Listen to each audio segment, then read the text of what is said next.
Chapter 3750. They had not seen each other for 10 months, had not spoken to each other, and had not sent any messages at all. When her longing grew like weeds, she could only take out his photo and sneak a peek. At night, she would put the photo under her pillow. This way, it was as if she could snuggle up to him, feel his body temperature, hear his heartbeat, as if their parting had only been yesterday. The snow was a little heavy, and the north wind was blowing with a chill that could destroy everything in the world. Standing in the snow and looking ahead, Yi Qian raised her hand to gently wipe away the snow that had blown onto her face. Then she lifted her foot and walked towards the political commissar's office. She wondered what the weather was like over there. Was the sun shining high in the sky, or was it raining cats and dogs? Or was it like now, with snow swirling around? She wondered if he had lost weight, if he had tanned, if he was safe and sound. Was there always a hint of mischief hanging at the corner of his mouth? He must be very tired. He was fighting alone without any outside support. Even if something really happened, no comrades would be able to rescue him in time. All the suffering would have to be shouldered by him alone. Would he, who bled but did not cry, be afraid when he was alone? Senior. 2 students were walking towards her. When they saw Yi Qian, they immediately stopped in their tracks. They were both freshmen today. During the National Days training, the freshmen had all learned of Senior Yi Qian's name. The reason was simple. The instructor had talked too much about her, so they naturally remembered her name before they even met her. When the freshmen gradually integrated into this military academy where they would be studying for 4 years, they finally realized how powerful Senior Yi Qian was. She had once used a military deception during a first-year drill to set up a fake base station that was recorded in her syllabus. That drill was really exciting. Even though the red team, led by Senior, lost in the end, it was still an exciting loss. And one of the words she said during the drill was a piece of advice given to them by their seniors from the previous cohort. The existence of a drill is to discover and defeat. All of them firmly remembered those words in their hearts. They also knew that the person who said those words was their senior sister, Yi Jian, who was standing before them. Yi Qian was already used to being recognized by the students on campus. Hearing this, she immediately stopped and smiled as she spoke to them. The 2 freshmen had just walked out of the library with a stack of books in their hands. Yi Qian knew which school they were from just by looking at the books in their hands. The predecessor of the Aerospace Science and Engineering School was the Missile Engineering School of the Military Engineering School. Established in the early 1950s, the school had 4 technical disciplines and 4 command disciplines. It was a national-level key discipline in aerospace propulsion theory and engineering. Their slogan was "Aspire to aerospace, have the courage to take on responsibilities, gather intelligence, to innovate, pursue excellence." The cadets who were able to enter this school were all intelligent. Sometimes Yi Qian regretted not going into the technical department, but this thought of regret only flashed through his mind for a moment and was quickly extinguished. Technical cadets rarely had the chance to fight on the battlefield. They spent most of their time in the laboratory. She preferred to be on the battlefield. Spending months in the laboratory was too difficult for her. After chatting with them for 3 to 5 minutes, Yi Qian quickened her pace and walked towards Political Commissar Yu's office. She was already in her 3rd year of university. She would definitely be demoted to a platoon during the winter break. Political Commissar, you might be looking for her to talk about demotion. Chapter 3751. She walked a little too quickly and did not see the junior, who was leaving. He stopped and turned to look at her back for a few seconds. When he turned to leave, one of the students whispered, "Why do I feel like Senior Sister was quite sad just now? Did something happen to him? That can't be right. How could something happen to Senior's sister? Something didn't happen, right? Why do I feel like she just fell out of love? Another student said softly. Immediately after, he was elbowed in the chest by his classmate. What are you talking about? How could she fall out of love? I don't even see any guys around Senior Sister. There aren't many guys who would dare to appear in front of Senior Sister. Didn't they say that Senior Brother Zhang, who graduated last year, likes Senior Sister? In the end, Senior Brother Zhang even brought his girlfriend along. Don't talk nonsense. Why do you have such a big reaction? It's normal for Senior Sister to fall in love. It's also normal for her to fall out of love. The student rubbed his chest and squinted as if he had discovered something. He chuckled. Tell me honestly, do you have a crush on Senior Sister? There are so many people who have a crush on Senior Sister. It doesn't matter if I'm one more. The student did not feel embarrassed about being seen through.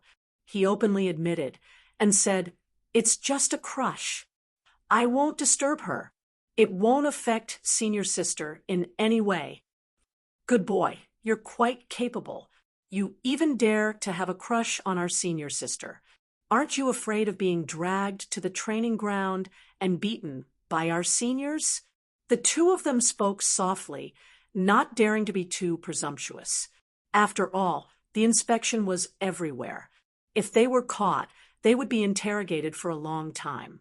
Regarding the inspection, as long as it was a student who had passed around in the military academy, no one could remain indifferent.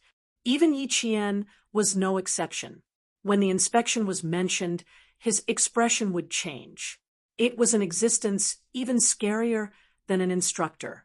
Yi Qian was already sitting in Political Commissar Yu's office. Just as she had guessed, it was indeed about this summer's transfer to the company. After the exam, she would immediately pack her luggage and head to the company with a few other third-year students. The transferred company has already received your information. Take the train there on the day of the exam. When you leave the train station, the company will send people to pick you up. Little Yi, I'll leave these 19 students to you. Take a look at their personal information first.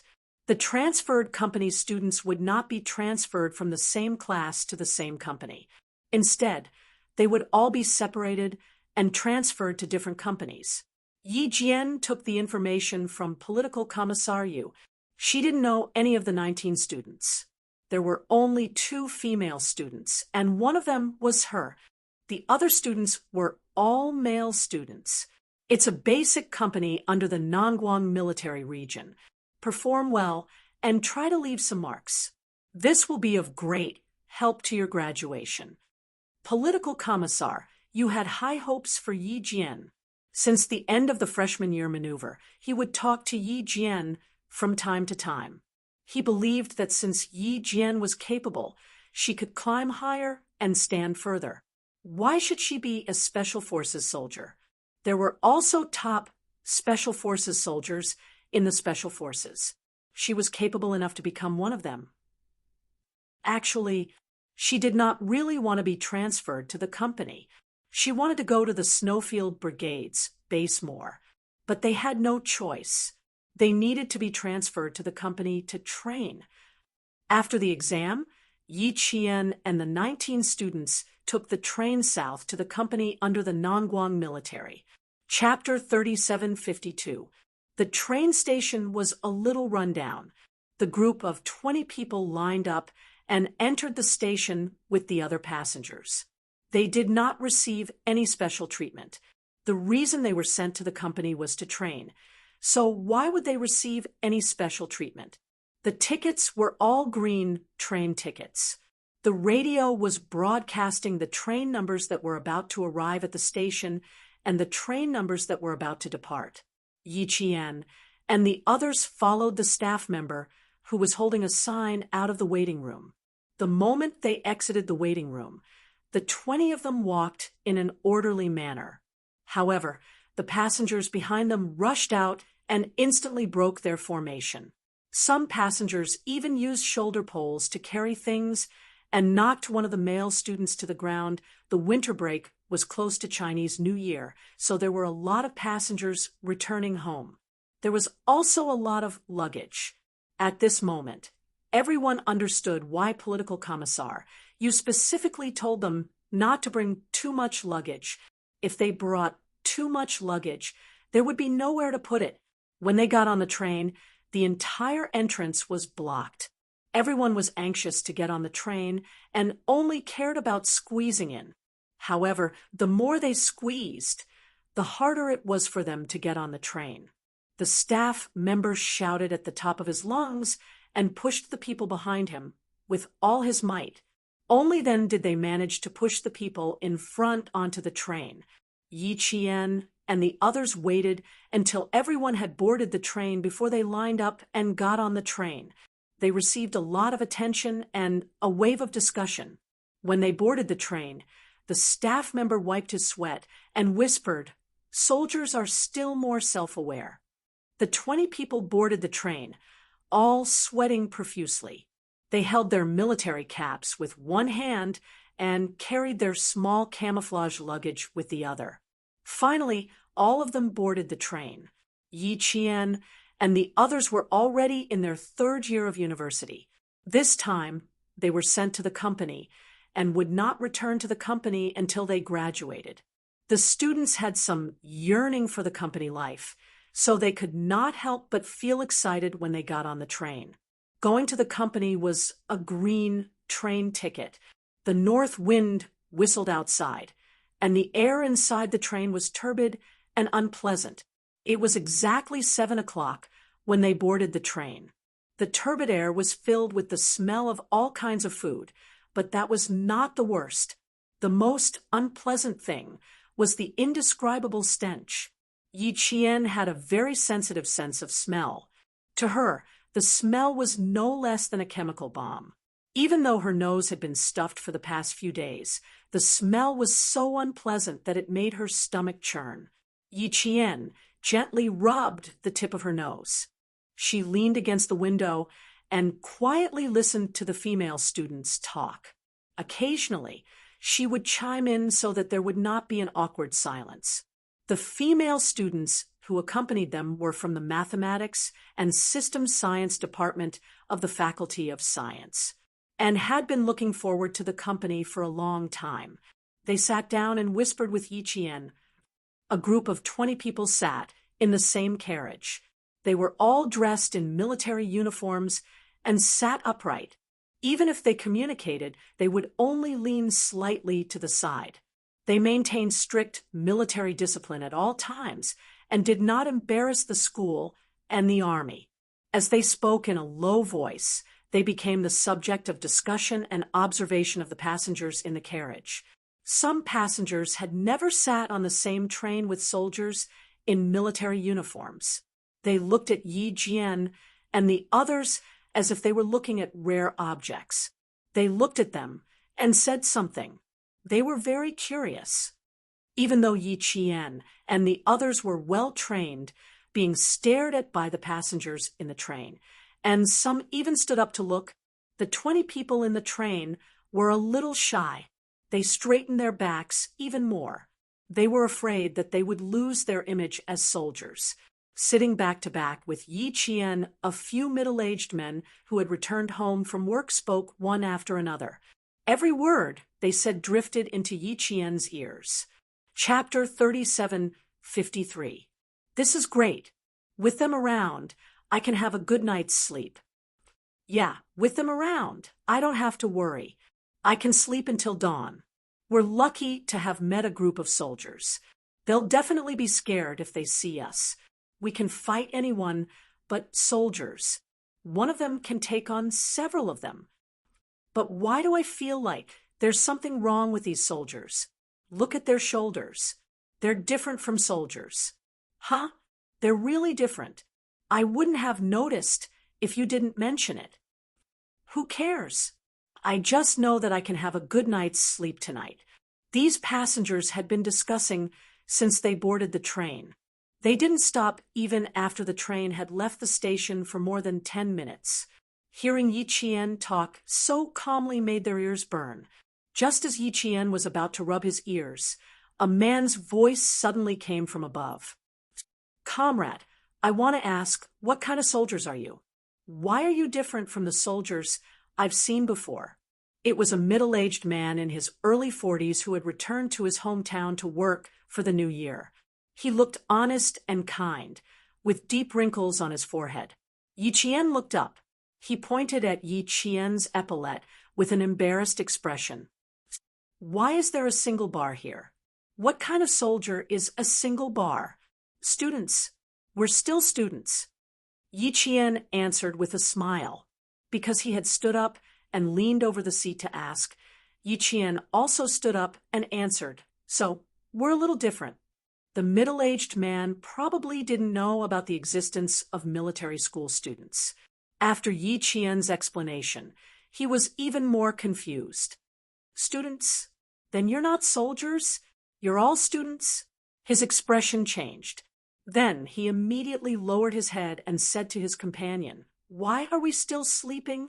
They're all students, not soldiers. Actually, we're soldiers too. Yi Qian watched him sit down and silently sat down. He added in his heart, when the waiter on the train pushed the dining car over, the middle-aged man was still muttering, Why are the students still wearing military uniforms? Fortunately, he asked, otherwise, he would have thought that they were all soldiers. A bunch of students can wear anything, but why are they wearing military uniforms? Perhaps it was because there was a hint of complaint in his tone, but the waiter who was serving a Coke to a passenger next to him glanced at him, then leaned back to look at Yi Qian and the others. He stood up straight and smiled at the middle-aged man. They are military school students, not ordinary students. You know the National University of Science and Technology, right? The Tsinghua University and the Western University in the military school are very difficult to get into. After you graduate, you will directly become an officer in the army. You will be different from the soldiers you have seen. After the waiter finished speaking, the middle-aged men were obviously stunned. The middle-aged man who asked Yi Qian stood up abruptly and asked again, Is what he said true? Aren't you very powerful? The middle-aged man felt that he had to ask clearly as it concerned whether he could have a good night's sleep. Of course, he was also very curious. Yi Qian stood up again and answered with a smile, We are indeed soldiers. You can have a good rest. We will have someone on duty. Really?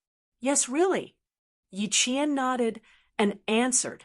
The middle-aged man, who received an affirmative answer, was overjoyed. Thank you so much. We worked 2 nights to get back early. We were afraid that something would happen on the train tonight. Chapter 3754. The joy on the middle-aged man's face made Yi Qian's smile become even warmer. Sleep well, don't worry. Then I'll sleep. I'll sleep now. Thank you, comrade. With you guarding, we feel at ease. He wasn't the only one who felt this way. Everyone in the carriage felt the same way. To the people of the motherland, soldiers were their greatest support.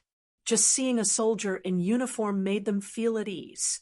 Yi Qian and the others were also happy to escort the people in the carriage who were returning home for the new year. Protecting the safety of the people was also their responsibility. When Yi Qian sat down, the female student sitting next to her, Dingling, said softly, The people have left their personal and property safety to us. I'll sleep for a while. We'll take turns to be on duty in the middle of the night. Okay. Yi Qian nodded gently. She didn't feel sleepy at the moment. Her nose was even more congested after being irritated by the turbid air. Her temples were throbbing with pain. It seemed like her cold had gotten worse. Yi Qian, who hadn't had a cold in years, didn't know how she got it now. For the past few days, her nose had been congested, especially when she slept. It was so congested that she had to open her mouth to breathe. Now, not only was her nose congested, Her head was also a little dizzy, but she didn't feel sleepy at all.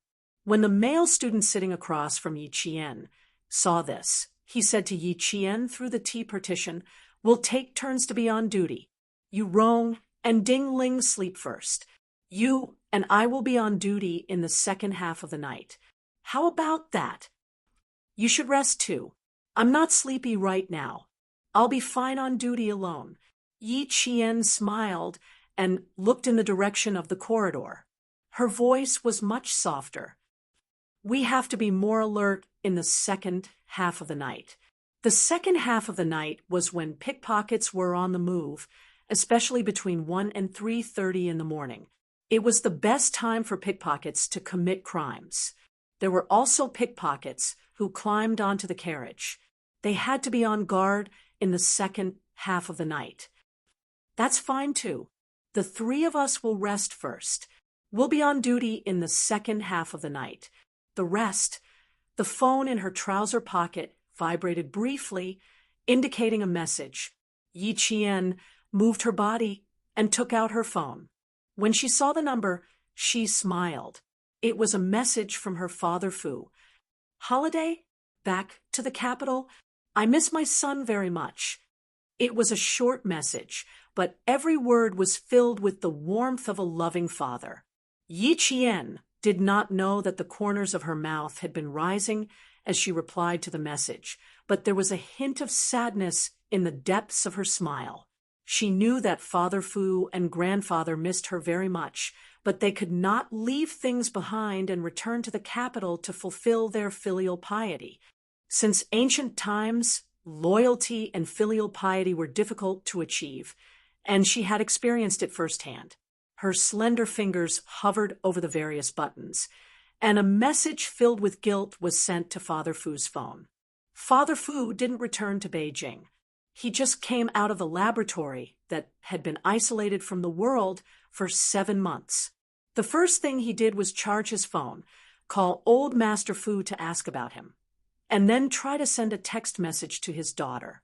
The reason he tried to send a text was because Father Fu had been in the laboratory for so long that he had lost track of time. He thought that Yi Qian should still be in class. When Yi Qian's message came in, Father Fu immediately exited and checked the date. He slapped his forehead and couldn't help but laugh. He had been so busy that he had even forgotten what the date was. Actually, Father Fu wasn't the only one who was like this.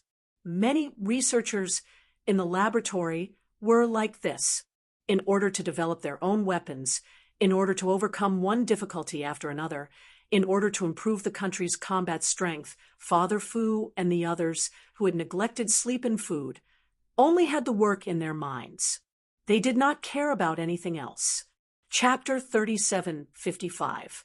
Soon, Yi Qian received a text from Father Fu, telling her that he would be spending the spring festival alone again. As for where Father Fu was, Yi Qian knew that Father Fu must be at the military base. After not contacting each other for 7 months, Yi Qian and Yi Qian exchanged text messages one after another, making her forget that her nose was blocked. Later, when Xia Jinyuan was mentioned, Yi Qian paused for a while before replying to Father Fu. When Father Fu saw that Yi Qian had not contacted Xia Jinyuan for 11 months, he tightened his grip on his phone, and his expression turned serious. His daughter was a soldier, and now it seemed that the man who might kidnap his daughter was also a soldier. Moreover, both of them were not ordinary soldiers. In the future, if one of them went on a mission in the first half of the year, and the other went on a mission in the second half of the year, wouldn't they not be able to see each other until the end of the year? Father Fu's mood suddenly became very heavy, but he respected Yi Qian's choice and could understand it from Xia Jinyuan's point of view. After all, he was also a soldier who often went missing. To a soldier, between family and country, the family would always be the last, and the country would always come first. 2 days ago, in the laboratory, a young man who had only been in the laboratory for 2 years smiled and said to them, "Before I entered the laboratory, I called home." My wife joked that her biggest rival in love was her country, a rival so strong that she couldn't fight back. This sentence sounded like a joke, but in reality, the young man's eyes were red when he said it. This was because his child was born 3 months ago, and he had never seen his child before. He didn't know when his child was born, and he didn't even know the gender of his child. When his daughter married Xia Jinyuan in the future, she would also face the same problem. You have to understand Xiao Xia. I believe that Xiao Xia misses you very much, but my child, since you've chosen Xiao Xia, you have to learn to endure the loneliness when you're alone. But Dad believes in you. Even if Xiao Xia isn't by your side, you won't be lonely and you won't feel that waiting is a torture, because you're also a soldier and you know your responsibility. You two aren't the only ones who haven't seen each other for 11 months. There are many others like you who are experiencing the pain of separation. Take good care of yourself and become Xiao Xia's strongest shield. Don't let him worry about you when he goes out in the future. After waiting for nearly 15 minutes, Yi Qian received the message that he had received twice. After reading it, he felt a warm feeling in his heart. After chatting with Father Fu for 2 hours, she finally said good night. It was already 9:30 p.m. The inside of the carriage was much quieter than before. The children's crying had stopped at some point, and there were even snoring sounds coming from inside the carriage. Yi Qian held his slightly hot cell phone, and the smile in his eyes did not disappear for a long time. The student sitting opposite him noticed that Yi Qian was sniffing hard and realized that she had caught a cold. He told Yi Qian to rest for a while and that he would watch over her. Their seats were at the back of the carriage, so the male student did not sit down to watch. Instead, he stood up and scanned the entire carriage. Yi Qian slept until a few minutes past midnight. Her nose was so stuffed that she felt uncomfortable that she woke up. She and Yurong took over the duty for the rest of the night. At around 2 o'clock, about 5 minutes after the train stopped, Yi Qian heard some strange noises coming from outside the train. Chapter 3756. In her previous life, Yi Qian had taken the green train countless times and had encountered similar incidents before. 2 in the morning was the time when people were the most sleepy, so it was the best time for the pickpockets to move. When the train stopped, it was the best time for pickpockets to steal from the train. They usually didn't act alone, but in groups of at least 7 and at most 20. They would coordinate with each other and jump off the train as soon as they succeeded. This also made it difficult for the police on the train. As long as they jumped off the train, the chances of recovering the stolen property would be 0. Yi Qian, whose nose was stuffed to the point of discomfort, was very clear-headed. When she heard the noise outside, she held the small tea board with one hand and said to Yurong, "I'm going to take a walk. You guys keep a close eye on them. I'll leave this to you guys." Although they were military school students, they were soldiers in the eyes of the passengers on the train. They were soldiers who could make everyone sleep peacefully. This was the time to test them. Yurong also heard the commotion. Seeing Yi Qian going to take a look alone, how could he be at ease? Call 2 more to go with you. It's worrying if you go alone. He had also taken the green train before. Although he hadn't encountered today's incident, he had more or less heard about it. The green train heading towards Nanguang had the most pickpockets. They were especially rampant in the 90s. It wasn't until the crackdown in recent years that the situation improved. They weren't as brazen as before. Although they weren't brazen, they still did it in secret. Yi Qian, who was gently walking past Dingling, shook her head slightly. "No, I'm just going to take a walk. You and the others keep a close eye on them. If you discover anything, don't clash with them directly. Just take a walk in the carriage." Railway police passed by the train from time to time, but not every carriage was guarded by police. They just shuttled through one carriage at a time, so it was inevitable that they wouldn't be able to take care of the passengers. The pickpockets took advantage of this gap to make their move. From the time they succeeded to the time they left, it only took a few seconds. Although Yu Rong was also a third-year student, he was separated from Yi Qian. If it weren't for the fact that they were assigned to the same company, they wouldn't have had any interactions. His understanding of Yi Qian was limited to what he had heard. Seeing that she was insistent, he didn't stop her. He said, "Be careful." Then he and Yi Qian went their separate ways. Just in case, Yi Qian had the other two male students wake up and keep an eye on them with Yu Rong. When they heard that pickpockets would appear, the two male students who had just woken up were no longer sleepy. After Yi Qian left, the three of them discussed and decided to wake everyone up. "Yi Qian, go to the front. We'll walk around the carriages at the back. Yu Ling, you stay here with Yu Rong and the others. All right, be careful. If anything happens, observe closely. Don't act immediately. These people are in groups, so don't get too separated." "Let's do that." The 20 students whispered to each other, then organized themselves and walked to the carriages at the back. Yi Qian walked past the aisle of the carriage in front. She didn't say anything. Her gaze was fixed on the young man wearing a black leather jacket and chewing bubble gum at the entrance of the toilet. She looked at the two of them, and they looked back at her. When they saw Yi Qian walking towards them, the hostility in their eyes intensified. As he got closer, the two of them changed from standing sideways to standing horizontally, directly blocking Yi Qian's path. "It's not convenient in front. Go back to where you came from. Let's mind our own business." "Know your place, soldiers," said the taller young man with a vicious gaze. Chapter 37:57. They spoke in an unfriendly tone, and it was obvious that something was going on.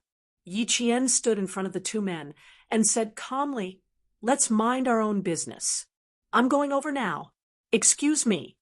The sound she heard earlier was the sound of someone climbing up the window of this carriage. It was snowing outside, and one of the men had rainwater on his leather jacket. It was obvious that this person had just climbed onto the train, but she heard more than one person climbing onto the train, so there were accomplices, and they were right in front of her. The two men stopped her from moving forward to prevent her from bumping into what they were doing. The two men probably didn't expect that someone would still play dumb after they made things clear. They were still wary of Yi Qian, not because she was a person, but because of the military uniform beside her. The young man with the rainwater on his leather jacket looked behind Yi Qian, as if he wanted to know if Yi Qian had any accomplices. After a few glances, he didn't discover anything. He whispered something to the young man, who stopped Yi Qian from moving forward. The fear on the young man's face disappeared, and he glared fiercely at Yi Qian. He said, "Soldier, are you sure you want to go over? Let us tell you, you can go over, but if you meddle in something you shouldn't, don't blame us for teaching you a lesson. Open your eyes wide, and don't look for trouble. If she wanted to go over, she could go over. Why would she be afraid of a soldier? Moreover, she was a female soldier." Yi Qian ignored them. She saw the two men move and move to the side to make a path that only one person could pass. Yi Qian directly passed through the two men. If she saw this, she would definitely intervene. The passengers in the carriage in front were also sleepy, and a few young men were still awake. They were smoking and playing poker. There was some small change on the table, and they were playing cards to kill their sleepiness. Here, because the four of them weren't sleepy, they didn't have any problems. The two young men who had stopped Yi Qian from moving forward followed, closely behind him. They stared at Yi Qian's back as a small switchblade suddenly appeared in their hands. They swung it back and forth in a rather dashing manner. The young man who was playing cards took a look and continued to play with the cards in his hand. He didn't feel anything strange. After passing through this carriage and entering the other one could only hear the sound of snoring. Everyone was sleeping soundly. On the side of the aisle, there was a middle-aged man in his 40s who was slightly bent over to work. Beside him, there were two people covering him, blocking his line of sight. When they saw Yi Qian suddenly appear at the entrance of the carriage, the two young men who were covering for him were stunned for a moment. But when they saw the accomplice behind Yi Qian, their expressions relaxed. Yi Qian quickened his pace. "Soldier, don't be so shameless." She quickened her pace, and the two young men behind her immediately caught up. They threatened her in a low voice. "Look carefully, where is this place? Us brothers are working, so you better know your place." Because the aisle of this carriage was full, Yi Qian wasn't in a hurry to leave. Instead, he supported himself with one hand on the back of the seat and leapt over 3 sleepy passengers in an instant. The tips of his feet touched the ground, and he hurried forward. In less than 10 seconds, he was standing in front of the two young men who were on guard duty. His speed was so fast and ferocious that the two young men who were on guard duty were so shocked that they took a step back. The pickpocket, who was in his 40s, had already succeeded. He quickly stuffed his hand into his clothes and kicked the legs of the sleeping passengers who were blocking his way awake. He made the passengers make room for him and quickened his pace. He didn't care about Yi Qian's pursuit at all. Chapter 3758. These people were all habitual thieves on the train. They were not afraid of being discovered at all. They had the advantage in numbers. Most of the passengers on the train were ordinary people who had gone out to work and returned home. They were honest and did not want to cause trouble, nor did they dare to stand out. Unknowingly, they indulged this group of people. The middle-aged man, who swaggered away after getting what he wanted, was the leader of these youths. Everyone called him Brother Sue. As long as he had his eyes on someone, he would never miss. Even though he knew that he had been discovered by a soldier, he sped up and even whistled proudly. So, what if he was discovered? What am I afraid of? He swaggered towards the carriage in front of him with a small switchblade in his hand. When he reached the middle of the carriage, he reached into his clothes and something fell into the arms of a middle-aged man with a sallow complexion who seemed to be in low spirits. The middle-aged man stuffed the item into his clothes and closed his eyes to pretend to be asleep. The pickpocket, who had turned his dirty hands, relaxed even more. He walked to the end of the carriage and kicked a passenger, who was snoring with his head tilted back and mouth wide open. Before the passenger was fully awake, he said in a hoarse voice, "Give up your seat." The person who was kicked awake was an uncle who was about 50 years old. He was wearing a shirt that was washed to the edges. The uncle was an honest man. He had worked so hard to make a living that his hair had turned white. When he was kicked awake for no reason, he was a little angry. However, when he saw the shiny switchblade in the man's hand, his eyes flashed with obvious fear. He lowered his head, pressed the corners of his mouth, and stood up silently to give up his seat. They could not afford to offend these people, so they could only hide. The middle-aged pickpocket did not get off the train. There were accomplices waiting for him in front, so he had to steal all the way to the front. Moreover, he had just gotten 3 tickets. If he did not make more money, he would not be able to celebrate the new year. Yi Jian, who was chasing after the middle-aged man, was blocked from the front and back. However, these people were nothing to be afraid of, especially the 2 young men who were covering for the middle-aged man. Yi Jian directly attacked with both hands. She grabbed each of their wrists with one hand and twisted them with force. Suddenly, the 2 men, who were about 7 meters tall, were twisted by Yi Jian until they screamed in pain. Pain, pain, pain. It was 2F asterisk king painful. Let go, damn it. Let me go. The two men, whose arms were twisted to the point that they were about to break, did not forget to threaten her. If Yi Qian had not been concerned about the passengers on both sides of the aisle, she would have broken their arms and thrown them onto the aisle. Their sudden screams woke up many passengers in the carriage. They opened their sleepy eyes, but the secretions in their eyes had not been wiped clean. They vaguely realized that there was a fight in the carriage. Was there a fight? This discovery instantly made the passengers who had opened their eyes shudder, especially the few passengers who were sitting beside the two screaming men. It was as if there were needles on their seats, and they all jumped up and squeezed towards the window, squeezing the passengers who were sitting by the window until their whole body was pressed against the window, unable to move. What happened? What happened? The sleepy passengers saw a soldier, and a female soldier at that, fighting against two indecent young men. Although they didn't know what was going on, they subconsciously thought that the two indecent young men must have done something to provoke their comrade. People who wore military uniforms were the representatives of justice no matter where they were. They would gain the trust of the people. Chapter 3759. The two men whose arms had been twisted woke up with a start from the passengers. They instantly felt that they had lost all their face. The two men were so angry that they were afraid that their arms would be twisted off, but they did not dare to move. They shouted at the two people who squeezed over from behind, "Are you F asterisk king blind? Come over and help." With their shout, many passengers woke up.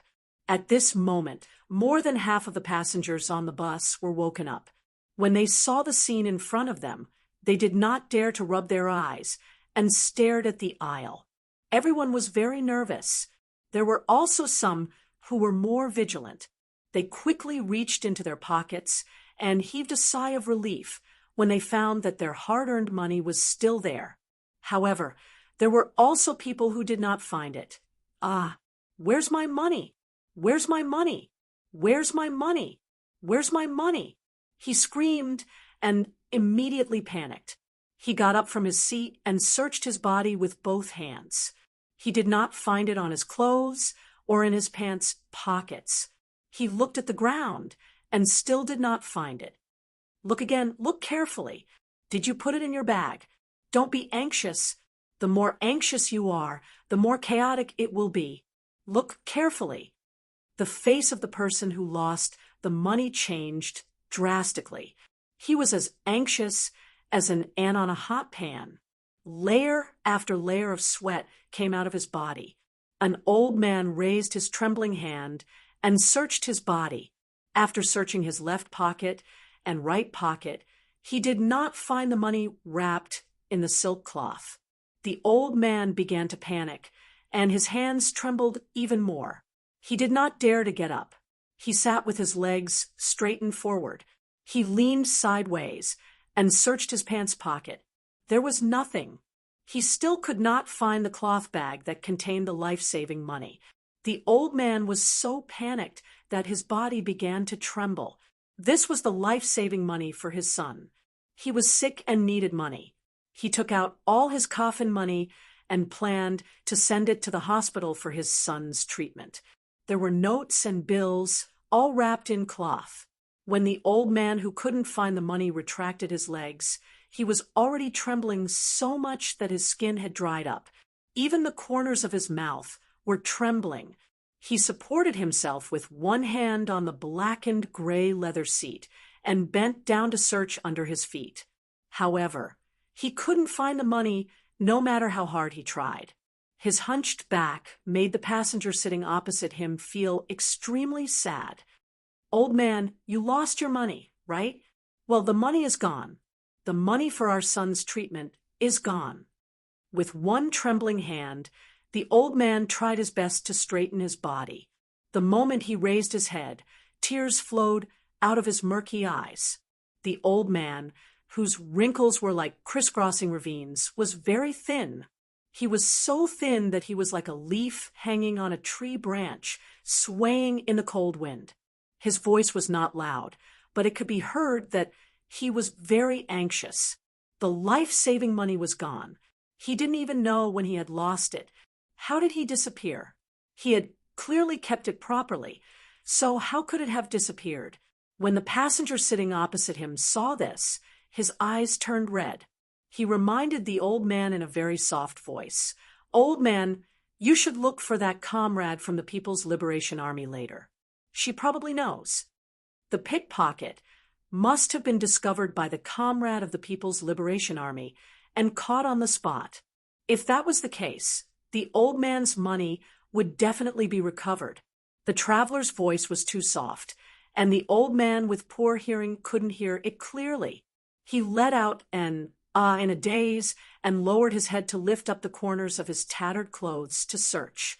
He had to look for it again. He had to look for it again. He remembered that when he sat down, he even touched the cloth bag. The money was still there. Why did the cloth bag with the money disappear when he just took a nap? Chapter 3760. The old man didn't clearly hear what the passenger sitting opposite him said, but Yi Qian, who was only 2 seats away from the old man, heard it. Behind him, the 2 pickpockets who had been following closely behind him swung their fists at him. Yi Qian, who had never let go of the other 2 pickpockets' wrists, didn't even turn his head. He raised one of his legs and kicked the 2 in the stomach at lightning speed. The passengers sitting behind the 2 had already retreated to the side, not daring to get close. This gave Yi Qian the space to make his move. Yi Qian, who had kicked the diaphragm of the lower abdomen, sent the pickpocket flying with 1 kick. "Ah!" The pickpocket screamed, clutching his abdomen as he curled up in pain. No one could withstand being kicked in that position. Moreover, Yi Qian's kick was very strong. If he really used all his strength, he could even injure a person's guts and spleen. Although the 2 pickpockets were curled up in pain, Yi Qian still held back a little. Otherwise, he could have sent them to the hospital for surgery. The 2 pickpockets were beaten up by Yi Qian. The other 2, who had their wrists twisted, were dumbfounded. They knew they were unlucky to have met a tough opponent. Knowing that they had met a tough opponent, they didn't dare to be as arrogant as before. What dignity? What shame? All of that was put aside. Now, they were only thinking about how to get away. They quickly smiled. Comrade, let's talk things over. Let's not hurt each other." "You have eyes but failed to recognize Mount Tai. Let's talk things over." The 2 who were shocked and scared forced out a smile. They were afraid that if they angered the female soldier in front of them, she would kick them like the other 2 who had fallen to the ground screaming in pain like pigs being slaughtered. 1 F** king kick each of them to this extent. How could they still be arrogant? Yi Qian didn't give the 2 a chance. He pushed forward with both hands, grabbed their elbows, and removed them with force. 2 even louder screams were heard. Even the front and back of the carriage could hear it. The passengers in the car were all shocked by the screams of the 4 people. Then they saw the 2 people standing with their arms hanging limply like noodles. As for the knives in their hands, they were confiscated by the comrades of the People's Liberation Army, who came out to suppress the scene. Not only did he dismember their arms, Yi Qian also quickly pulled out a belt from his waist and tied the 2 men's legs together, cutting off any chance they had of escaping. As for the other 2, Yi Qian believed that they would not be able to stand up for at least 15 minutes. In just a few minutes, Yi Qian had taken care of the 4 fierce-looking pickpockets. Some of them were still sleeping soundly, and those who had just woken up did not even know what had happened. They looked around in confusion. Yi Jian walked to the old man, who was wiping his tears anxiously. She held the old man's withered hand and squatted down. She said to the old man with certainty, "Grandpa, don't worry. I know who stole your wallet. Don't worry, I'll get it back for you now. Please sit down. I'll definitely get the money back for you. The old man was so anxious that he was in a daze. He didn't hear what Yi Qian said at the beginning, but he heard the last sentence, I'll definitely get the money back for you. The old man grabbed Yi Qian's hand. He was so excited that he couldn't say a word. From his eyes, Yi Qian could tell what the old man wanted to say. I'll get your life-saving money back. Trust me, Grandpa quickly let go of this comrade's hand. She still wants to get the money back for you. If you don't let go, she won't be able to get the money back for you. Chapter 37:61. Two other passengers who had been robbed heard it. They were so excited that they rushed out of their seats and surrounded Yi Jian, talking to her anxiously. Comrade of the People's Liberation Army, and mine. That's my salary for a year. I'll use this money to pay off my debts and pay for my 3 children's school fees. Comrade of the People's Liberation Army, please do me a favor and help me get it back. I'll kneel to you, I'll kowtow to you. The man who had never cried or knelt while carrying a family's livelihood suddenly knelt down in front of Yi Qian. Fortunately, the old man let go of Yi Qian's hands so that he could immediately stop him from kowtowing. The other passenger was a young girl. She was a waitress at a restaurant and did not earn much. Her home was far away, and there was no mail. She carried a year's worth of savings with her and was going to take it back to clean up the leaking roof of her home. In the end, her money was stolen as well. She was the first to scream in panic just now. When she saw others kneel down, she cried until she could not catch her breath. She was so angry that she also knelt down in a hurry. Comrade of the People's Liberation Army, my money was stolen too. There's 4,000 yuan. It's the money I saved for a year. I still need to use it to repair my home. My parents are waiting for me to go home. Please. Yi Qian had stopped one, but he could not stop the second one. Fortunately, the passenger next to her reacted quickly and supported the young girl. He said, "Don't waste time. Otherwise, the pickpockets will run away." They had already been delayed for 2 minutes. Sit here and wait for my news. The two of them were helped up by the passenger next to them. Yi Qian, whose nose was so stuffed that even his voice changed, immediately got up. He gave a brief reminder and walked to the front of the carriage. Don't worry, with the comrade of the People's Liberation Army here. Your money will definitely be recovered. What a powerful comrade. He's not even afraid of fighting 4 people with small knives in his hands. He even beat them up in a few moves. Don't worry. The money will definitely be recovered. The passengers who had not been robbed were emboldened by Yi Qian's actions and began to discuss among themselves. As for the 4 pickpockets who had been beaten until they could not get up, no one dared to approach them. They only glanced at them from time to time. Even the seats over there were empty, so no one dared to sit there. Yi Qian, who had given chase, sent a text message to Yu Rong. After receiving the message, Yu Rong and the 3 students hurried over from the back of the carriage. The appearance of the 4 of them made the passengers in this carriage heave a sigh of relief. Now, the 4 pickpockets who had been beaten to the ground couldn't escape. Comrade, just the 4 of them.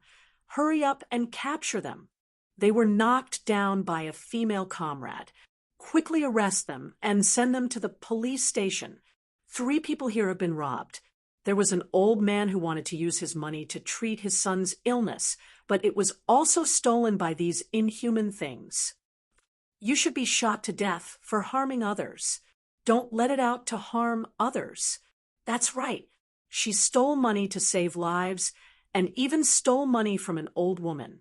Her conscience has been eaten by a dog. A dog has more conscience than them. Yu Rong and the other 3 used their own belts as handcuffs to tie up the hands of the pickpockets. As for the other 2 pickpockets whose arms had been dislocated, They could not tie up their hands, so they simply tied up their hands and loosened the belts on their legs. What was even more ironic was that the two pickpockets, whose arms had been dislocated, had been so arrogant earlier. Now that they saw you wrong and the others coming over, they still had the face to ask for help. "Comrade, my arms are broken. Can you send us to the hospital now? It hurts. It really hurts." Chapter 3762. With an indifferent expression, Yurong adjusted his military cap. And then he lifted one of the men's arms, which had been reduced to noodle size. Amidst the man's cries of agony, Yurong said indifferently, "There's no hurry. It's just a dislocated joint." As he spoke, he even swung the arm, causing the person to scream like a pig being slaughtered. Still arrogant? You won't even be able to cry for your parents. Their screams were met with great satisfaction. Someone clapped and shouted, "Good," and all the passengers in the carriage started clapping. "Good, good, very good. Our comrades are still the best. Once they appear, we feel more at ease. That's right, they'll definitely be able to get their money back. Good thing they found it, or else we definitely wouldn't be able to get it back." The police patrolling from the sleeper carriage were talking to Dingling and the others. They were surprised to see a few military academy students moving around in the carriage. After asking, they found out that a few military academy students had heard a strange noise and had gone to the front carriage to take a look. They had caught 4 pickpockets and were now being detained and waiting to be handed over to the police. Without stopping, they immediately walked towards the front carriage.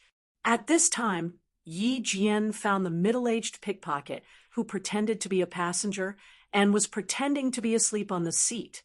She walked over with a cold and sharp look in her eyes. Without even asking if the pickpocket had stolen the money, she twisted the pickpocket's right arm from behind and pressed the back of his neck with her other hand, because she knew that in that short moment, the pickpocket must have transferred the stolen money.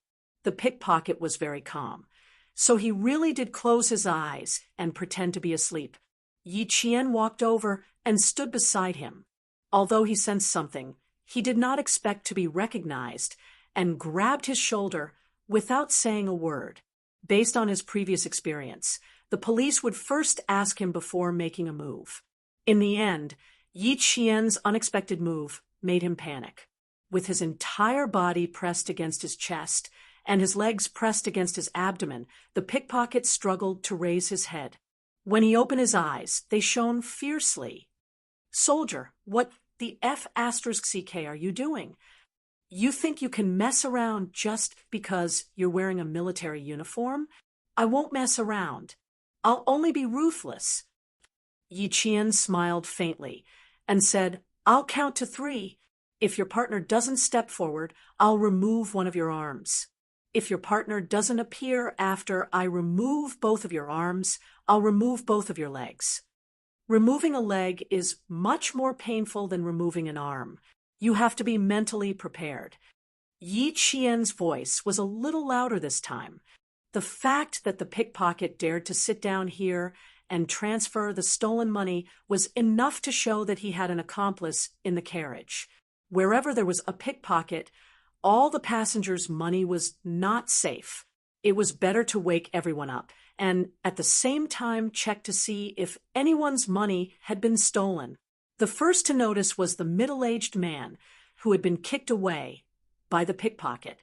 He was nestled in the aisle connecting the carriages. When he saw a soldier subduing the man with the knife, he quickly stood up and stared at him. "Who the F***ck are you threatening? Let go of me, do you hear me?" The middle-aged pickpocket had never met anyone more unreasonable than him. When he heard this, he fiercely twitched his shoulders, wanting to break free and teach Yi Qian a lesson. He shrugged his shoulders, but he did not manage to. Instead, his entire body was pressed down even harder. A few passengers sitting together were startled awake. When they saw the scene in front of them, they shrunk their shoulders and leaned to one side. when a middle-aged woman sitting next to the pickpocket saw this. She hurriedly got up and squeezed out of the crowd without even wiping off the saliva on her mouth. She didn't even put on her shoes properly and directly stood in the aisle. Chapter 37:63. The scene was a little scary. When the middle-aged woman moved, the other passengers also left their seats. In the blink of an eye, the only one left in the six-seater seat was the middle-aged pickpocket, who was immobilized by Yi Qian. The middle-aged pickpocket, who boasted of his vast knowledge and experience, did not take Yi Qian's words to heart. After he finished shouting, he said, "I grew up scared. Why don't you try and see if I'm scared? Is there any justice in this world? I didn't do anything. I was just sitting here, and disaster fell from the sky. What's so great about being a soldier? Bah! Try and break my arm if you dare. I'll make you pay for it." He was determined to be shameless to the end. Most importantly, the middle-aged pickpocket believed that Yi Qian could not have seen clearly that he was stealing. As long as he insisted on sitting here, he did not believe that he would be ruthless. Yi Qian was not afraid of these rascals. There was only one way to deal with people who bullied the weak and feared the strong, and that was to be even more ruthless than them. Let them know that there was always someone better than them. The middle-aged pickpocket was shouting fiercely. Yi Qian seemed to be competing with him, but in fact, her gaze had already swept across the carriage. She had to see if she could find any clues in the crowd, to see if she could spot any suspicious people. Police and soldiers had a keen sense.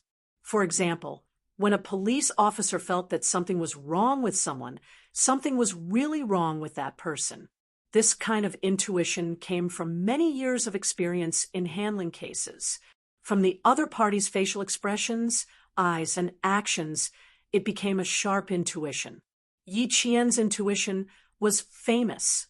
If she felt that there was something wrong with someone, there was most likely something wrong with that person. Most of the people in the carriage woke up with a start. Some of the bolder youths saw that there was a commotion and stood up with a yawn to see what was going on. Some were afraid that they would not be able to avoid it and did not even look. They either sat in their seats obediently or stood up and walked to the other end of the carriage. They stood far away to avoid being implicated. There were also some who were in a daze. The commotion just now made them frown unhappily. They turned their bodies from sleeping on the left to sleeping on the right. Facing the middle-aged pickpocket, Yi Qian calmly retracted her gaze from the corner of her eye. She looked coldly at the man whose face had turned the color of a pig's liver. The corner of her mouth slightly curved up. "I'm not threatening you. I'm just afraid that you won't cooperate, so I'm warning you in advance. I'll start counting now. 1. She paused on purpose and scanned the entire carriage from the corner of her eyes again. Some people had already tiptoed and stretched their necks to watch the show. Most of them were young people. They paused for a few seconds to observe Yi Qian as she continued to count. He still didn't find anyone suspicious. It could be seen that these pickpockets were all tough pickpockets. They weren't people that could be intimidated just by bluffing. Yi Qian raised her voice and said to all the passengers in the carriage, "There are a few pickpockets in the carriage. The guy in my hand is one of them. There are also his accomplices in the carriage. Everyone, take care of your valuables to prevent them from being stolen." Everyone realized that there were pickpockets in the carriage when she raised her voice. They immediately lost interest in watching the commotion and quickly checked their belongings. They had worked hard for a year. Don't let it all fall into someone else's hands. Fortunately, the carriage had not been stolen yet. Yi Qian did not hear anyone's belongings being stolen. The middle-aged pickpocket, who was being held down, could not help but feel proud. He pretended to be furious. "You're F** king accusing me of being a thief? Go F** ck yourself. I'll kill you." Chapter 3764. He was still bluffing, but Yi Qian was completely unmoved. It's not stolen. You just didn't have the chance to do it. I counted to 2 just now. Now I'll count to 3. As soon as she finished speaking, Yi Jian's hand moved. The passengers nearby could clearly hear the crack sound of the arm joint being dislocated. Then, the middle-aged pickpocket's scream was louder and more miserable than the 4 young men's screams. With his scream, the passengers nearby were so frightened that they took a few steps back. The carriage was very quiet. None of the passengers dared to say anything. They all looked at Yi Qian. This soldier was really good. He didn't even hesitate to take care of a pickpocket. This was how it should be. The middle-aged pickpocket had always thought that Yi Qian was just threatening him so that his backup would jump out. Who knew that this wasn't a F***king threat at all? It was all for real. Dislocating a perfectly good arm was much more painful than falling and dislocating it. Furthermore, it was very likely that it wouldn't be just one arm that would hurt. His other arm would hurt as well. If he didn't cooperate, his legs would also be dislocated. That would be even more painful. But it wasn't enough to scare these people who had been in the underworld for a long time. They had even used real knives before. Although it was very painful, it was tough enough. F***ck. I'll remember this. I'll F***king. Remember this. Enduring the pain, the middle-aged pickpocket's eyes were fierce. He gritted his teeth and said, "If you fall into my hands in the future, you'll suffer. However, you're in my hands now. One of your limbs has been dislocated. There are still 3 more that can be removed. Let's continue." Yi Qian had never been afraid of being ruthless in his life. He had used real guns against real people and seen real blood take countless enemies' lives. Yi Qian's eyes were bloodshot. He grabbed the middle-aged pickpocket's other arm and said, "Not only will I dislocate your arm, I'll also cripple it. If you don't believe me, let's keep trying." 1, 2, 3. This time, Yi Qian paused for a very short time. It was only a few seconds. Then, the middle-aged pickpocket's other arm was dislocated by Yi Qian. A new wave of screams was heard. Some of the passengers' expressions changed. "I didn't F***king steal. Which eye of yours saw me steal? F***ck. I think you're the one who stole the money. Money was more important than life. Enduring for a moment would bring peace and tranquility. Taking a step back would bring peace to the world. Those who were a little stubborn would still be stubborn and refuse to admit it. With his incitement, some people actually believed him." "Comrade, did you get the wrong person?"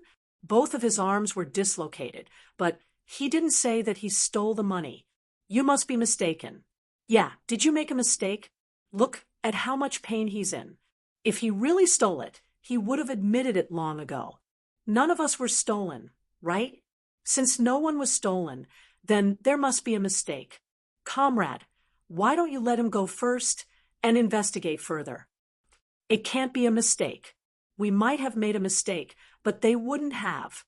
My fiery eyes of truth can tell who's good and who's bad. What's the saying? What is wrong and what is right? I'd rather kill 1,000 by mistake than let one go. It's better to be cautious. What if it's true? Would you be happy to let him go and steal our money? Who was willing to do that? No one was willing to do that. The passengers who had been moved immediately shut their mouths. For the safety of their hard-earned money, it was better to kill 1,000 by mistake and not let one go. The pickpocket was smart. He wanted to stir up the crowd, but in the end, he shut everyone up with one sentence. The carriage fell silent again. Chapter 3765. The pickpocket, whose arms had been dislocated, started to panic. All his strength was useless in front of someone stronger than him. He was like a paper tiger that was F***king torn apart with a light poke. So next, was he really going to dislocate his legs? That's right. He was really going to dislocate his legs. Yi Qian was a woman of her word. The middle-aged pickpocket, who was already defenseless, was even more defenseless now that both his arms had been dislocated. Yi Qian grabbed him by the collar and threw him into the aisle. The pickpocket screamed as Yi Qian threw him onto the aisle like a rag. His head hit the seat, and he screamed like a pig being slaughtered. Murder, murder! The middle-aged pickpocket, who had even stolen money from an old man, shouted for help. His eyes were looking at his accomplice in the middle of the carriage, whose fingers were yellowed from the smoke. Yi Jian was standing beside him, secretly observing where the pickpocket's gaze would land on. In an emergency, the first thing people would think of was to ask for help. If there was someone they were familiar with, the first thing they would do would be to ask for help. And if there was someone they were familiar with, the first thing they would do would be to ask for help, followed by strangers. Yi Qian, who was a sniper, caught the pickpocket's first look for help. A thin, middle-aged man with a sallow complexion entered Yi Qian's line of sight. With just one look, Yi Qian had a conclusion. She half-squatted on the aisle and grabbed the middle-aged pickpocket's ankle. Her cold voice drifted into the ears of the passengers in the carriage. You even stole money from an old man. You didn't kill him, but someone died because of you. You are the real murderer. The girl's whole family was waiting for her money to be sent back for emergency help, and you stole it. Her 2 children were studying, and her family still had debts to pay. You also stole money from the migrant workers. You stole their hard-earned money to live a good life, and now you're here screaming that you're innocent. Do you think you can fool the passengers? Not only did I see you steal it, but I also know who your accomplice is. After she finished speaking, the passengers in the carriage gasped. So he really was a pickpocket. They were almost fooled by a pickpocket. If they really let him go today, everyone in the carriage wouldn't be able to keep their hard-earned money. Yi Qian tightened his grip and stared at the sallow-faced man. Then he swiftly dislocated the pickpocket's right leg. Below his knees, his calves were no longer straight. Instead, they were turned outwards. Ah! The screams pierced through several carriages and drifted into the ears of the pursuing police officers. Quick, it's right in front. Quick! The police officers who had passed through the crowd were practically clinging to the ground as they squeezed through the crowd like they were squeezing noodles. They shouted loudly, "Make way, make way!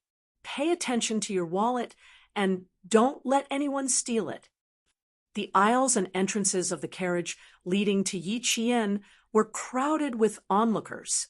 The policemen were so crowded that their caps almost fell off.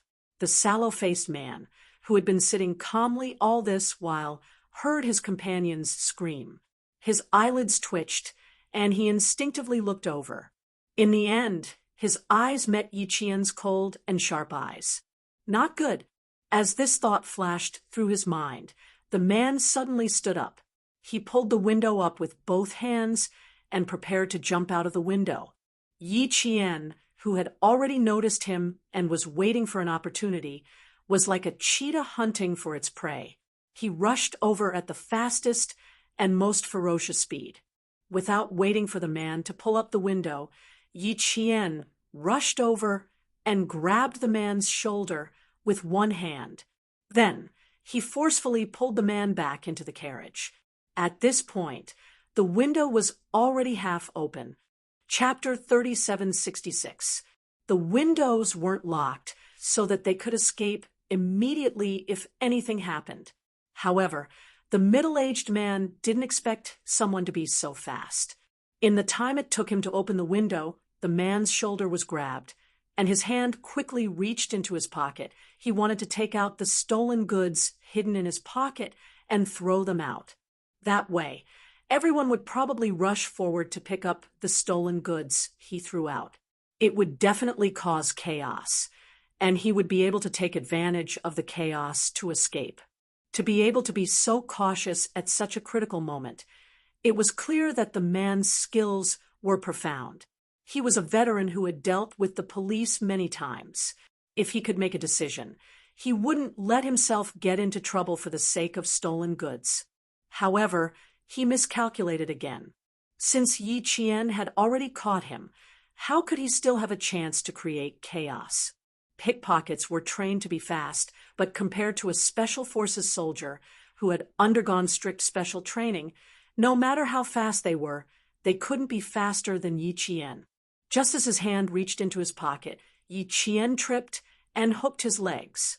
Just as he lost his balance and fell, Yi Qian grabbed the man's neck and smashed him down the aisle.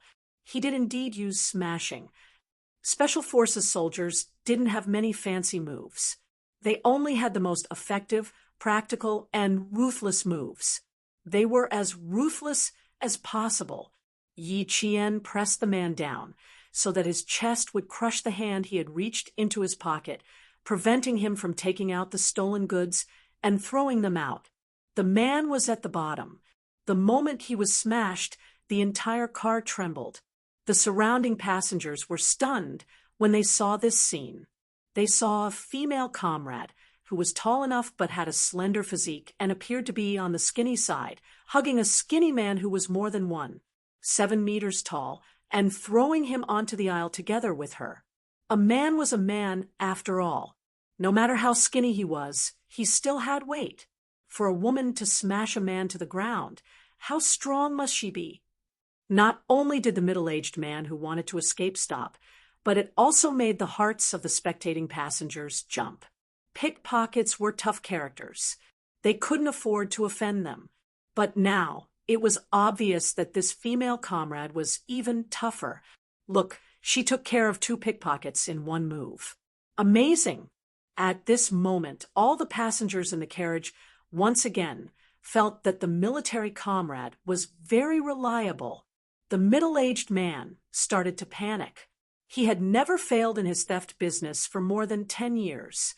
Even if his underlings failed, he, as the boss, would still be able to sit on the fishing platform. This time, he had actually stumbled, and he had stumbled in the hands of a woman. Although he did not manage to escape, he did not accept his fate so quickly. The middle-aged man began to struggle frantically. Although one of his hands was pressed against his chest, he could still move his other hand. *CK your mother. You want to fight me? He has a knife in his hand. Someone screamed to remind Yi Qian to stop the thief. At this moment, none of the tourists believed that the person being beaten up by Yi Qian was not a thief. Since he had taken out a knife, he must be a thief. The middle-aged man waved his knife, and the passengers standing in front of him stepped back one by one. Then, the policemen who were squeezing in from the back of the carriage were pushed back a few steps. They had to continue shouting before they squeezed out of the passage. The aisle was very narrow. The middle-aged man who had been smashed to the ground by Yi Qian was frantically kicking his legs. The tips of his shoes kicked and resisted on the green rubber aisle. His movements were very large. The passengers at the front who saw everything clearly could not help but break out in cold sweat for Yi Qian. If the pickpocket managed to escape, it would be disastrous. Chapter 3767. Although that was what they thought, they did not dare to help. What a joke, they all had knives. If they went over, they might just be more of a hindrance. Yi Jian would not let the passengers help her. She was still able to subdue these pickpockets. She crushed the man's upper body, grabbed the man's left hand that was holding the knife with both of her hands, and forcefully pinned the man's back. The brutal twist made the man scream. His voice was so loud that the policemen behind heard it, and their eyelids twitched. The middle-aged man's entire face was pressed against the smelly corridor. His heart was pounding from Yi Qian's move. He already had the stolen goods in his hands, but he did not have the chance to take them out. He struggled with all his might. His neck was red, and he shouted in a rough voice, "Don't King force me to make a move. Let me go. You can make a move. I can charge you with assault. You can be sentenced to more than 5 years in prison. Make a move as soon as possible. I'll wait." Yi Jian, whose upper body was pressed against the man's back, spoke coldly. The man struggled until he was panting like a cow and was sweating profusely. As for Yi Jian, her voice was steady and her breathing was steady. Just by listening to her voice, one could tell that she was very relaxed now. "What the **CK are you doing? Let me go. Let me go. You know who I am? You pissed me off today. Let me know where your house is. I'll make your neighbors suffer with you." The middle-aged man whose hand was entangled didn't panic, but when something thin and cold wrapped around his neck, the middle-aged man panicked. What was the difference between having something around his neck and being beheaded? How could he not panic? However, Yi Jian laughed. If he knew where she lived, would her neighbors be in trouble because of her? TSK, TSK, TSK. She was bragging too much. Her house was in Dangui Garden. The entrance was guarded by armed policemen who patrolled 24 hours a day. The entire Dangui Garden had an air defense test, and there was a flight screening area. Even normal phone calls could not be made. You want to enter Dangui Garden? I'll make it difficult for you to move. You want to force your way in? You want to experience the feeling of a bullet piercing through your body? You can't find my house, but my neighbors won't suffer with me. Behave. Don't struggle. Yi Qian did not get up immediately. She continued to crush his back. She had to make him behave before she got up. How could the middle-aged man not struggle with something strangling his neck? It would be strange if he didn't struggle. The more he panicked, the more he struggled. The shoes on his feet were even kicked to the side. However, he did not expect that the more he struggled, the more the thing wrapped around his neck sank into his flesh. It seemed that it would soon strangle into his flesh and break his throat. At first, Yi Qian did not stop him from struggling. He kept pressing down on his back until he realized that something was wrong and gave up struggling. Then he slowly reminded him, "You can move a little more. That way, you can kill yourself." This was not a threat. The middle-aged man had experienced it firsthand, so he immediately behaved himself. He did not move, but Yi Qian did. She no longer crushed the man to death. She quickly got up and wrapped her hands around his neck, forcing him to raise his head. Her other hand pulled out the middle-aged man's right hand that was pressing down on her chest.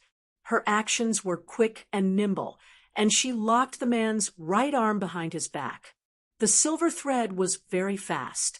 Yi Qian had already left a length that allowed her to tie his right hand. Both hands were tied together. The middle-aged man lay motionless on the aisle. His face was close to the smelly green rubber aisle.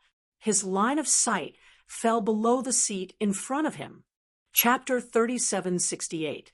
The middle-aged man wanted to move, but the thing around his neck was connected to his hands behind his back. If he moved, it would tighten around his neck.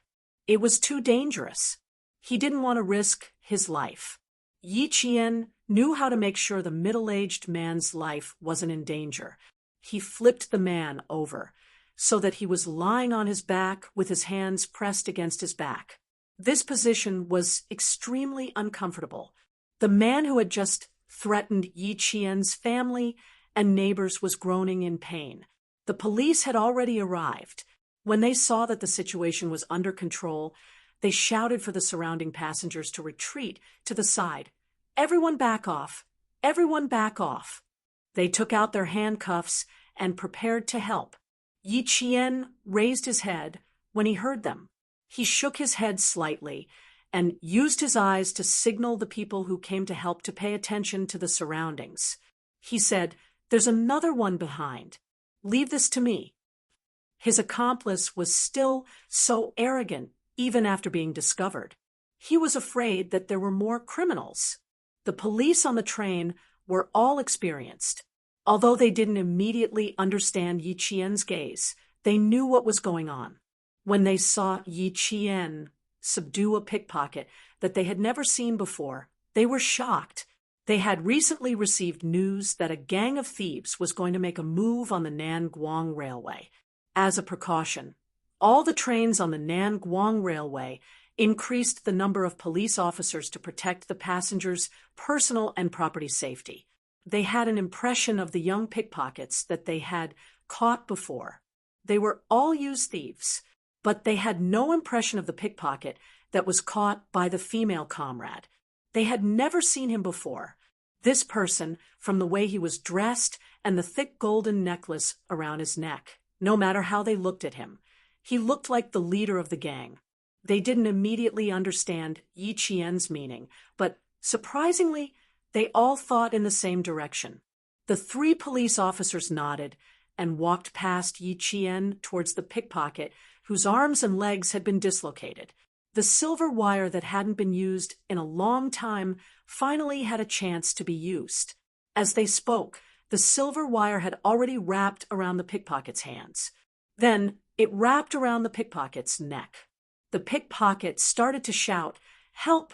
at the police officers. "Police officers, help, help, I'm going to be strangled to death. I feel terrible. I can't breathe. I'm going to be strangled to death. Help, I'm going to be strangled to death." He deserved to be strangled. You even stole life-saving money. You should be strangled to death. A traveler spat in the corner. He was afraid of revenge and did not dare to show his face. Yi Qian glanced coldly at the man who still had the guts to call for help.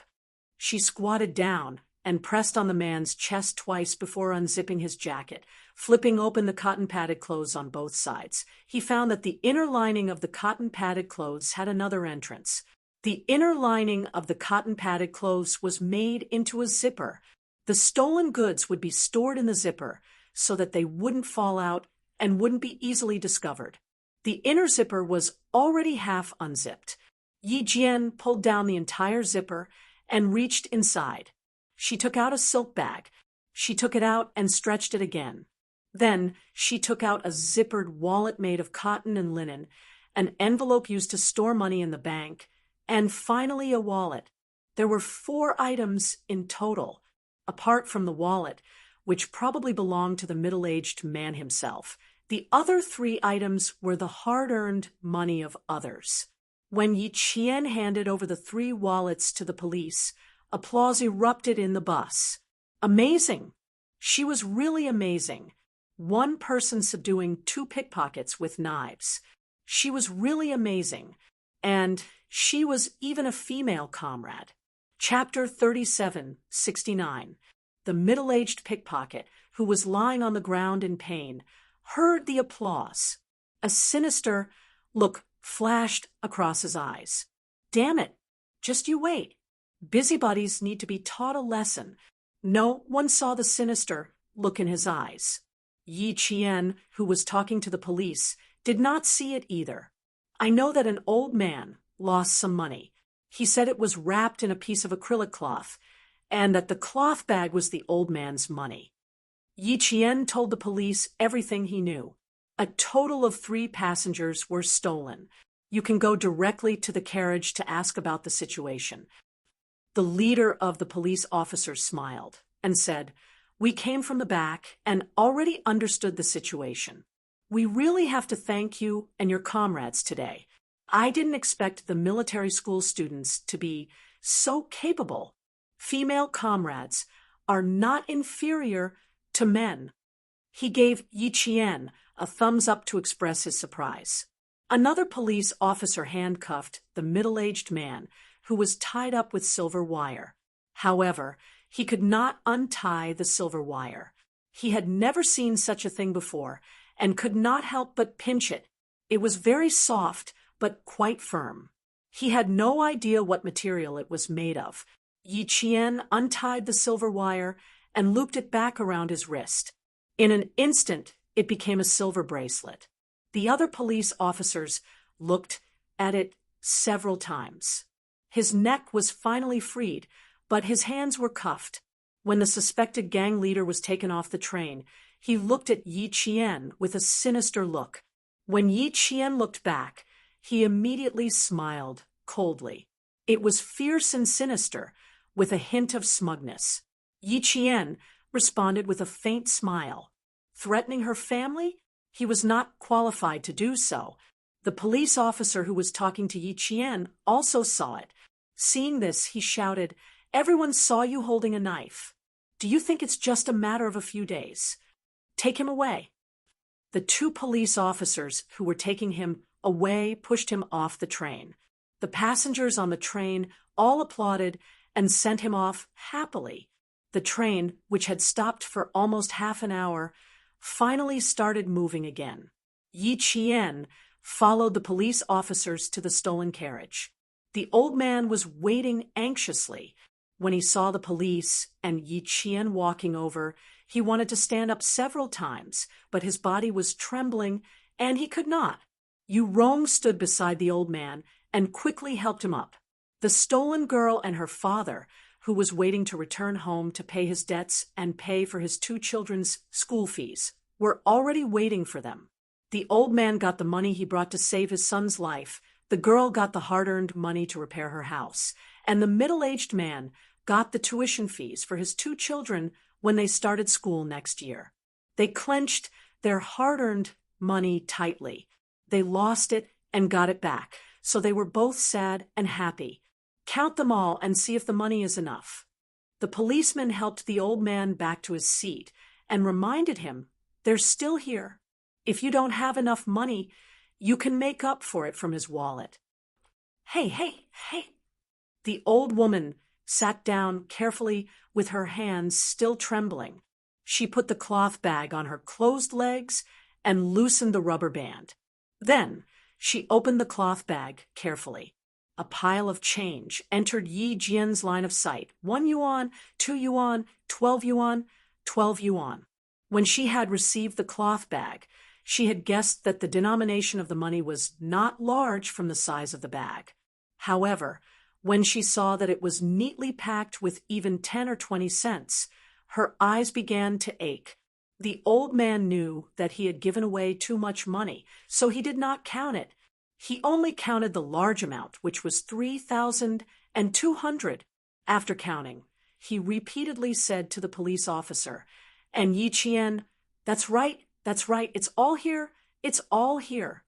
You should count the money you're giving away." The police officer's emotions fluctuated when he saw the money. "Tell us how much there is in total. We'll count it for you." Chapter 3770. The girl and the middle-aged man had finished counting the money. Not a cent less. They bowed and thanked the police, tears of joy rolling down their cheeks. "They're all here. They're all here. Thank you. Thank you. Thank you so much. Good people. You're all good people. Weren't they good people? If it weren't for them, they wouldn't have gotten the money back." Finally, the old man's loose change was counted. It wasn't much, only a little over 120 yuan. The total amount added up to 3,325 yuan, but it was all the old man's savings. Applause rang out in the carriage again. Yi Qian and the others declined to reveal more information to the passengers who wanted to send letters of praise. They returned to their seats without saying anything. Yi Qian and the police went to the small room where the train attendants rested alone. "Comrade, don't worry. We've been cracking down on the theft gangs recently to protect the safety of the people and their property. When you arrive at the station, we'll send people to escort you out of the station and onto the train. We won't let their accomplices have a chance to take revenge on you, but you have to be careful in the next few hours. We suspect that the middle-aged man we just caught is the leader of the theft gang. There are other pickpockets on the train. These people are used to committing crimes in gangs and will take revenge on those who report them. There are still 3.5 hours until you get off the station. You have to be careful in these 3.5 hours. Take turns sleeping. Of course, we'll also increase the patrols on the train so that the pickpockets who are still on the train won't have a chance to make their move. Yi Qian wasn't afraid of the pickpockets taking revenge. They couldn't find her, much less her family. Seeing that the police were worried that she would be traumatized, he comforted him. We have 20 comrades with us. They have more people, so we have more people.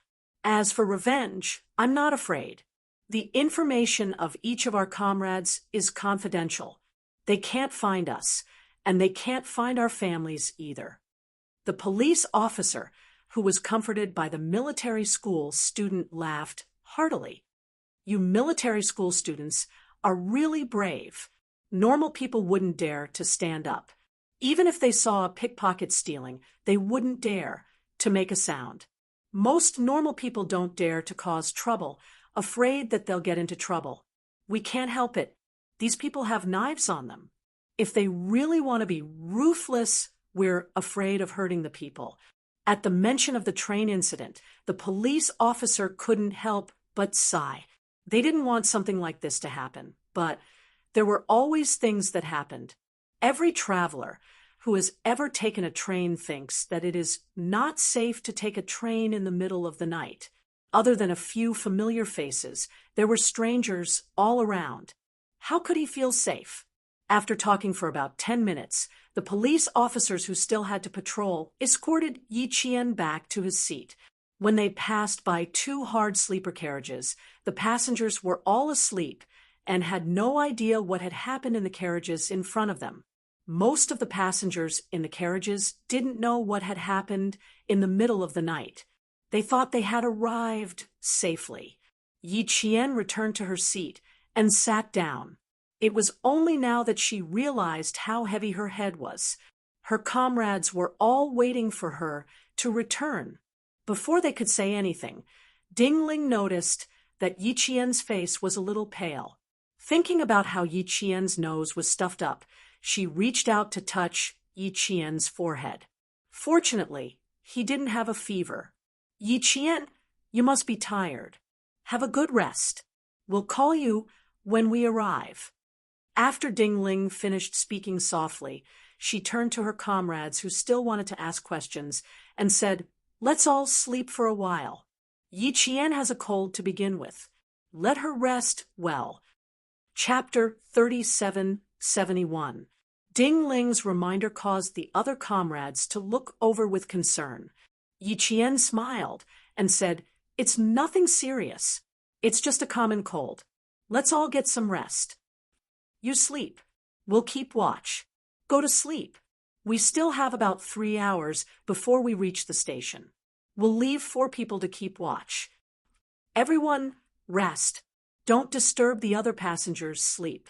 After exchanging a few words, they left 4 comrades to keep watch while the rest closed their eyes to rest. After what happened just now, their drowsiness had been chased away. They didn't feel very sleepy, so they could only close their eyes and pretend to sleep. Having dealt with a group of pickpockets, it didn't mean that the train was completely clean. For the next 3 hours of the journey, they still had to be on high alert and pay attention to their surroundings. Most of the passengers who had been disturbed didn't sleep as deeply as before. They closed their eyes for a while and opened them again. Just like that, they stayed awake until they reached the station. The lights in the hard-seat carriages were lit throughout the night. Only the lights in the sleeper carriages were extinguished. The train continued to rumble forward. As the sky gradually brightened, the number of passengers sitting in the aisles decreased significantly. There were even empty seats in the carriage Yi Qian, and the others were in. The passengers who didn't have seats came over. When they saw that there were empty seats, they happily sat down. After standing for an entire night, there were finally seats for them. Seeing that there were still empty seats, one of the passengers went to take a seat first. The other passenger immediately went back to call the other passengers who didn't have seats over. Be quiet. Don't let anyone hear us. I know. You guard it well. Don't let anyone else take it. I know. Hurry up and call them over. Damn it, after standing for an entire night, my feet are all swollen. They spoke softly and complained softly. However, they were still very happy that they had seats for the rest of the journey. Their appearance did not attract the attention of the male students on duty. Previously, they had noticed that the first few carriages were crowded with passengers, but there were seats in this carriage, and no one was standing in the aisle. There were people alighting, but no one was boarding. As a result, there were 5 or 6 empty seats. A man in his mid-30s with a crew cut and wearing a thick zippered navy blue jacket carried an old and dirty denim backpack as he passed through the 3 compartments. He seemed to be looking for an empty seat, looking around as he walked. When he reached the compartment where Yi Qian and the others were in, he seemed to be shocked by the dozen or so students in military uniforms. He immediately retracted his foot that was about to take a step out. Standing at the corridor connecting the 2 compartments, he hesitated for a moment before carrying the denim backpack over one shoulder and quietly entering the compartment. He walked past them softly, his gaze faintly sweeping over the students who were leaning against the back of their seats. His footsteps seemed to be lighter, and his expression was more reserved. The denim backpack hit the back of the seat, and the man was so scared that he quickly stopped and apologized. I'm sorry. Did I hit you?" Ding Ling, who was in a light sleep when her shoulder was hit, immediately opened her eyes and said to the passenger who apologized to her, "It's okay. You didn't hit me. It's good that you didn't hit me. It's good that you didn't hit me. I was just looking for an empty seat." The man stuttered a little. He apologized again and carried the backpack instead of carrying it. The 4 male students on duty all looked at him until he found an empty seat and placed the denim backpack on it. Only then did the male students withdraw their gazes. Ding Ling moved her shoulder gently. Although she bumped into it just now, she did not feel any pain. She only felt that even though the backpack was so big, the things inside seemed to be very light. Otherwise, her shoulder would have more or less hurt from the collision. Chapter 3772. Yi Qian was not completely asleep. Yi Qian, whose nose was so stuffed that she could not breathe normally, was not completely asleep. Although she did not open her eyes when she heard the commotion, she knew that a passenger's luggage had bumped into Ding Ling, who was sitting outside, turned her head to look at Yi Qian. Seeing her frown, Ding Ling could not help but ask softly, "Are you feeling unwell? Let's go to the pharmacy to buy some cold medicine when we get off the train." Yi Qian, who was still frowning, replied with a soft "MHM." In the end, she did not fall asleep and sat like that until the sky turned bright. The weather in Nanguang was not bad. Although the sky was only slightly bright, the entire sky was as clear as a mirror. One look, and one could tell that it was a sunny day. Yi Qian pulled the window up a little. The fresh air blew in, and she did not feel cold at all. Instead, she felt very comfortable. Our Nanguang is like spring all year round. You can't see snow. The trees on the mountain and the greenery on the streets are all green. The temperature is also high. When I called home yesterday, my mom said that the highest temperature today was 18 degrees Celsius. I just need to wear a thin jacket. It's a little cold in the morning, so I need to wear a thick jacket. Ding Ling, who also did not fall asleep, smiled and chatted with Yi Qian. She was from Nanguang province, but unfortunately, she could not enter the house when she passed by. Her family had wanted to meet her outside the train station, but Ding Ling did not agree. She could not give her special treatment just because she was from Nanguang province. It was better not to come. Yi Qian had already seen the information of all the students and knew that Ding Ling was from Nanguang province.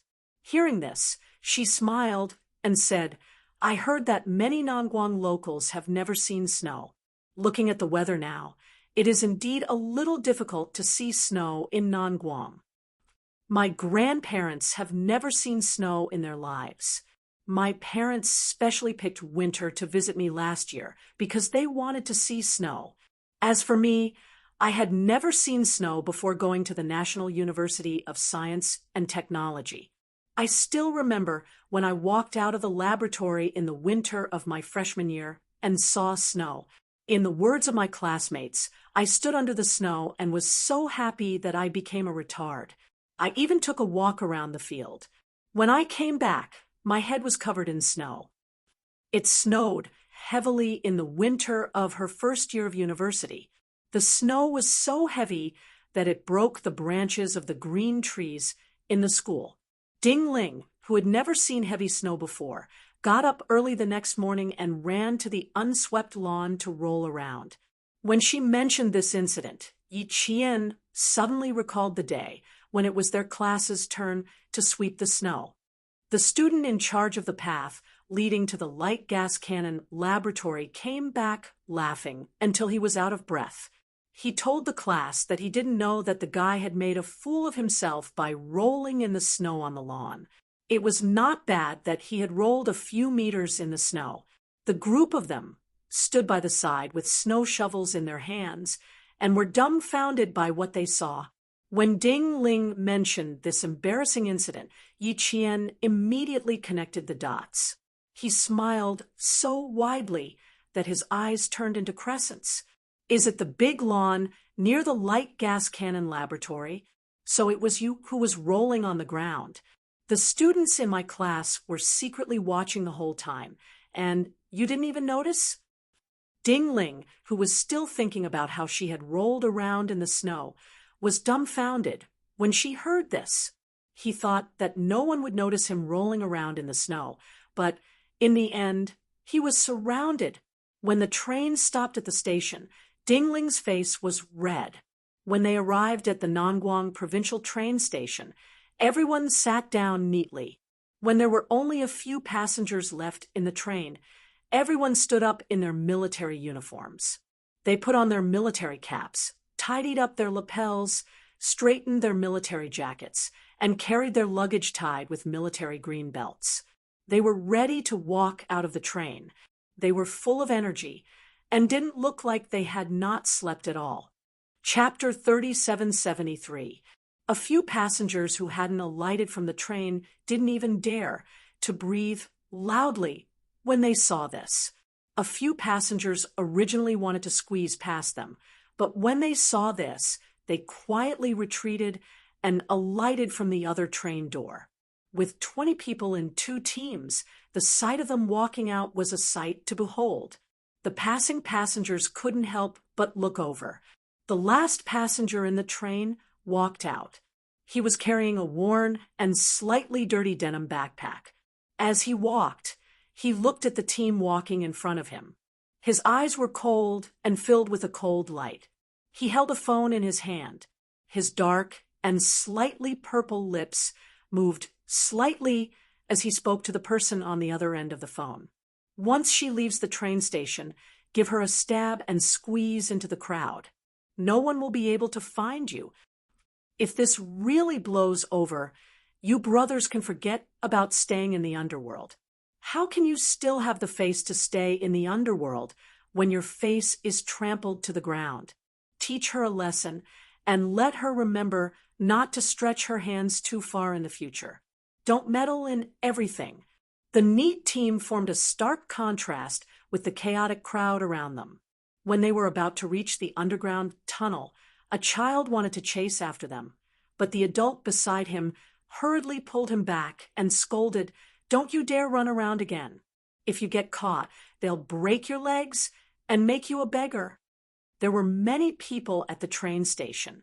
There were all kinds of people, and there was no lack of human traffickers. Children went missing and disappeared from time to time. Some were lucky enough to find them, while others weren't so lucky. On this side, Yi Qian, who was walking down the stairs in the underground tunnel, pulled back a child who was rushing forward while the adult shouted at the top of his lungs from behind. There were more people than usual. Their formation was scattered a few times.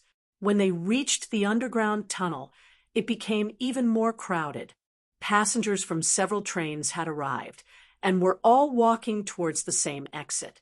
A few young people who didn't have anything in their hands squeezed through countless passengers.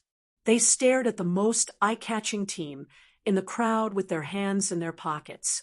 No matter if it was old or young in front of them, they pretended not to see them and squeezed to the front just like that.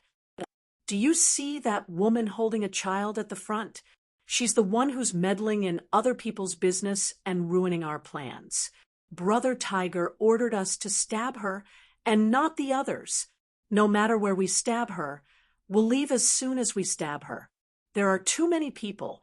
They won't be able to catch us. Whoever can avenge our brothers will have to depend on their luck. A young man with a tattoo on the web between his thumb and forefinger said eerily. He led the way, bumping through the unoccupied luggage of the passengers, and then bumping through countless passengers to reach the front. Soon, they approached the students who were still helping the passengers with their luggage. A few of them secretly exchanged glances and slowly took out their hands from their pockets. Something flashed with a cold light and disappeared in an instant. The expressions on their faces became even more gloomy. Yi Qian was helping a young mother with 2 children. It was the same child that Yi Qian had grabbed when he went down the stairs into the underground tunnel. The young mother had a baby who was not even 1 year old strapped to her chest. She was also carrying a large luggage bag on her back and a plastic bucket in her hand. There was no way she could take care of another 6 or 7-year-old child. If Yi Qian hadn't pulled the child back in time, the child would have been separated from the young mother. The little boy was very naughty. The young mother was embarrassed to tell Yi Jian that this was the first time the little boy had gone on a long journey. He was a little excited and had slept for a while on the train. Now, he was still very energetic. He thanked Yi Jian several times and was very assured that Yi Jian was holding his child's hand. At this time, they could choose not to trust anyone but them in their military uniforms. Chapter 3774. When a 6 or 7-year-old child was full of curiosity, he was not afraid of being held by Yi Qian. There were a few times when he tried to break free from Yi Qian's grip and rush forward. In the end, Yi Qian was worried that she would not be able to catch him, so she simply carried the little boy in her arms and said, "You can't run around, okay? If you run around, you won't be able to find your mother. You might get kidnapped by bad people and never see your mother again. Big sister will carry you outside. Big sister, when we get out, I'll sell you candy." Before she could finish her sentence, Yi Jian suddenly felt danger approaching her. She had no time to think at all as she was carrying the child. She turned around and swung the luggage on her back to avoid the danger. The bag was thrown with great force, and Yi Qian's speed was also fast. The moment she avoided the danger, she heard the sound of a metal object falling to the ground. It was a knife. Someone had just ambushed her with a knife. Yi Qian's eyes were cold as she carried the child. She did not stay where she was, and instead rushed out with the child in her arms. However, there were too many tourists around. Yi Qian did not dare to make any big movements, let alone attack immediately. She was worried that if she did, it would cause panic and lead to a stampede. In her previous life, she had seen on the news that there was a stampede on the night of the New Year in High City. There were dozens of casualties, and it was the biggest public accident of the year. But now, there were too many people in the underground passage, and the path was narrow. She could only avoid and quickly leave the crowded area. Damn it! The 2 people who did not succeed saw that the knife they had thrown was kicked somewhere. They cursed under their breath and immediately contacted the people in front of them. They had already blended into the crowd and disappeared in the blink of an eye. There was no way to find them. The person closest to Yi Qian was Yu Rong, who was walking side by side with her. The other person was Ding Ling, who was behind her, and a male student beside Yu Rong. It was normal for tourists to squeeze past them. From the moment they entered the underground passage, there had been a continuous stream of tourists squeezing past them. Some even squeezed between the two groups and hurriedly passed through. Thus, when Yi Qian suddenly swung her bag to avoid them, the three of them did not react in time. What made them realize the danger was when Yu Rong heard the sound of something metal falling to the ground. He glanced over and saw a sharp knife about 10 centimeters long being kicked away by the feet of countless passing tourists. At this time, Yi Qian, carrying the child, was several meters away. Yu Rong's pupils constricted. He immediately turned around and said to the students behind him, "Someone attacked Yi Jian with a knife." He then said to Ding Ling, "Tell the child's mother that Yi Jian is waiting outside with her child. You and the two of you to accompany her to find Yi Qian."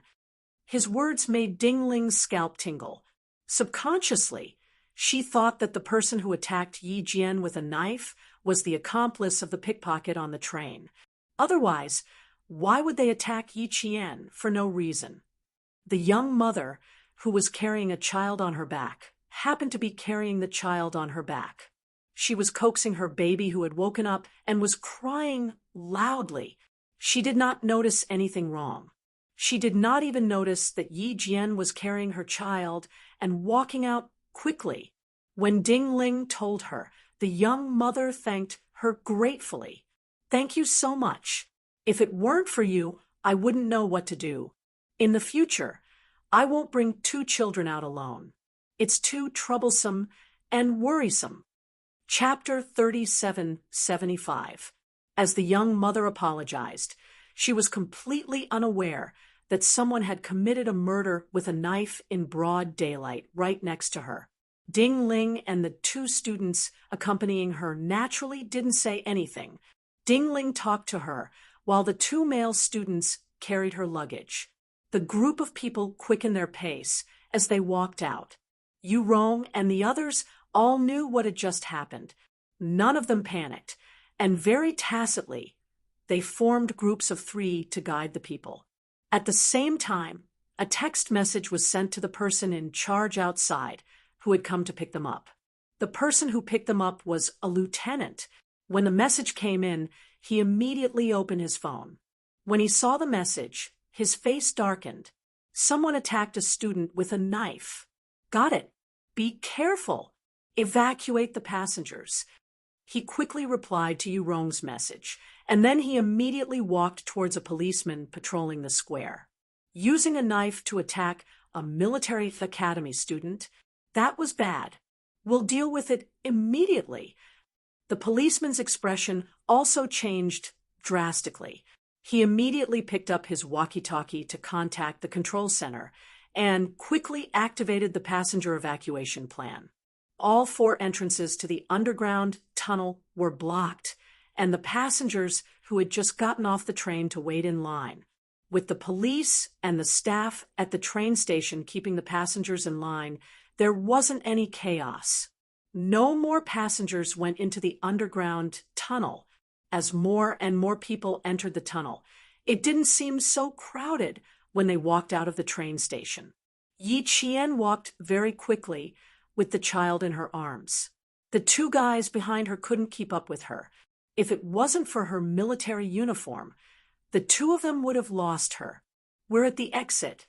Almost there. We can get ready." They had been holding their phones the whole time, keeping in contact with the people guarding the exit. Their tone was ruthless and casual. In their early 20s, they had no respect for the law and thought they were very powerful. They had no idea what was waiting for them. The staff at the train station's control center, as well as the police, had already fixed their eyes on all the cameras in the underground tunnel. They entered the footage based on the time of the attack as quickly as possible. a row of uniformed students, was very conspicuous in the footage. When they entered the footage, they started replaying it normally. When they replayed it to a certain point, a police officer immediately said, "These two people have been squeezing their way towards the student who was attacked. Double the speed." Now, they were in a race against time. They had to lock onto the suspects first, then immediately dispatch the police. As the city with the most migrant workers, Nangguang's provincial government was also one of the first cities to install the Sky Eye. Especially at the train station, there were cameras at every corner. The camera clearly recorded the entire process of the murder. It also recorded how Yi Qian, who was holding the child, nimbly avoided the danger at the critical moment. Her quick reaction made the police officers who saw her clap their hands and applaud. Once the target was identified, the police were dispatched immediately. 2 police officers even walked in from the exit to receive Yi Qian. They had already seen the cadet carrying the child. Fortunately, he was wearing a military uniform. Otherwise, with so many people carrying children, they would not have been able to spot him at first glance. The 2 police officers who had come to the rescue saw Yi Qian. At the same time, the guy who was about to make a move was also approaching Yi Qian. Yi Qian, who had already launched a sneak attack, quickened his pace, but he was still paying attention to his surroundings and keeping a certain distance from the other travelers. When someone approached, Yi Qian was already prepared. Chapter 3776. The special forces were very sensitive to danger, and Yi Qian was one of the best. Hearing the sound of footsteps behind her, Yi Qian knew that these people were going to attack her again. This was her first time in Nangguang, and she had been attacked one after another. Her first thought was that they were from Li Chuhai's side, but she quickly dismissed that thought. If they were really from Li Chuhai's side, how could they be so weak? Then, there was only one possibility left. The only people she had a grudge with were the pickpockets she had dealt with in the wee hours of the morning. The pickpocket who had been caught had a smug and meaningful smile on his face before he got out of the car. It was not because of anything else, but because he was laughing at the consequences she would face for meddling in other people's business. Therefore, he was very smug.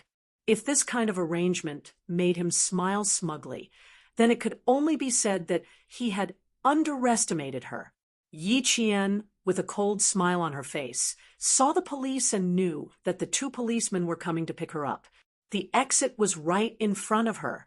With her speed, she could rush to the exit immediately, but in order not to cause panic among the other passengers, she chose to quicken her pace. She said to the child in her arms, "Little boy, let the police carry you later. Your mother will come to the police to pick you up and take you to see your father."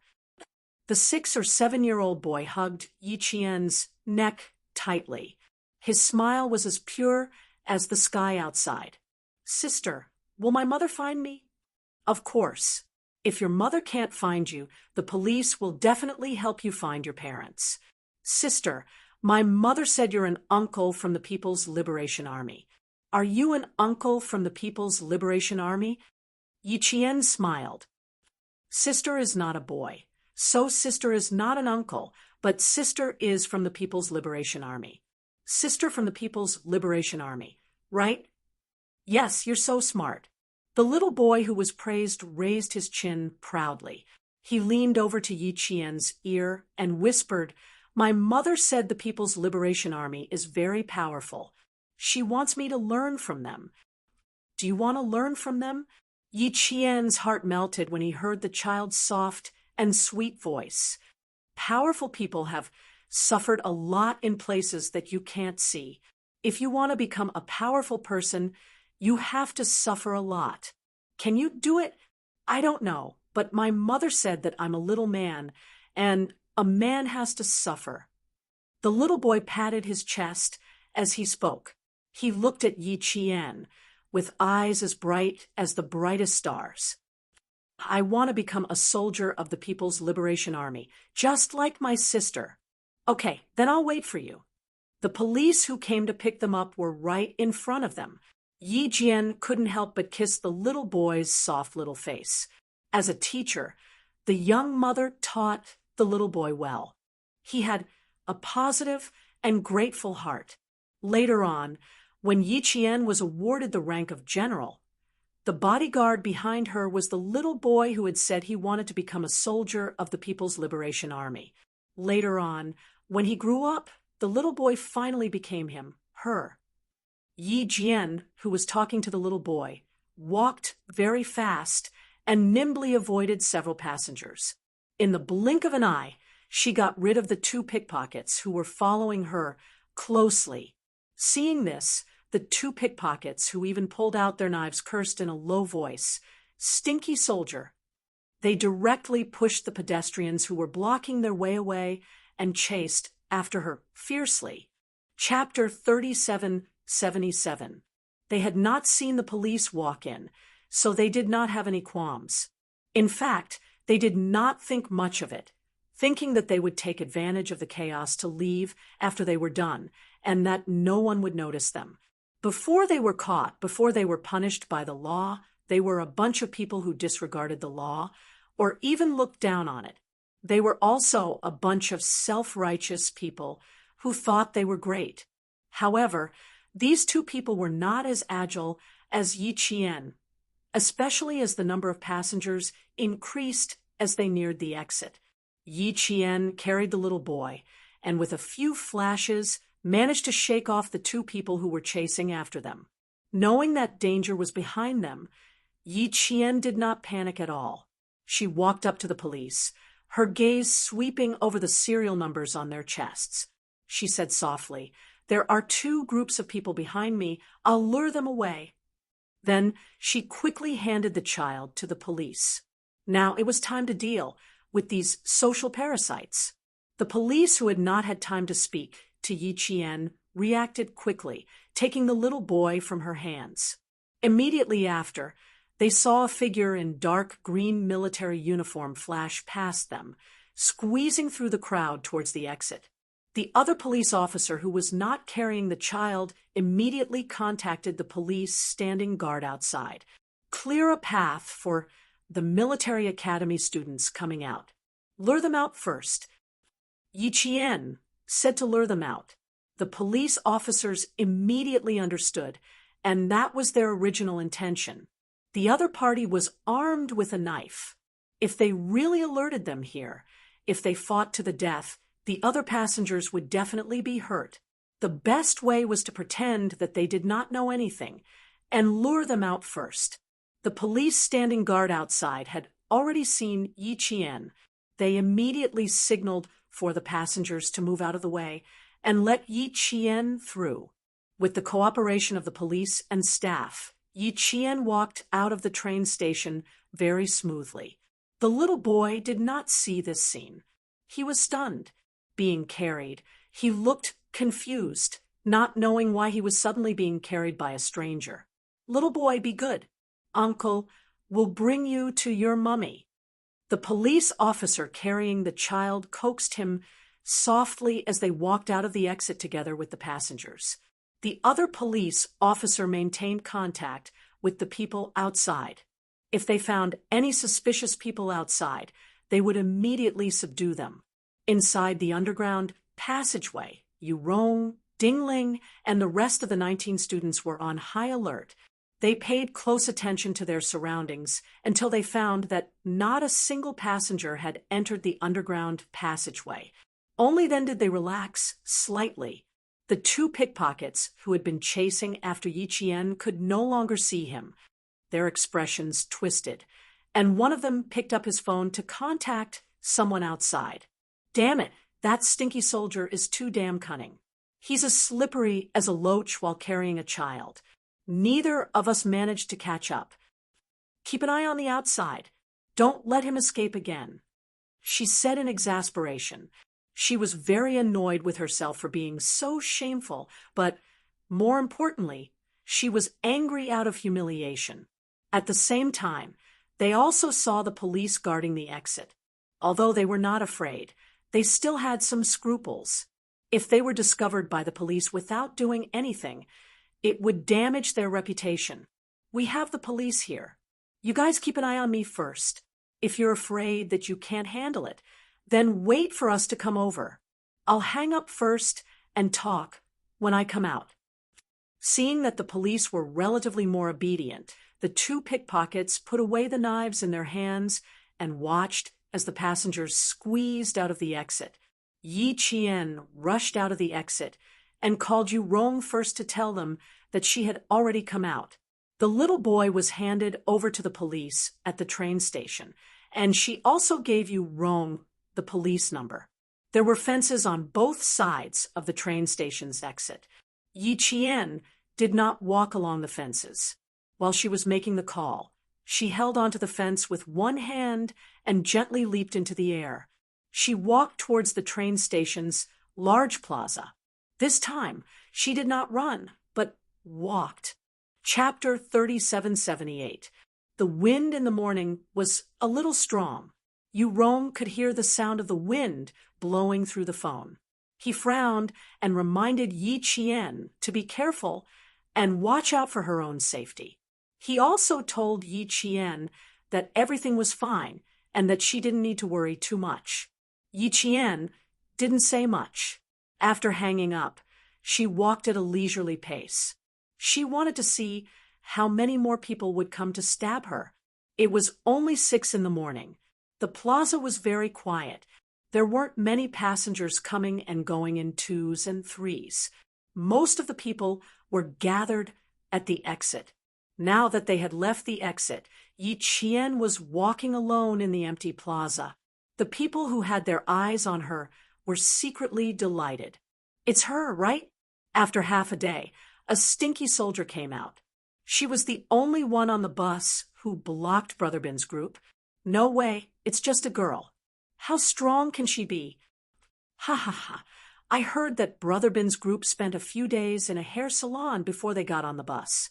They probably used all their strength on the girl in the hair salon. Otherwise, why can't they beat a girl? Aren't you F***king afraid that Brother Bin will hear you and beat you to death? All right, let's stop talking and get this done. Brother Hua might be watching from behind. The two groups inside haven't been dealt with yet. If the 4 of us don't let her see blood, it'll be hard to explain to Brother Hua." The group of 4, wearing black, floral, and denim jackets, with their right hands tucked in their pockets, walked in pairs towards Yi Qian. "Go up and stab her. Don't F***king talk nonsense. Once you're done, run. Brother Hua will arrange for a car to send the 4 of us back. If we get this done, Brother Hua will be happy. We won't have to worry about not having enough money for the new year." The person who spoke had a cigarette in his mouth. After smoking until only the butt was left, he casually spat it out and walked faster with his eyes fixed on Yi Qian. "Be careful, for suspects are approaching the military school students. The rest of you are controlling the outlaws at the exit. Increase the patrols around the plaza. Make sure the passengers stay away. All teams be careful. We've identified 8 suspects. Make sure to control all 8. Roger, Roger. Roger, Roger. We've identified 4 suspects. Roger. We've identified 2 suspects. The 2 outlaws who attacked the military school students haven't walked out of the exit yet. The mobilized police teams maintained close contact with each other. A net had been spread out, waiting for all the suspects to be arrested. A middle-aged man carrying a large denim backpack walked out of the train station. Then, he walked towards a small hotel opposite the train station. This person was the middle-aged man who had met Ding Ling in the early morning. He was also the Brother Hua that these people were talking about.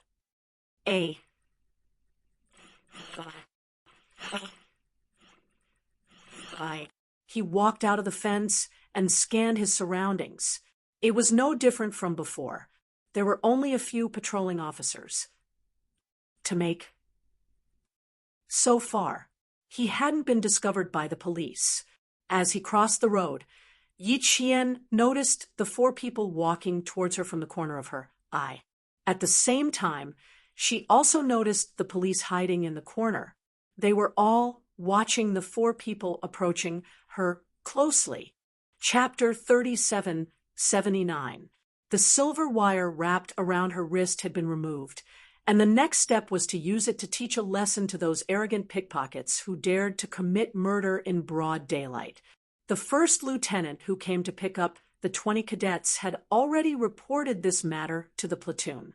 When the company commander received the call, his eyes widened, and he slapped the table, shouting, "Lawless! How dare they use knives to kill soldiers? Catch them! We must catch them! Don't let any of them go! Keep a close eye on them! I'm coming over now! How dare they retaliate for their courageous actions? They must be severely punished. This line needs to be cleaned up. Today they dared to stab soldiers. Tomorrow they will dare to stab civilians. As long as they don't like people who spoil their plans, they will dare to use knives to kill them. They have no regard for the law. What's the point of keeping them alive?" That Yi Qian, oh, I know her. She's a very powerful female cadet. Tell her not to show mercy. Teach them a lesson to death. And if anything happens, our platoon will take responsibility. Damn it! Damn it! They all need to be taught a lesson. This was not a small matter, but a very, very serious matter. They even dared to use knives on soldiers. What about civilians? Wouldn't they be even more daring? The first lieutenant reported what Yi Qian said to the police to the company commander. When the company commander heard this, he could not help but nod. Very good, bold and careful, knowing how to consider the big picture. Report to me if there's any situation. I'll come over now. Yi Qian's platoon was not a remote one. Although it was also at the foot of a mountain, it was not far from the outskirts of Nangguang province. It would take at least 2 hours to get to the train station from Lianli. The company commander, who was shocked by this matter, did not stop for even half a second. He greeted the political commissar and rushed to the train station with a few soldiers. On the train, he reported this matter to the regiment commander.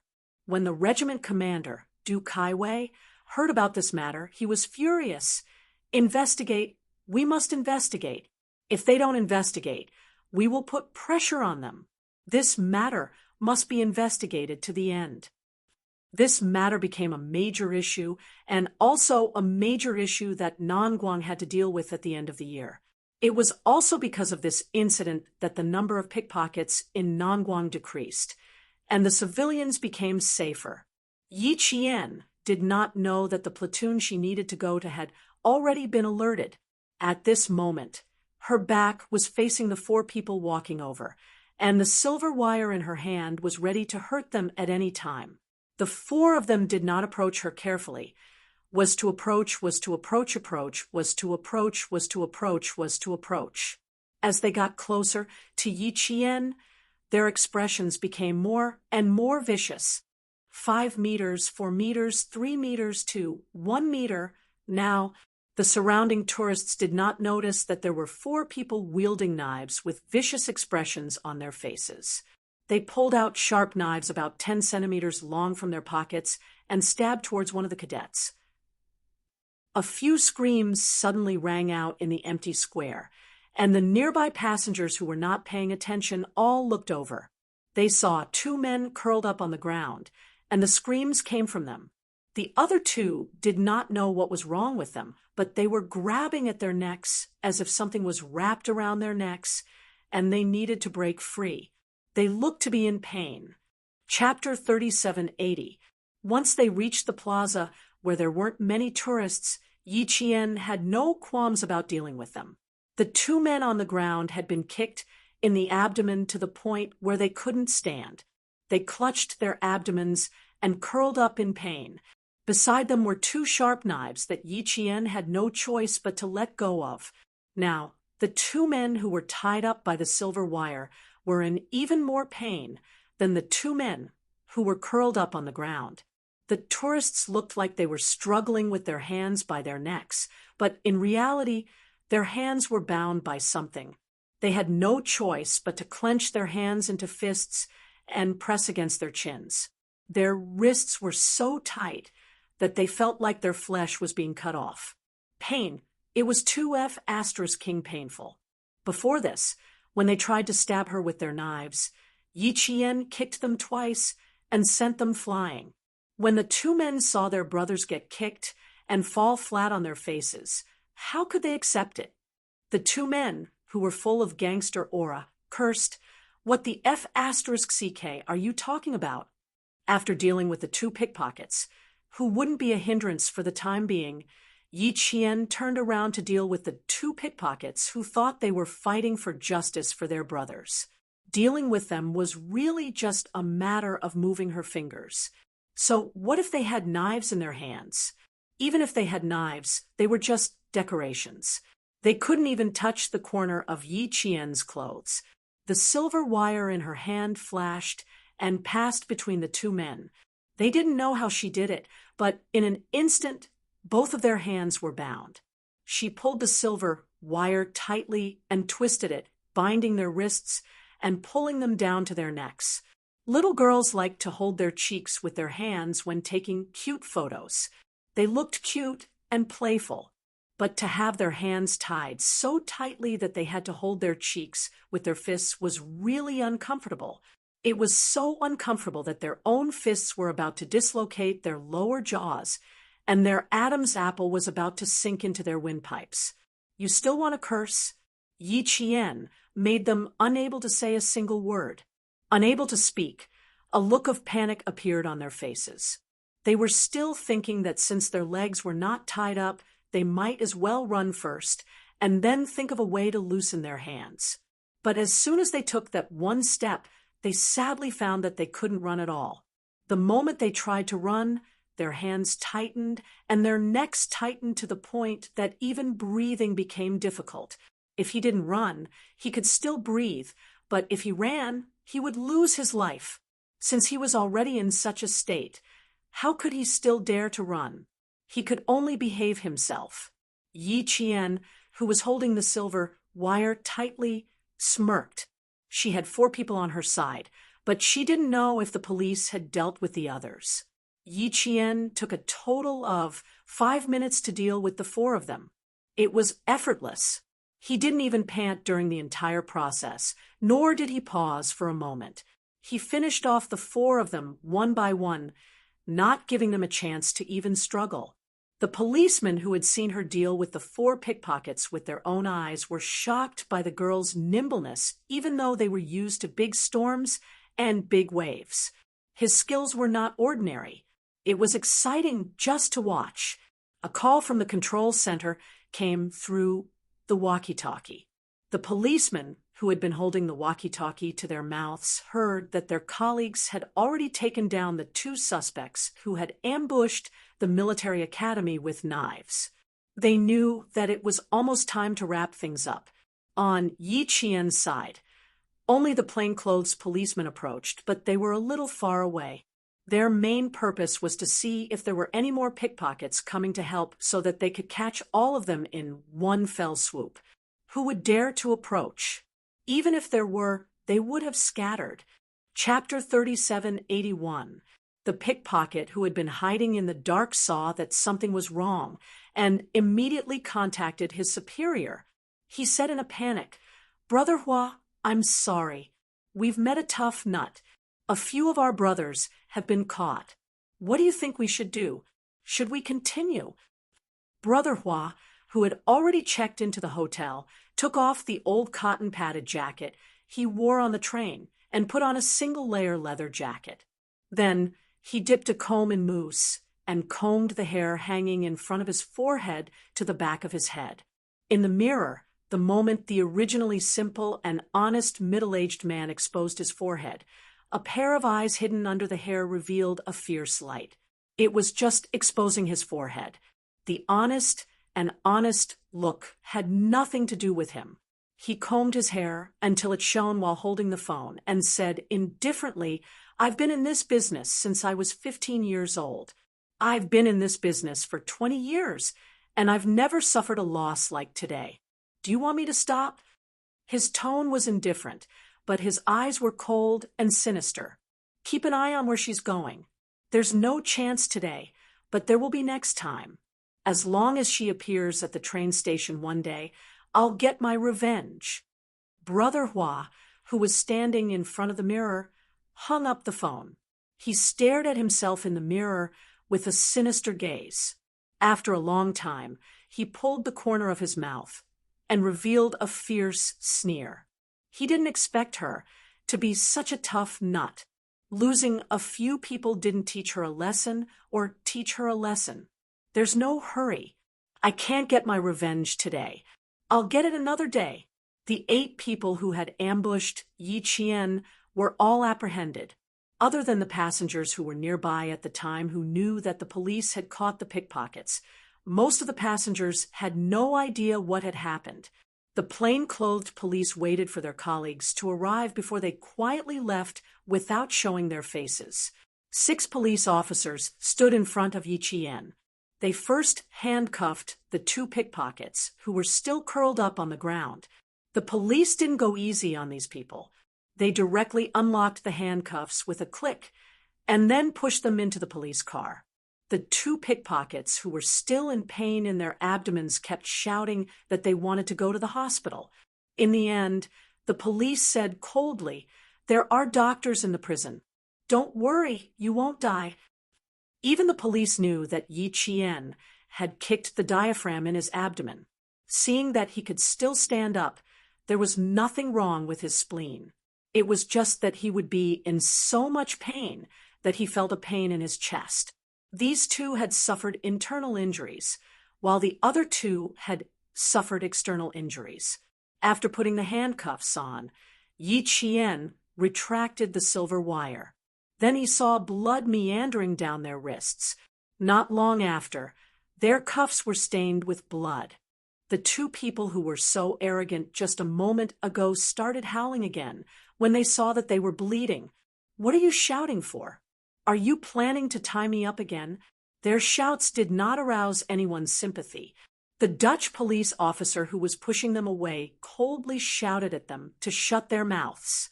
Not afraid of the police?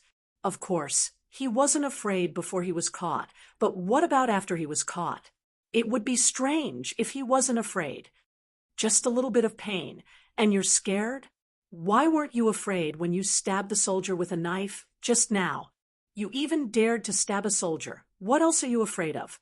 Just wait. The good days are yet to come. Hurry up and leave. Stop wasting time. Although she said that she wouldn't deal with them, she still used the walkie-talkie to explain the situation of the 4 pickpockets and gave them a simple treatment. She didn't know how these people would deal with Yi Qian in the end. She cooperated with the police and went to the police station to make a record. When they arrived at the police station, the police officers were very polite. Even the chief of the police station came out to greet Yi Qian. If it weren't for the fact that he suddenly had an emergency meeting and had to thank Yi Qian for a long time, he wouldn't have been here. Chapter 3782. She had helped them catch 14 pickpockets in one go, and they were all pickpockets working in the same area, so they had to thank her properly.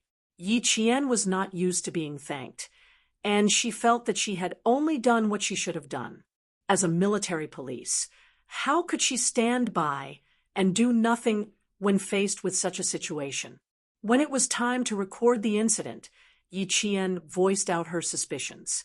The police officer who recorded the incident smiled and sighed. "Your suspicions are not wrong. They were indeed working together with Ling Chen and her gang.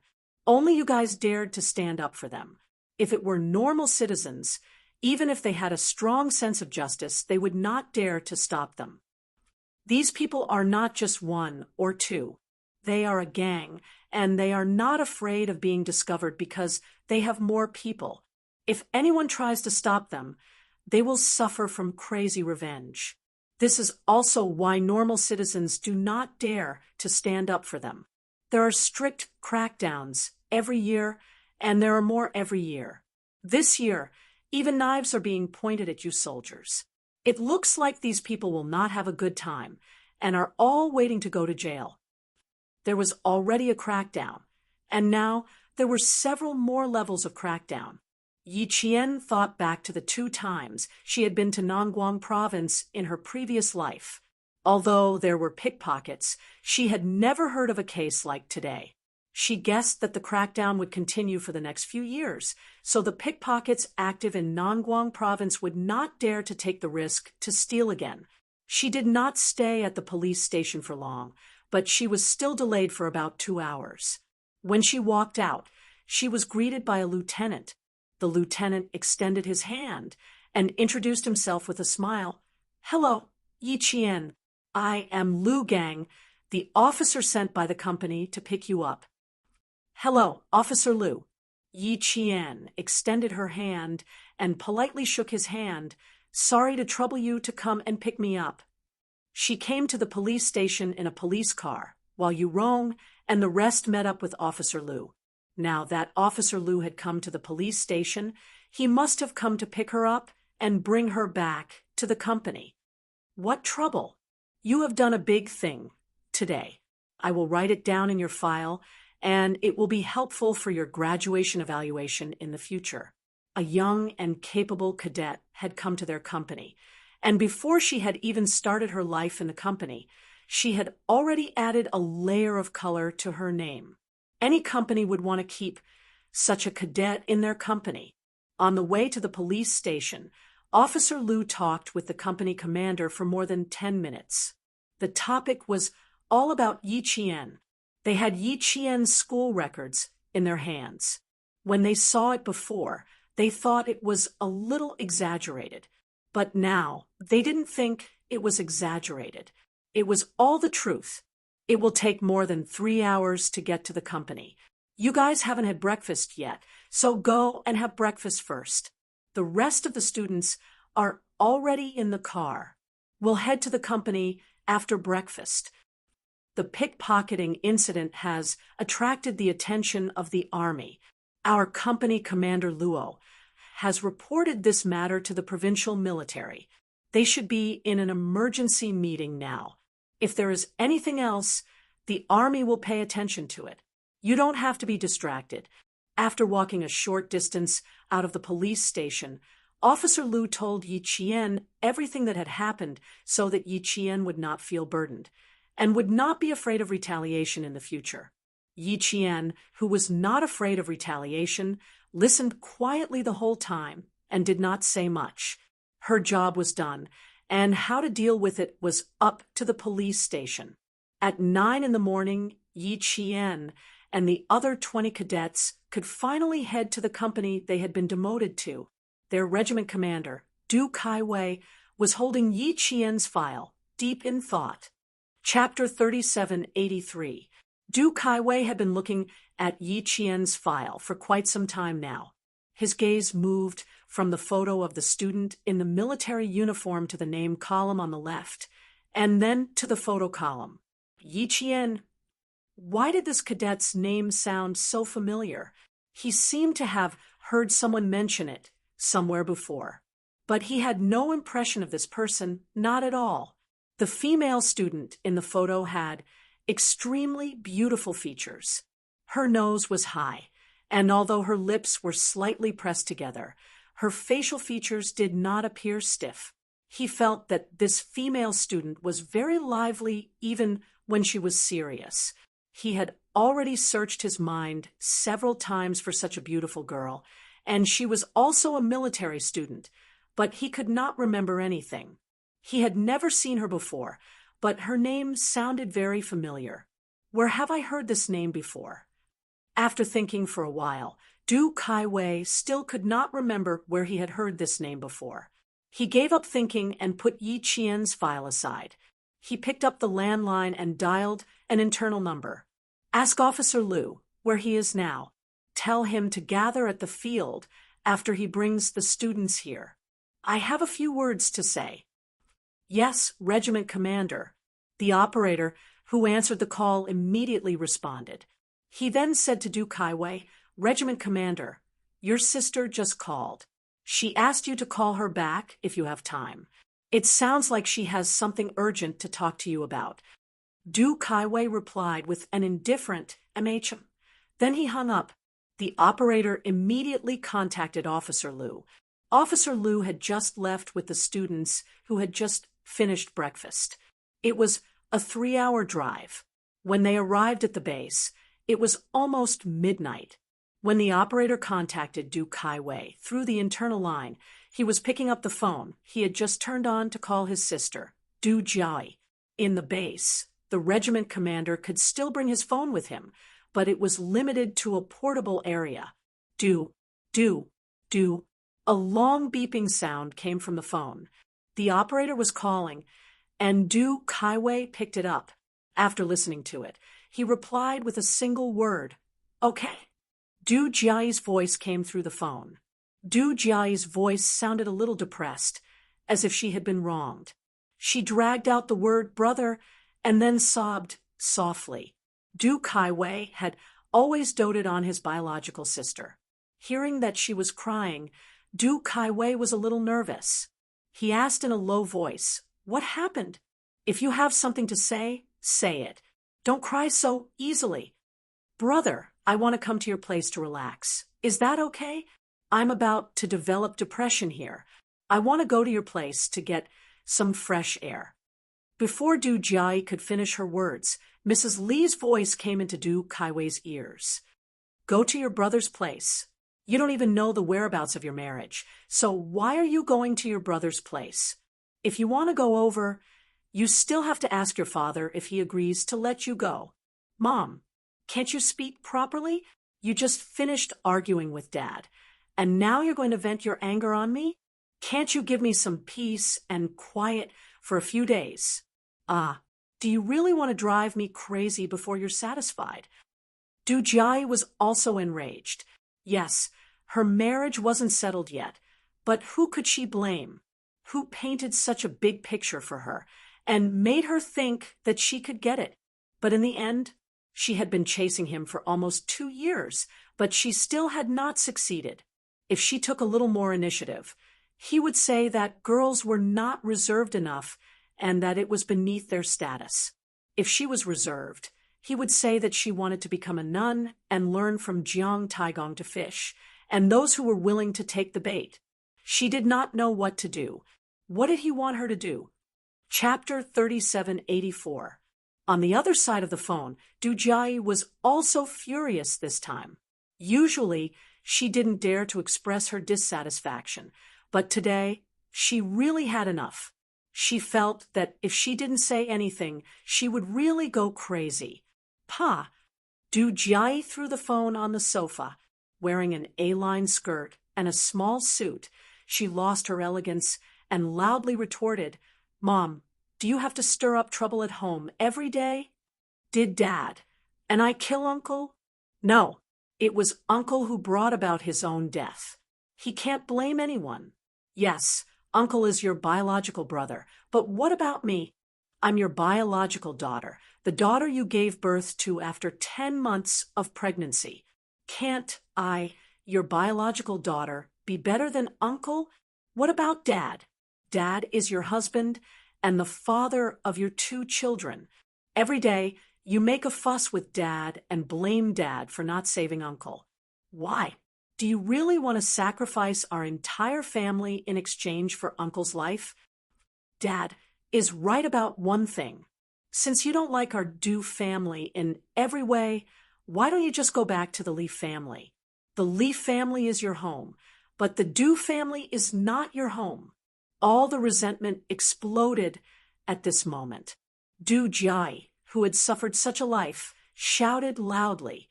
Her face was red, and the veins on her neck were exposed. She was tired. She was really tired. She was so tired that she didn't want to go back home now. Every time she came back, she only felt depressed and felt that she couldn't breathe smoothly. But she had to go back. In the past year, Mrs. Li had been blaming her husband because of the death of her biological brother, Li Chuhai. She blamed her husband for not saving her biological brother. For her, it was not difficult for her to do what old Master Li said. However, her good husband, ha, not only did he not help secretly, he also warned her not to intervene. Later, Mrs. Li recovered from the sadness of losing her brother and began to think carefully. The more she thought about it, the more she felt that she had been deceived by her husband and daughter. She had said that she had to endure it for the sake of her family, but in the end, she had lost her brother. When the old man at home fell ill, and she went back to take care of him for half a month, she found out that her biological brother had saved a large sum of money for her in order to let her live a better life. He even smiled and said to the old man, "Dad, in the future, if brother-in-law can't stand sister's bad temper and divorces her, the money I save for sister will be enough to support her for a few lifetimes." He was her biological brother. Even though he knew that he was in danger, he still didn't forget about his biological sister. But as his biological sister, she actually didn't care about him for her own selfish reasons, until she received his grievous news. Madame Li and Li Chuhai were very close because of the hard times they had gone through together when they were young. Even after Li Chuhai left the country, the two siblings had always kept in touch with each other. She was deeply in love with Li Chuhai, so naturally she couldn't accept Li Chuhai's departure. At first, she blamed herself for being powerless, but later, under the nagging of old man Li and old Madame Xiao Li, she actually blamed her own husband. As a result, Du Jiai's life was in deep trouble. At this moment, Du Jiai yelled at her. Madame Li, who was trembling with anger, raised her hand and couldn't help but slap Du Jiai in the face. This slap was so strong that Du Jiai dashed back to her room to tidy up a few pieces of clothing, grabbed her ID card, and put on a thick down jacket. Without looking back, she rushed out of the house and headed straight for Nanguang. Chapter 3785. The Li and Du families were not very peaceful these days. Although the Fu family was in Yiqian, and Father Fu did not come back to accompany Old Master Fu, the house was very lively. Old Master Fu's laughter could be heard from the chess room. "Oh my, you made a bad move. Ha ha ha, I was waiting for you to make this move." Old Master Fu's laughter was accompanied by the sound of chess pieces falling on the board. His face was very red from laughing. He said to Master Xia, who was sitting opposite him, "What do you think? My move is to retreat in order to advance. Do you admit defeat?" Master Xia, who had lost 6 games in a row, did not say anything immediately. Old Master Fu, who was sitting cross-legged, was playing with the chess pieces in his hands. He looked at them for a while, then threw the white chess pieces in his hands into the chess box and sighed, "I admit defeat. I admit defeat. Your moves are really good. I really did not notice it. I couldn't beat you when I was young. I didn't expect that I still couldn't beat you when I was old. It's fate." Old Master Fu picked up the black chess pieces one by one and put them back into the box. He smiled and said, "When I was young, I learned from great scholar Qi. Today, great scholar Qi's chess classic is still in the cultural center. If you beat me, how can I face great scholar Qi in the future? You have to know that I am the last disciple of great scholar Qi. I am also the most intelligent one. Ha ha ha, admit defeat. It's not embarrassing at all. Ha ha ha." Old Master Fu laughed so hard that the wrinkles at the corners of his eyes increased. It was obvious that he was in a good mood. When Master Xia saw this, he wanted to glare at the old man. What was so funny about laughing? Learning from great scholar Qi, he was so close to becoming great scholar Qi back then. Who knew that someone like him would appear out of nowhere and make great scholar Qi, who was already 83 years old, change his mind immediately? Why didn't he feel guilty about stealing his teacher? "Are you still going to play? If you continue to laugh, I won't play with you." Master Xia pinched all the white pieces into the box, just as the old man continued to smile and answer. Come, come, come. Master Xia quickly switched the two boxes and said, Now it's my turn to play black, and you play white. That was strange. Usually he could win a game after losing 3 to 5 games. But now he had lost 6 games in a row and did not win a single game. Could it be that today was not a good day to play white? The two old men, who had made great contributions to the country, were now like children who had regained their youth. One of them laughed heartily because he had won, while the other thought that it was because he had continuously played white chess that he had lost 6 games in a row. Li Jinyan, who had just returned home with the cold wind, entered his fingerprint and pushed the door open. Before he even walked through the entrance, he could already hear the old man's cheerful laughter. He turned around and looked at the person who had not come in for a long time. His slender eyebrows could not help but slightly frown. He said lightly, How long do you plan to stand there before you come in? Standing at the door was a policewoman. She was wearing a Type 99 multifunctional police uniform that was used for on-duty duties. The police mark on the uniform said that she had not yet obtained the police status. She was a probationary policewoman. At this time, she stood at the door and did not know whether to enter or leave. She was embarrassed and blushing. Seeing the young lieutenant colonel, who had entered the door directly by entering his fingerprint and urging her to go in, the policewoman's face became even redder. She quickly raised her head and looked at the young lieutenant colonel, who had been misunderstood by her, and was almost forced into the police car by her colleagues. She was very uneasy and took 2 small steps back. She said with restraint, Then, no, you don't need to go in. I'm sorry, I misunderstood. It's just the recent orders made us more vigilant and thought that you were a fake soldier. I'm sorry, I misunderstood. You have a good rest. I'll go first. I still have to go back to patrol. Chapter 3786. The policewoman was young and had just graduated from the police academy this year. Due to her good performance in school, she was directly assigned to the capital and became a policewoman. She was very capable, but she didn't know what was wrong with her today.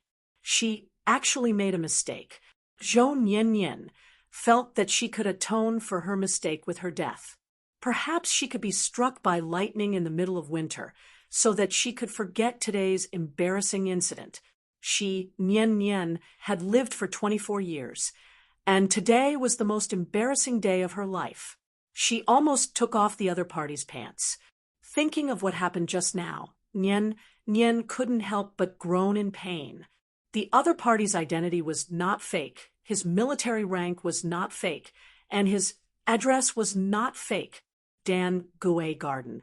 He really lived in Dan Gui Garden, which was full of people who had made great contributions to the country. He really didn't lie. He really didn't lie to her. In fact, when the police car drove to the entrance of Dan Gui Garden, when the armed police standing guard at the entrance stopped him and then saluted and let him go, she and her 2 colleagues knew that the other party's identity was real. His identity was more real than real gold. At that time, she wanted to apologize quickly and leave immediately. However, the lieutenant colonel, who was sitting in the police car and whose cold aura could not be stopped even with the heater on, glanced at her and said, It's your duty to confirm my identity, and it's my duty to cooperate with your investigation. To be on the safe side, you can go in with me and further confirm whether what I said is false. What did she say at that time? Yes, she wanted to apologize and refuse, but in the end, the 2 colleagues who accompanied her betrayed her at the critical moment and pushed her to the front, saying, Okay, let our Officer Zhou go in with you. We'll wait in the car. Officer Zhou, go and come back quickly. We'll wait for you here. At the same time, patrol the area for our colleagues. Patrol my ass. This area was fully monitored, full of air defense, and full of armed police. The security factor was on the same level as Zongnanhai. Why would they need to patrol? They clearly knew that they had misunderstood, and misunderstood someone they couldn't afford to offend, so they pushed her out to face the storm that might come. But Nien secretly glanced at the man standing at the door like a steel gun, and her heart was in a panic. This she had said a lot, but why didn't he say a word? F***CK. Don't tell me you're holding a grudge. Instinctively, Nien lowered her head to look at her chest. She wasn't looking at how big her breasts were, but at the 6-digit police number pinned to her chest. Oh no, the other party must have remembered her badge number. She lowered her head to look at the warning sign on her chest. Li Jinyan, who hadn't said a word, noticed it and subconsciously looked over as well. When his gaze landed on her chest, Nien Junyan sighed heavily. Her chest naturally rose and fell. Li Jinyan's gaze on her chest awkwardly shifted away. Zhou Nian, who did not notice at all, finished his heavy sigh and put on a serious face. I'm sorry, Lieutenant Colonel. It's my dereliction of duty today. I brought you unnecessary trouble. My number is 090216. My name is Zhou Nian. You can call the complaint number and complain about my mistake today. Sorry to disturb you. Goodbye. After that, he saluted and prepared to leave. If he didn't leave now, when would he? Zhou Nian, hurry up and leave. You can't embarrass yourself anymore. Zhou Nian, whose heart was already raining, just wanted to leave as soon as possible. Chapter 3787. Li Jinyan didn't insist on letting her into the house. He just felt that it would be better to confirm his identity again.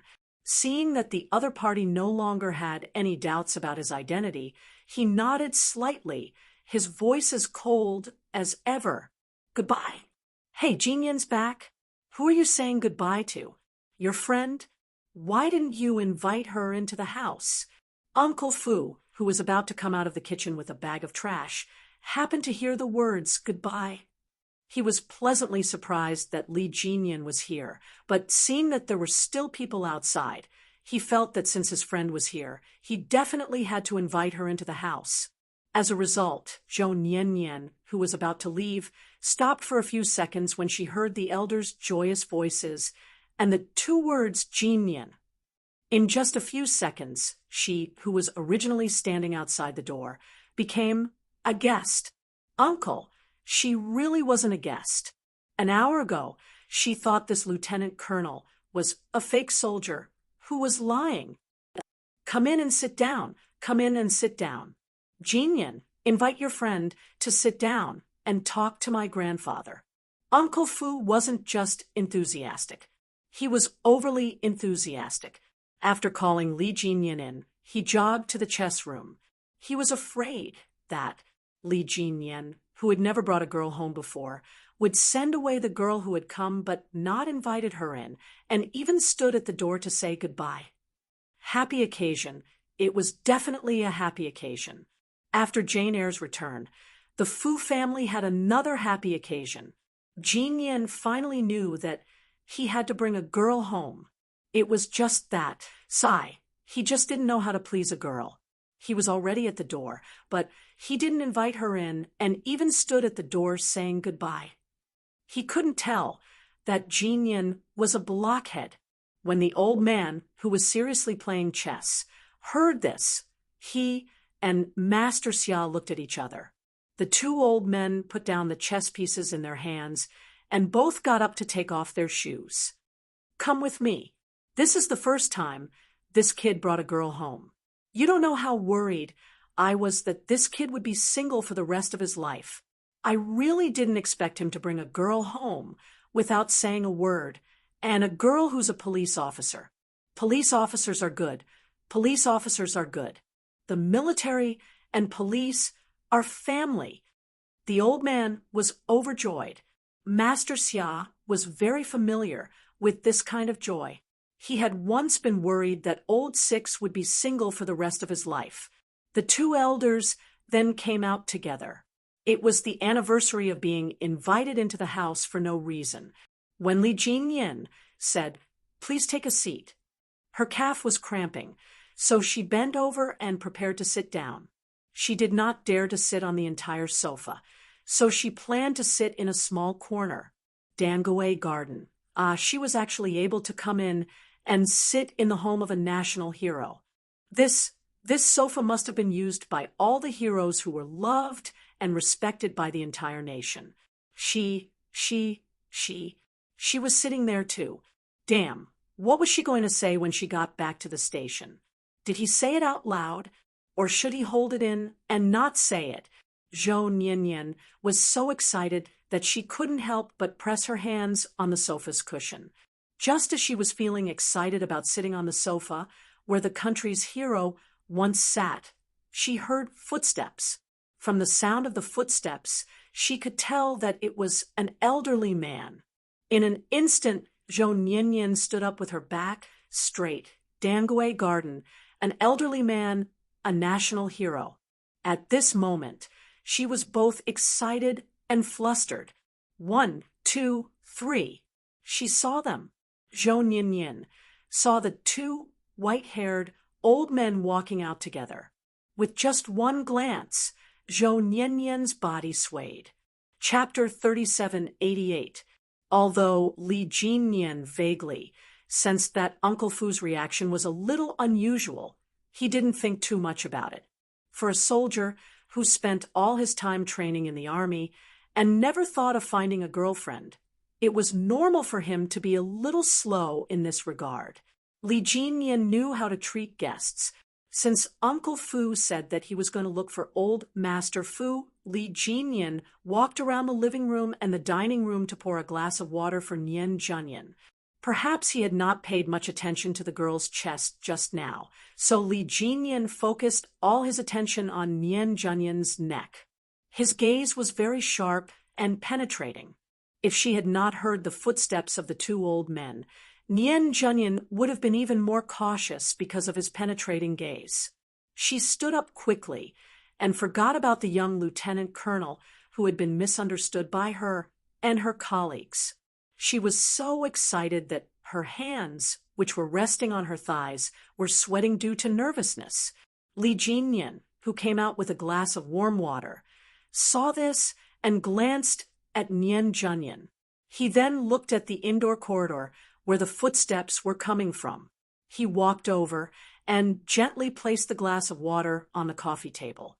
"Drink some water," he said in a low voice, put down the glass of water and walked toward the corridor where the footsteps were coming from. He also heard the footsteps of the two old men and knew that there were guests in the house. As for the policewoman, who looked calm on the surface but whose tense body betrayed her nervousness, Li Jinyan did not do much to welcome her. He also did not tell her not to be so nervous. Li Jinyan knew very well why she was so nervous and agitated. The two old men walked out together. Old Master Xia's gaze landed on the young lieutenant colonel who was in a military uniform, but old Master Fu's gaze, his gaze passed over his grandson's shoulder, who was blocking his front line of sight. Then it landed on the young policewoman who was standing upright on the sofa in the living room. His vigorous and powerful voice was gentle as he said with a kind smile, "Young lady, sit, don't just stand there. Look, you are still wearing your police uniform. You must be on duty outside and took time out of your busy schedule to come here. Thank you for your hard work. It is because of your protection that the citizens can travel safely on this snowy day. Don't just stand there. Sit down and rest." The old man only had eyes for the young girl standing in the living room.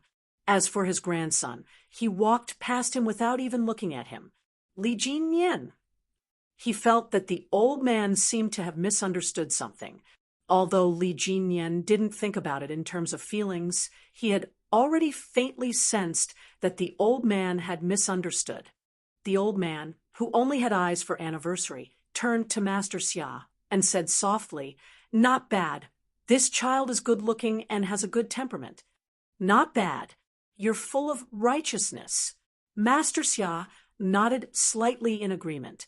Then he turned his head as he walked past Li Jinyan and said kindly, "You have good taste. Not bad." Uncle Fu, who was half a step behind, said, "Then we have to guard it well." "That's right." Finally, the old man looked at his grandson, who he had ignored just now. He turned his head and said seriously, "Your Uncle Fu's words are very reasonable. You have to keep it in mind." Li Jinyan raised his hand and gently tugged at the tie inside his military uniform. He felt that it was necessary to explain this misunderstanding. The old man had just followed him to check his identity. It had nothing to do with good taste and guarding it well. Chapter 3789.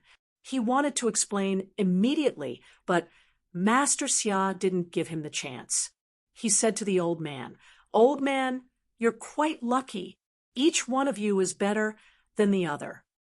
"Not as good as you," the old man said modestly, but he thought so in his heart. Nian Anian was so excited that all the pores on her body were dancing crazily. Who did she see? Who did she see? She saw old Mr. Fu, an old man who had made great contributions to the country's aerospace dream. And the other one was old General Xia, who had never appeared in public before, but had been written about in teaching books. This was old General Xia, who could stand in the middle of the city tower. Both of them were famous figures, the backbone of the country. They carried the country's dream of becoming a powerful country and realized it. She must have done a lot of good deeds in her previous life to have today's good karma. That was why she was able to see the big shots that she had only seen in books and documentaries. Nian Anian was so excited that she didn't know what to say. The more she said, the more mistakes she would make. The less she said, the less mistakes she would make. She might as well salute to show her respect. Nian Anian, who was born in a police family, was a cheerful, humorous, and very down-to-earth girl. She thought of how to show her respect, so she saluted the two old men with her full respect. The two old men were both soldiers. When they saw this, they immediately saluted back to the young female police officer. They saluted back to Nian Anian with the same amount of respect, regardless of their positions or identities. At this moment, Nian Anian's eyes suddenly turned red. She had never thought that she would one day be able to meet two big shots who were comparable to the backbone of the country. She also never thought that the two old men would be so amiable. The old man and Master Xia put down their hands and smiled. It seemed that this child recognized them. How rare, how rare. She could actually recognize the two old men. When Nian Anian saw the two old men smiling, she also smiled cautiously. She glanced uncomfortably at the young lieutenant colonel, who also had the word Nian in his name. Seeing that half of their names were the same, please do her a favor and save her. She really didn't know what to say. Li Jinyan received her pleading gaze. His handsome face was indifferent as he walked over to help her out. The old man spoke first and gently said, "Don't just stand there. Sit down and drink a glass of water." Jinyan poured the water, right? He's not very good at taking care of people. It's winter, and you should be drinking brown sugar ginger tea. No need, no need. Old sir, I will leave now. I won't trouble you and the lieutenant colonel. Zhou Nian didn't dare to stay. She just wanted to leave now. No, not leave, but run. She just wanted to run now. Heavens above, please forgive her for the mistake she made today. She had misunderstood old Master Fu's grandson as a fake soldier. How was she going to face old Master Fu when he found out? Nian Anian looked at Li Jinyan for help again. He was the only one who could save him now. When Uncle Fu saw that Li Jinyan did not move, he was so anxious that he almost slapped his thigh. For the first time in his life, he felt that his young master was a blockhead. He had already brought her back, but he didn't know how to stay a little longer. "Old sir, how would Jinyan know where the brown sugar ginger tea is? I'll go make it. Let Jinyan talk with you." After the anxious Uncle Fu finished speaking, he quickly walked to the kitchen. The emperor wasn't anxious, but the eunuch was. Chapter 3790. The old man wanted to keep the young policewoman for a while longer. Of course, he could tell that she was being reserved. This was nothing. The first time they were strangers, the second time they were friends, and the third time they visited, they were family. How can a guest leave without drinking a cup of water? You're in a hurry to leave because you have to go on duty, right? It won't be too late to leave after drinking a cup of tea. If you're afraid of being delayed, I'll get Jinyan to drive you. It won't delay your work. The old man who sat down asked him to stay again, and arranged for Li Jinyan to do what he wanted to do next. Old Master Xia also said, "Young lady, take a seat. It won't be too late to leave after drinking a cup of water. It's hard on you police officers, too. It's snowing outside, and it's already a few degrees below zero. Drinking a cup of ginger tea to warm your body in the cold weather is also for your own health. You have to know that only with a healthy body can you better serve the people."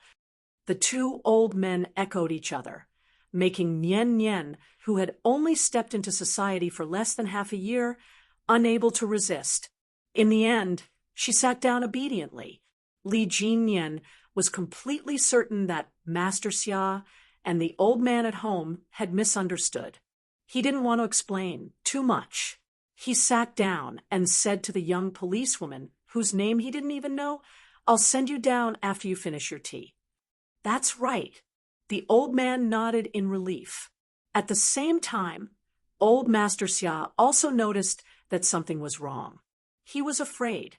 He leaned forward slightly.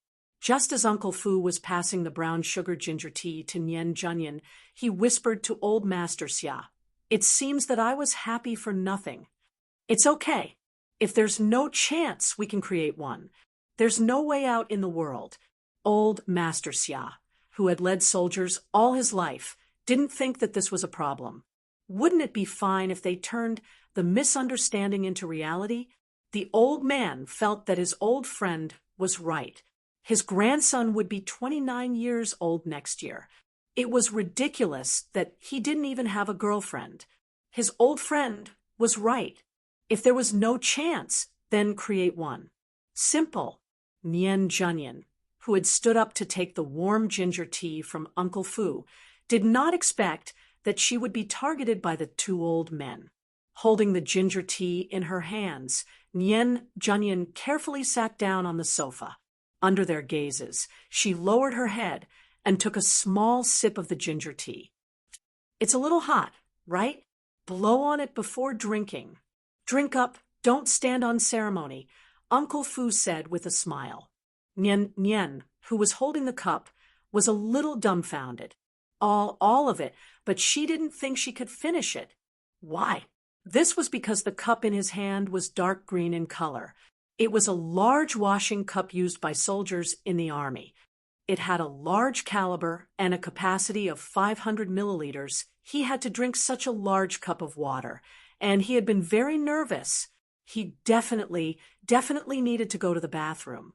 Going to the washroom in Dangui Garden, Nian Anian felt that he should commit suicide to atone for his sins. The old man secretly gave his old subordinate a look of appreciation. Not bad, not bad. Very high awareness, very much to his liking. His old subordinates were still the best. They knew what he was thinking at all times. Master Xia also felt that Uncle Fu had done a good job this time. It would take him at least 10 minutes to finish such a big cup of ginger tea. Then he would have to chat with the girl and ask for her name. After that, it would take him another 10 minutes or so. All in all, it would take him about half an hour. Half an hour was enough. He could find out how many people there were in the girl's family, whether she had a boyfriend, and other things. At the same time, he could also let the girl know that the lieutenant colonel sitting next to them, who had a more serious expression than the two old men, didn't have a girlfriend. Chapter 3791.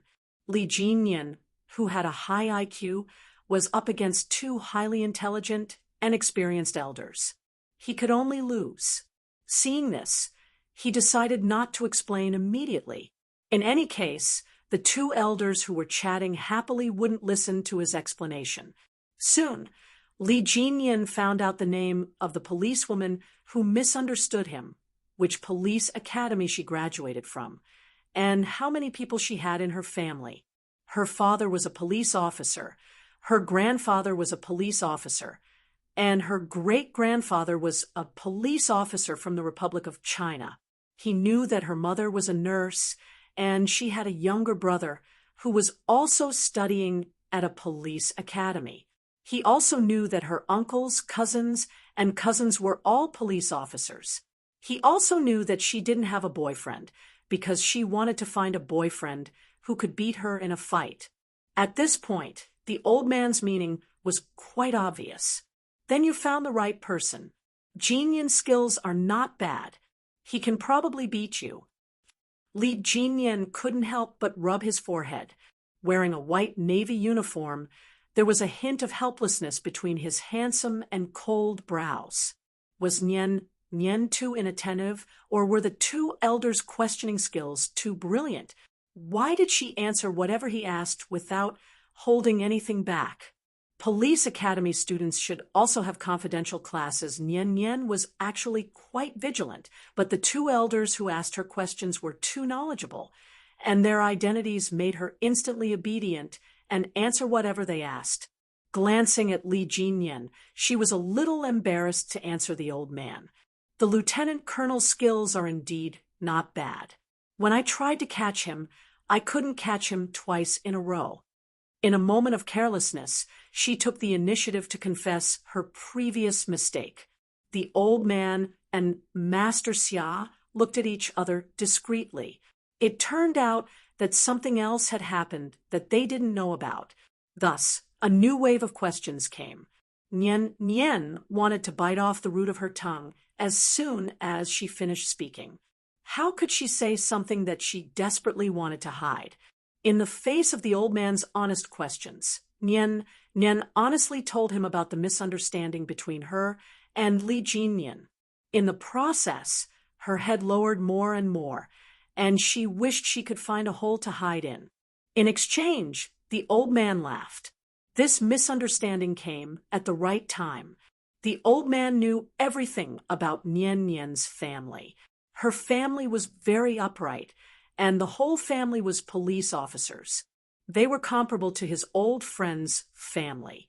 At the same time, Nian also understood the young lieutenant colonel whom he had misunderstood.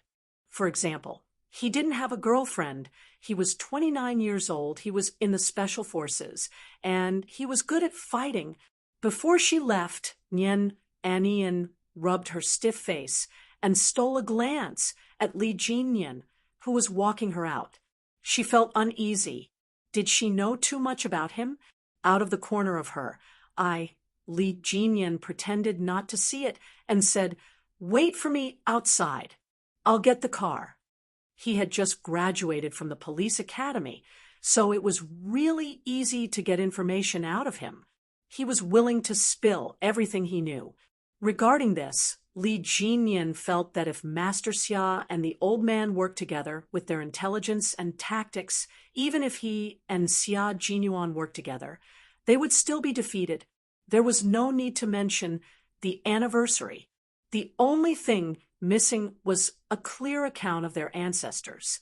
When the uneasy Nian got into the car, she whispered, "Lieutenant Colonel Li, I'll forget about you once I'm out. Don't worry. Also, it's normal that you don't have a girlfriend at 29 years old. I have a cousin who didn't get a girlfriend until he was 31 years old. You're not even 30 years old. Don't be so anxious." Chapter 3792. Li Jinyan, who had been living in the army all year round, had never driven another girl alone except with his sister. Even though they had only sat side by side in the past, they had never held hands. Even now, when he thought about it, he didn't know if he had ever fallen in love. This was the first time in recent years that Li Jinyan sat alone in a car with a girl.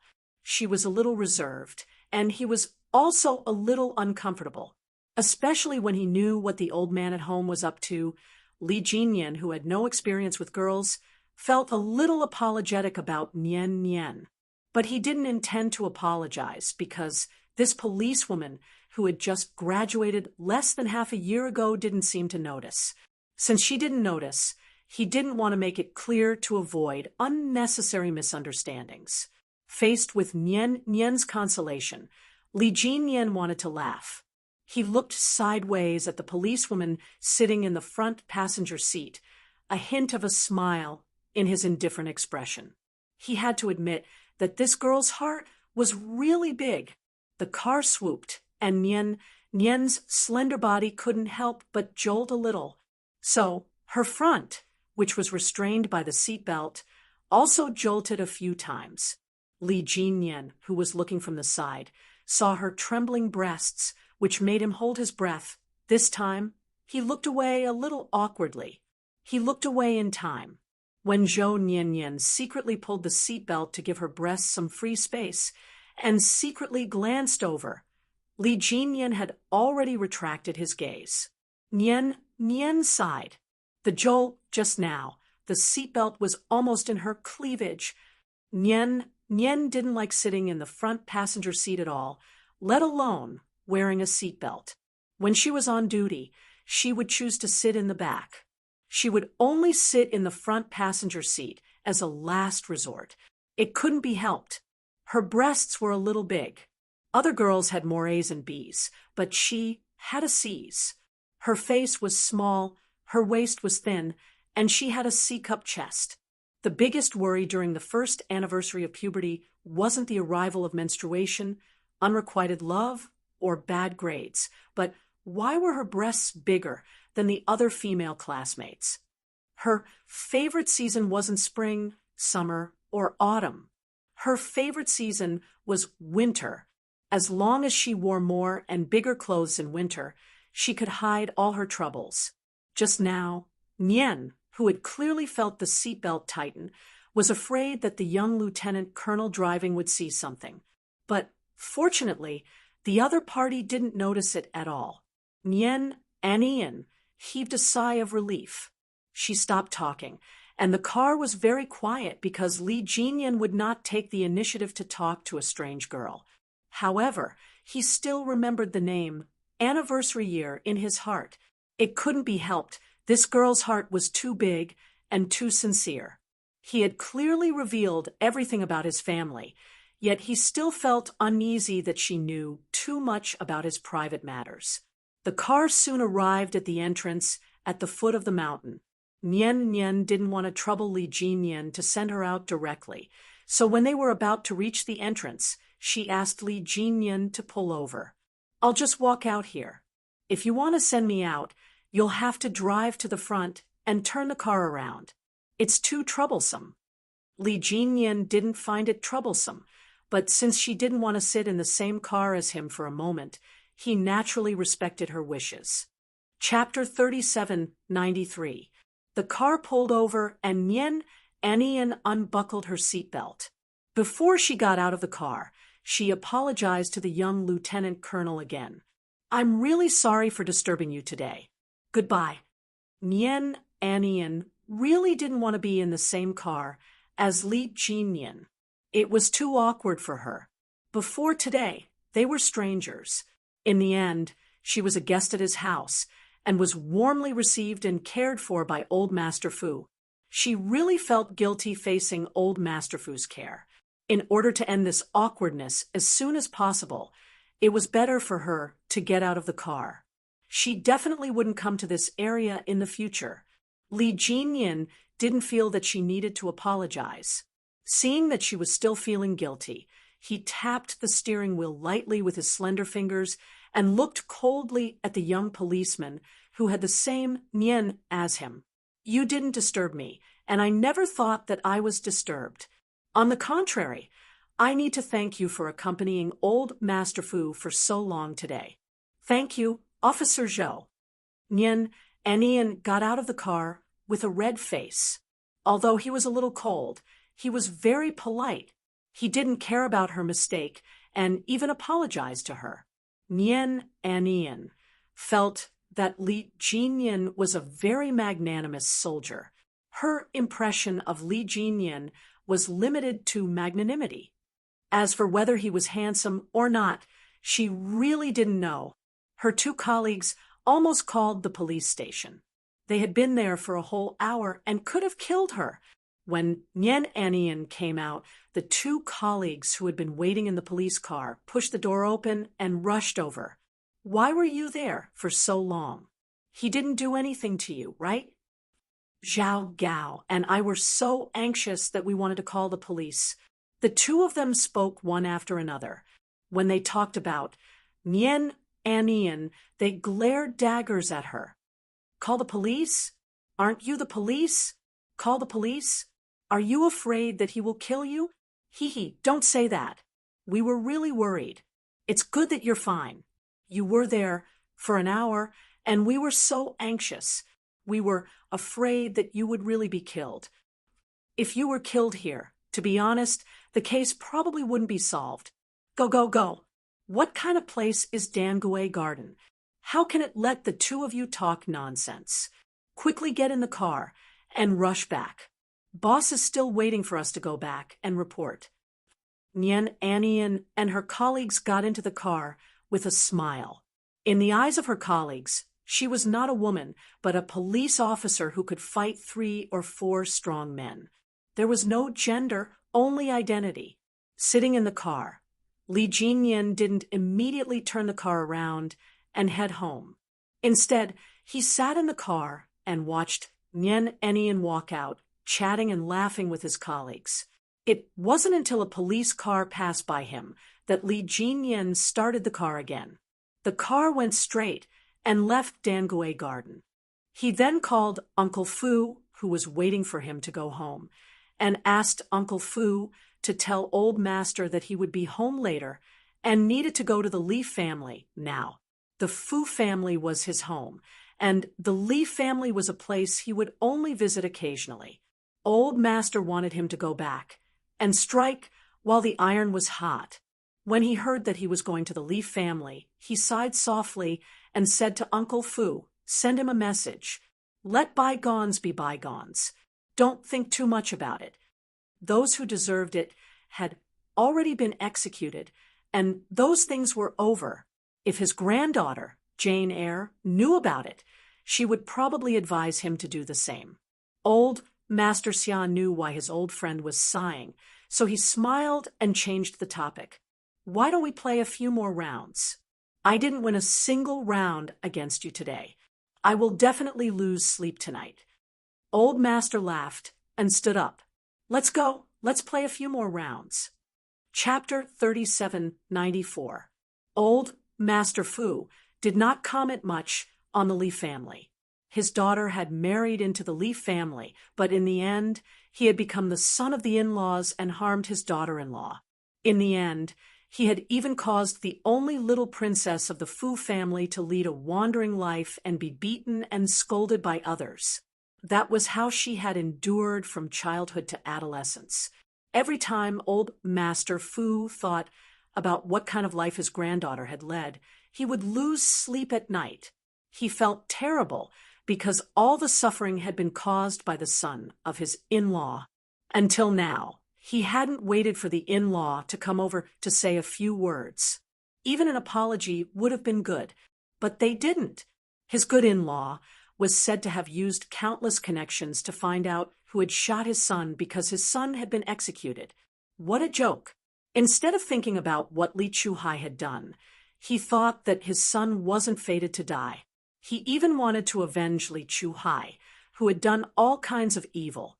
Old Master Fu walked into the chess room and sat down. His eyes were cold.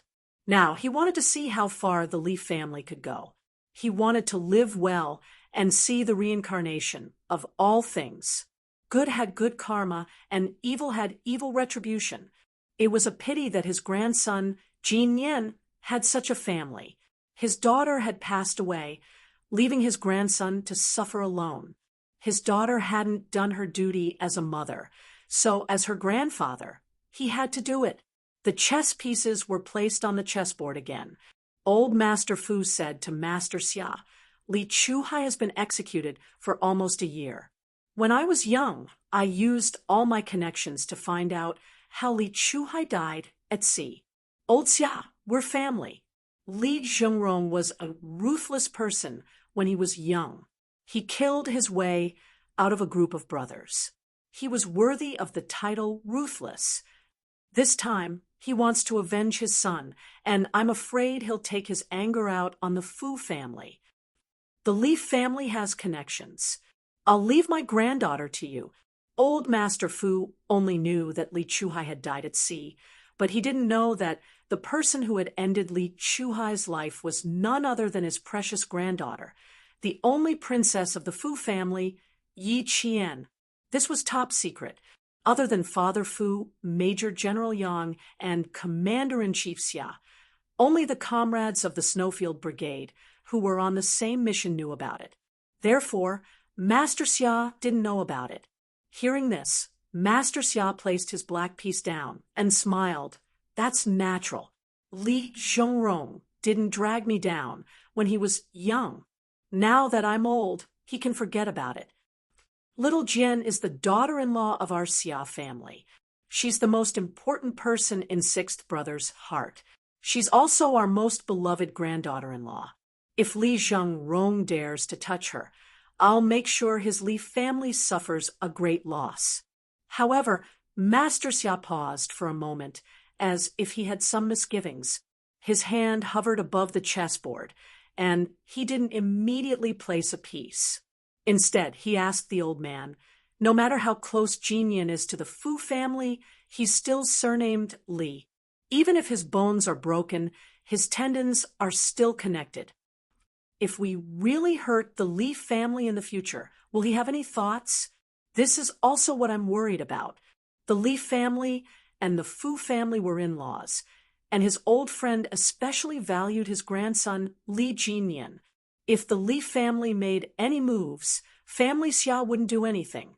But if he did, there would be a huge internal strife, and the Li family would cease to exist in the capital." Old man Li naturally understood the power of Family Xia. Therefore, when Xia Jinyuan's birth mother went to the Family Xia, Madame Li took the opportunity to cause trouble. When Old Man Li found out, he personally brought Old Madame Li to apologize to the Family Xia. From this, it could be seen that Old Man Li was very afraid of Family Xia. Chapter 3795. The aristocratic families in Beijing were led by Family Xia. Old Man Li was a smart person. How could he go against Family Xia? Only Madame Li thought that her son was better than Xia Jinyuan and liked to compete with Madame Xiao in secret. That was why she didn't care about Family Xia. Master Xia naturally wouldn't treat the married daughter of the Li family as someone important. No one knew better than him about the Li family. If the Li family dared to make a move, don't blame Family Xia for cutting off the roots. Now that the Fu and Xia families were in-laws, the Fu and Li families were also in-laws. This relationship was complicated, so he had to get a definite answer from his old friend first. The old man's answer was simple. He said slowly with a serious face, "My daughter died of an illness, and my son-in-law married another not long after. The relationship between the Fu family and the Li family came to an end. As for my grandson, Jinyan, he knows how his mother died and was tortured by the Li family. The Li family is just a surname to him. The so-called blood relationship doesn't exist at all. Jinyan's personality is like my daughter's. He can't tolerate sand in his eyes. He dares to love and hate. It's impossible for him to compromise. If Li Zhongrong really takes his anger out on the Fu family because of his son and makes a move on my granddaughter, Yi Qian, as the older brother, Jin Yin must be the first to take action. He definitely won't hold back, just because his surname is Li. The old man was very sure that Li Jinyan would side with the Fu family instead of the Li family. With the old man's opinion, Master Xia had a clear idea. He nodded and smiled. That's good. Jinyan is indeed not bad. He's much more mature than my sixth son, other than his surname. He's completely different from the Li family in other aspects. However, as for me, I still hope that the Li family will behave as usual and not come out to stir up trouble like before. He can be considered to be from the older generation. If he comes out to stir up trouble again, he won't be able to retreat safely like before. The old man placed a chess piece and agreed with Master Xia. That's right. As long as he knows his place, there won't be any problems. Would the Li family really know their place? If he really did, there wouldn't be this conversation today. It was probably because old Mr. and Master Xia knew that old man Li would not be content with his lot that they had this conversation today. However, at this point in the conversation, the two old men had a rough idea of what was going on, so they stopped talking about it and continued to happily play a few more rounds. Li Jinyan, who did not return home immediately, went to the Li family. Although he was not close to the Li family, he would visit them every time he came back and say a few words before leaving. This time, he stayed a little longer than usual.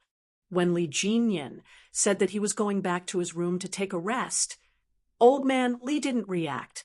It wasn't until Li Jinyan reached the stairs that he realized that his grandson, who wasn't close to the family, really said that he was going back to his room to take a rest. Old Madame Xiao, Li's expression suddenly darkened. A trace of ruthlessness flashed past her eyes. Where was the benevolence of an old person? These heartless people were no different from ingrates. In the past, when Chu Hai was around, they all avoided them. They knew that they couldn't gain anything in front of Chu Hai and couldn't be obedient in front of the old man. Now that Chu Hai was gone, they all ran back home every few days. Wasn't it just because they saw that Chu Hai was gone and thought that they had a chance to inherit the old man's business? Wishful thinking. Her son was gone, but she still had her grandson and granddaughter. They wanted to inherit the Li family business that she had worked for her whole life, earned her whole life, and guarded her whole life. She wouldn't agree. Chapter 3796. Old Madam. Xiao Li retracted her gaze and lowered her head. She took out a plain-colored handkerchief and dabbed at the corners of her eyes. She sighed softly with an indescribable sadness. Old man Li furrowed his brows. He turned around and looked at his second wife unhappily. Why are you sighing again? How many years has it been since Jin Yin rested at home? Quickly arrange for someone to go up and ask him if he needs anything else. Oh, right. Has the room been cleaned? The bed isn't made, right? Quickly go and arrange it properly. Also, old man Li originally wanted to instruct the kitchen to cook a few dishes that Li Jinyan liked to eat, but when the words reached his mouth, he realized that he didn't know what dishes he liked to eat at all. As for his second wife, it was even more impossible for her to know. Old man Li swallowed the words at the tip of his tongue. In the end, he only waved his hand and gestured for old Madame Xiao Li to send someone up to take a look.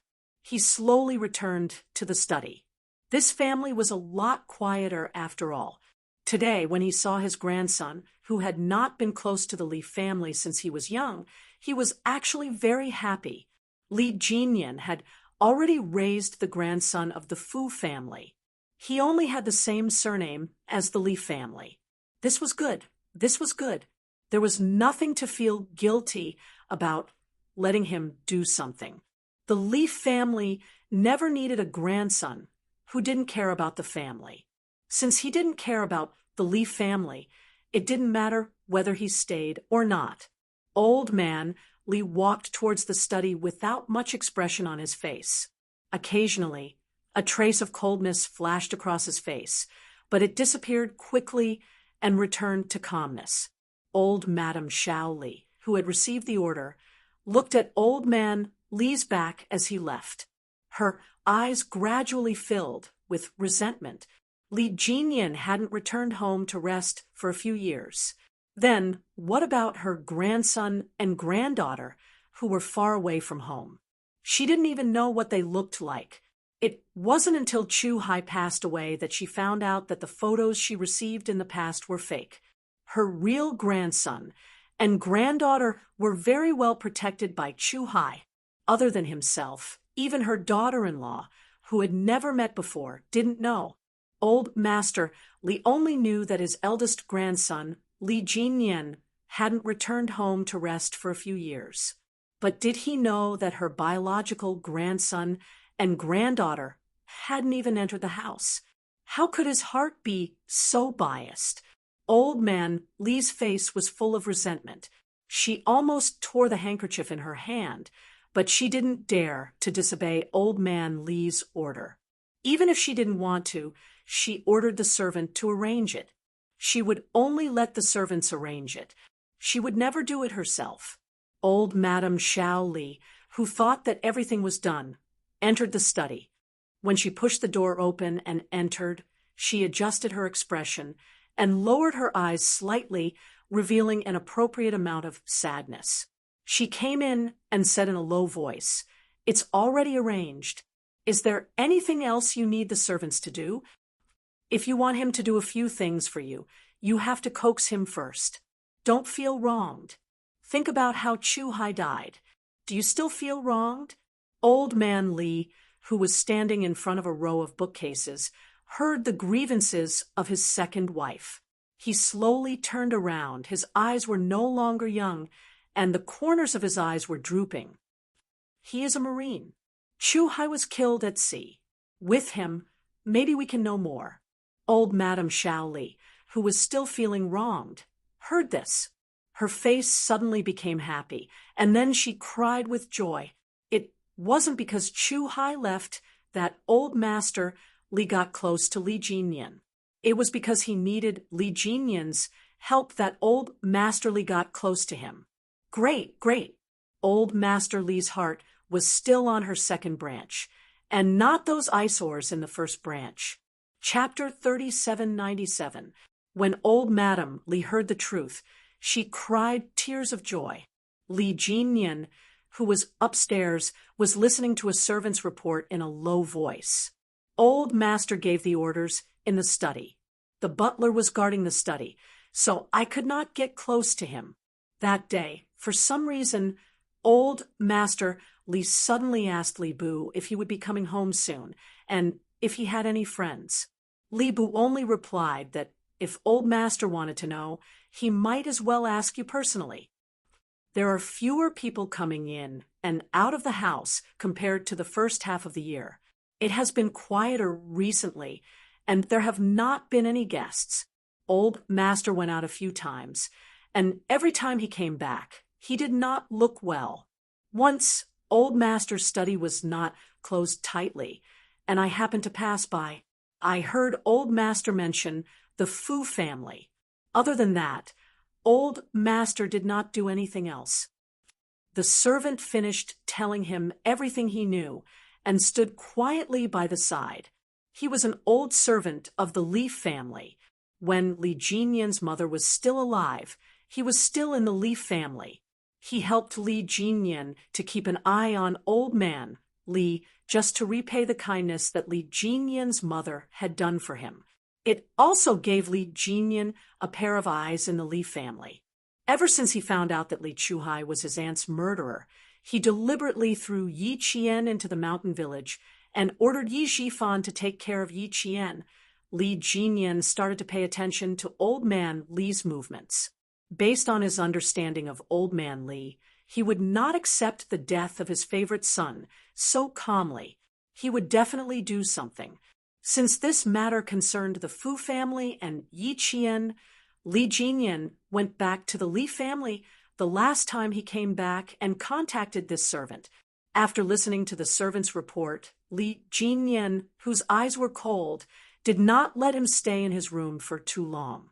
After the servant left, Li Jinyan stood quietly by the window sill. His thin lips were tightly pressed together, and his eyes were cold as he looked into the distance for a long time without moving. After getting some useful information, Li Jinyan didn't come out of the room until 5 in the afternoon. He had to go home to accompany his father. From the living room downstairs came the young man's laughter and the girl's surprised voice.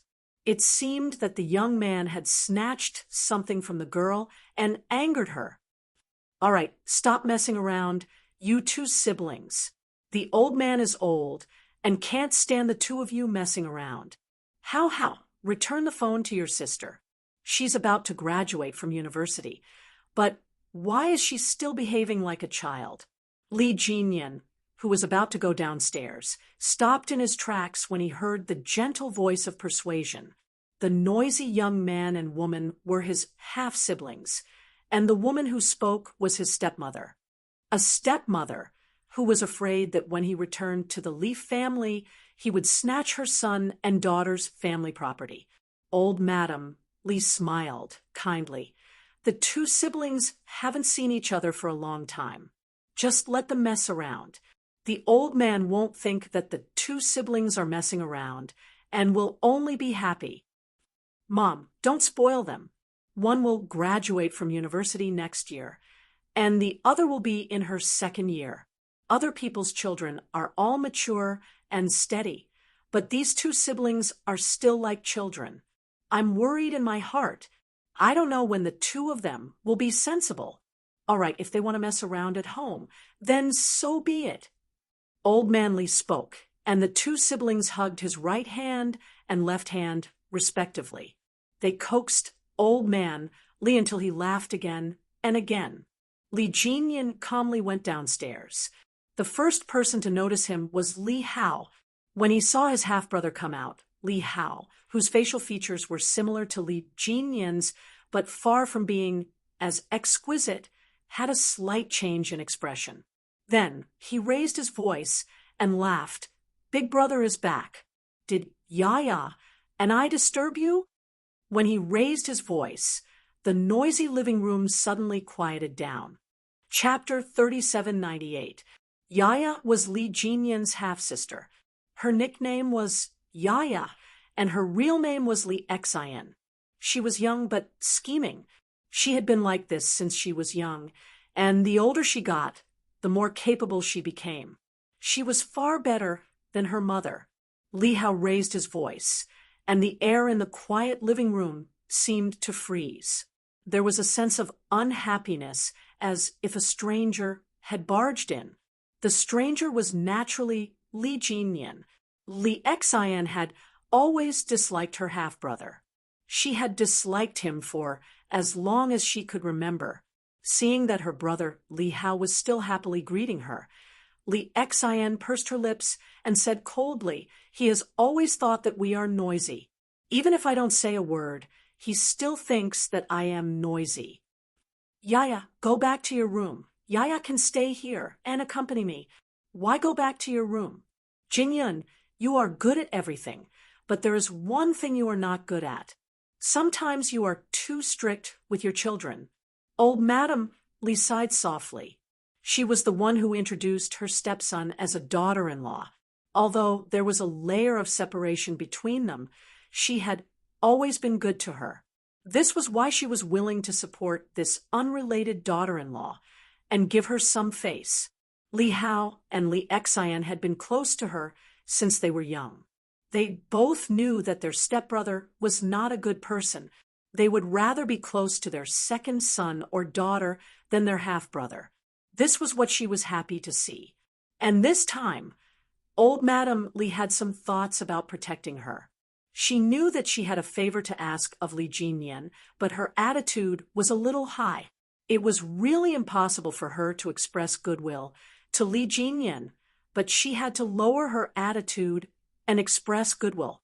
This made her feel a little uncomfortable.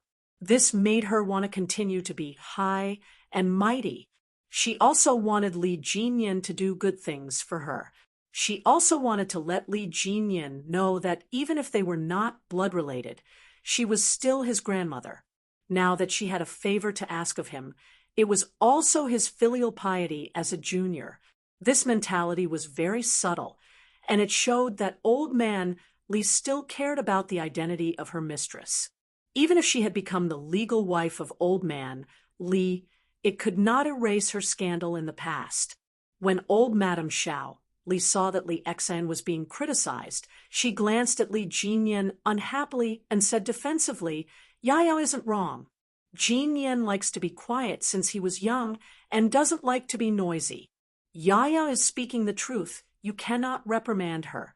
Zhong Jingyun, who was Li Jinyan's stepmother, smiled helplessly when she heard this. "Mom, you really can't spoil her anymore. She's a 21-year-old girl. Look at her. Where does she have the modesty of a woman? She's like a monkey. If I don't discipline her properly, I'm really afraid that she'll get into big trouble. When that time comes, I don't know how to deal with it. Even if the eldest daughter of our Li family gets into trouble, I'm not afraid. Yaya, don't be scared by your mother. If anything happens, Grandma will take responsibility for you. If not, there's still Grandpa. I won't let you suffer." Old Madame Xiao Li smiled kindly, and even the light in her eyes was gentle. She really doted on Li Xian as if she was her own granddaughter. If she really doted on Li Xian as if she was her own granddaughter, she wouldn't have allowed Li Xian to get into trouble and wouldn't have to worry. Zhong Jingyun's eyes flickered slightly. She had already cursed Old Thing in her heart and sized her up, not knowing what she was up to. Wasn't she just trying to raise her son and daughter badly? The older they got, the more disappointed the old master would be. When that time came, the old master's biased heart would be completely biased towards her branch. Fortunately, Li Chuhai was dead. Chapter 3799. As for her stepson, Li Jinyan. Thinking of this, a smile appeared in Zhong Jingyun's eyes. All these years, her stepson had never returned home properly, nor did he have any intention of reconciling with her husband. Her husband had said countless times that he had raised a son for nothing, so her stepson naturally wouldn't be a stumbling block for her son to inherit the Li family's business. Her stepson was abandoned by her husband, and her biggest enemy, Li Chuhai, was dead. What else could her stepmother do? She was old, and she spent all her time with old Master Li. She did not know much about the outside world. When old Master Li handed over the power to her husband, her stepmother would have to rely on her family. Li Jinyan didn't want to stay for even a moment longer after hearing their conversation. He nodded slightly at Li Hao and walked to old man Li. He bowed politely and said, "Take care of yourself. I'll visit you next time." This was his grandfather, a blood relationship that could not be changed. He would not lack the respect that an elderly person should have, but that was all there was to it, nothing else. Old man Li did not like Li Jinyan, not only because he was close to the Fu family, but also because he could not understand what his grandson was thinking. He did not like people and things that were out of his control. He did not like it at all. Hearing this, old man Li's face darkened. However, he needed Li Jinyan's help. No matter how unhappy he was, he temporarily suppressed it and said, "If you can come home to visit me more often, I will be fine. It's almost dinner time. You only come home a few times in a year. This time, your brother and sister are all here. Stay for dinner with the family." He wanted to express his grandfather's love for his grandson, but because he had never treated Li Jinyan like this before, his words were not only not caring, but also commanding. Zhong Jingyun, Li Hao, and Li Xian's faces were a little tense. Zhong Jingyun and Li Hao were slightly better and did not show too much of what they were thinking. However, Li Xian did not hold back and said, "Grandpa, you're asking him to stay for dinner? Aren't you worried that Grandma will choke?" "No, I don't." "Who likes such a cold face? Look at him. There's no other expression on his face other than coldness. It's as if our family owes him a lot of money. I've lost my appetite just looking at him." "Old man," Li suddenly asked a grandson. He didn't like to stay for dinner, which made Li Xian feel threatened. It was as if a meal could make her lose her position in the family. This was what old Madame Xiao Li liked about Li Xian. She was straightforward and could always say what she wanted to say, but could not, without waiting for Zhong Jingyun, whose expression had changed, to reprimand her. Old Madame Xiao Li hurriedly defended her. "You lass, you're joking here again. What do you mean by cold? Your brother is mature and steady. He doesn't like to show his emotions. Do you understand? Grandma?" Li Xian wanted to say something, but old Madame Li gave her a look and said softly, "Your grandfather means that you are not allowed to refute him. Be sensible." Li Xian was afraid of old man Li, so she replied with a soft, "Oh," and shut up, no matter how unwilling she was. Ever since Li Jinyan entered junior high school, he had never had dinner with Li Hao or Li Xian, who disliked him because they had wronged him. It was not that he did not want to have dinner with their family, but that their family did not like to sit at the same table with him. There was no room for negotiation. Li Jinyan didn't even look at the people who were looking at him. He replied indifferently, "No, I still have some things to take care of. I'll come back to see you next time. Goodbye." Chapter 3800. As Li Jinyan spoke, he didn't forget to nod slightly at old Madame Xiao Li. When it came to etiquette, Li Jinyan had always taken care of everything. Even the picky old Madame Xiao Li had nothing to say. When Zhong Jingyun heard that her stepson didn't follow the old man's wishes to stay for dinner, she let out a sigh of relief in her heart. Then she saw old man Li's expression change because of the rejection, and her heart relaxed even more. At this time, she finally stood up and acted as an elder for once. Just now, she had been ignoring Li Jinyan's existence. Ever since Jinyan went to the army, he's been especially busy and doesn't have time to eat with the family. We all understand. Just let Jinyan rest assured and go do his work. It's fine. We're already used to it. Zhong Jingyun's words were extremely clever. She put all of her displeasure on Li Jinyan being busy. As for them, they were already used to him being busy, so it didn't matter if he accompanied them or not. They could all understand. How? Go send your brother off." Immediately after, Zhong Jingyun added another sentence. Her meaning was even more obvious. She was afraid that Li Jinyan would change his mind and stay for dinner, so she quickly chased him away. Li Jinyan couldn't see through his stepmother's tricks when he was young, but Li Jinyan knew when he grew up. Now, needless to say, as soon as Zhong Jingyun opened her mouth, he knew what she would say. Li Jinyan, who knew this in his heart, didn't argue with his stepmother. To him, these arguments were meaningless. They were all unrelated people. It was better to stay and talk to them for one more minute than to stay at his maternal grandfather's house for one more minute. Li Jinyan didn't refuse Li Hao's send-off. He only nodded and walked away. When old Madame Xiao Li saw that he was really leaving and didn't have any intention of staying, she couldn't help but feel a little anxious. She didn't like Li Jinyan staying, but this time she had no choice but to stay. "Old man, look, if you had said less, he would have stayed." Although old man Li couldn't see through his eldest grandson, he knew that once his eldest grandson made up his mind, no one could change his mind. He didn't force Li Jinyan to stay. He coldly glanced at his second wife, who failed to do anything, but spoiled everything. He slammed his crutch on the ground and left the living room with the help of a servant. With Li Hao and Li Xian around, it was not the right time for Zhang Sun to speak. He had to find another opportunity. Li Xian was happy anyway. She sat beside old Madame Shaoli, obediently, gently patted old Madame Shaoli's arm, and said coquettishly, "Grandma, let him go. Why do you keep him? My brother, and I will eat with you. If you're still unhappy, I'll have Sis Jai come over as well."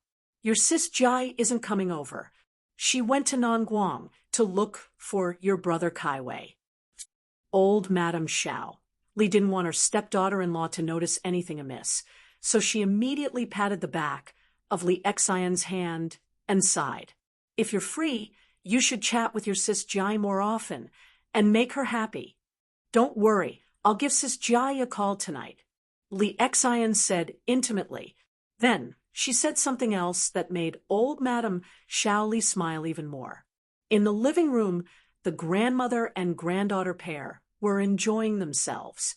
On the other hand, Li Hao, who had just walked out of the Li residence, glanced at the car parked outside, and his eyes darkened.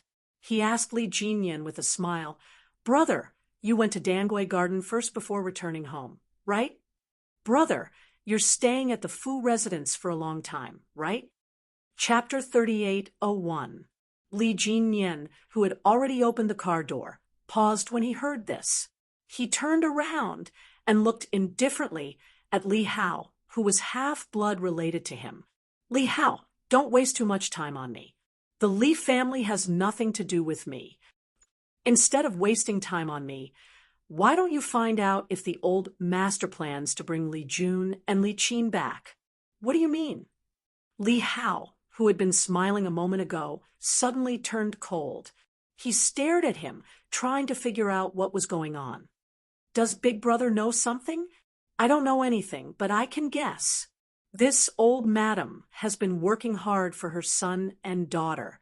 Now that her son is gone, she will work hard for her grandson and granddaughter.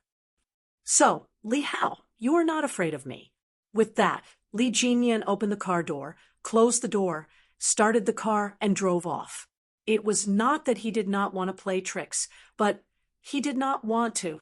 But if it was related to the Fu family, he did not mind playing a trick. Li Hao, who had been reminded, stared at the car in the twilight. He stood there for a long time until the car disappeared. Li Jinyan had really reminded him. Although Uncle was gone, his son and daughter were still around. The old madam, she would definitely work hard for her grandson. Li Hao's face darkened. He pursed his lips and stood there for a long time before he smiled and went back into the house.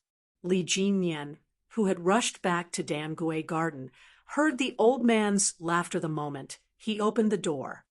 "Don't worry about Grandpa. Grandpa is in good health. It's okay if he doesn't come back for the new year. There are former comrades, colleagues, students, they will all come over. It's so lively around Grandpa." The old man's laughter infected Li Jinyan. Needless to say, he must be talking to his sister, Yi Qian. The old man was very understanding that Yi Qian could not come home for the new year. His granddaughter had her own path, and as a grandfather, he would support her. Seeing his grandson enter, the old man changed the topic to the anniversary. "Your brother brought a girl home today. She is a policewoman and graduated from the police academy less than half a year ago. She is very lively, and Grandpa likes her very much." "Does your brother like it?" "Ha ha ha, of course he would like it. Otherwise, why would he bring it home and show it to his grandfather? However, your brother wasn't very proactive and didn't invite the little girl into the house to sit. Uncle Fu invited the young lady in, but your brother doesn't even know how to pour her a glass of water. Grandpa is worried. If he doesn't take the initiative, when will he be able to get that girl? Jane Eyre, you have to have a good chat with your brother and ask him to take the initiative. Don't really become a bachelor." Li Jinyan helplessly took the microphone and explained to Yi Qian, It's not like what Grandpa said. I have nothing to do with the anniversary. She came here today because she suspected that I was a fake soldier. She needed to confirm my identity, so she followed me home. It's not like what Grandpa said. On the other side of the phone, Yi Tong's eyes curved into crescents as she smiled. But Grandpa likes her a lot. Hearing Grandpa say that, I think she's a very interesting police officer. Brother, you're boring. It's better to find an interesting girlfriend. It was an anniversary. The name sounded very interesting, and it was even rarer that both grandfathers agreed. Based on their foresight, if both of them agreed, then it must be good. You've been demoted to the company, right? Perform well in the company, and don't worry about family matters. Also, don't join in the fun. Li Jinyan saw that Yi Qian was equally excited and decisively changed the topic. Chapter 38:02. Li Jinyan had no intention of finding a girlfriend, and there were only men in the military unit he was in. There were no women at all, so the old man was a little worried.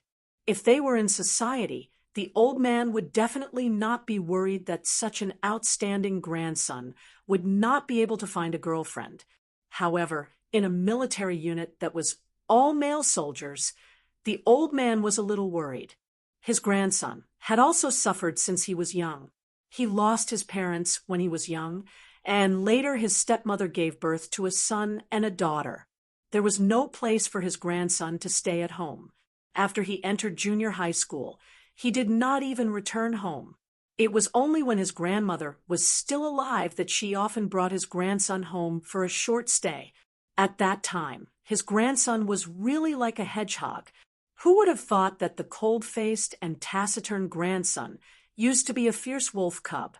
His grandson and granddaughter had all suffered when they were young. Now that his granddaughter had Xia Jinyuan, who doted on her and doted on her, as well as the love and care of her family Xia, the old man was very assured that his granddaughter would lead a good life in the future. Only his grandson was like having no father. No one doted on him when he was young. Now that he was all grown up, there was still no one by his side who cared about him. How could he be assured? The young lady who came to visit today had wide eyebrows and bright eyes without a trace of sadness. With one look, he knew that she had a happy family and was doted on. If his grandson were to date such a girl, it would not be the other way around. It would be the other way around. These were all heartfelt words. The old man had never said them to Yi Qian or Li Jinyan. The heartfelt words were also the old man's pain. It was enough for him to suffer alone. There was no need to drag the younger generation into suffering with him.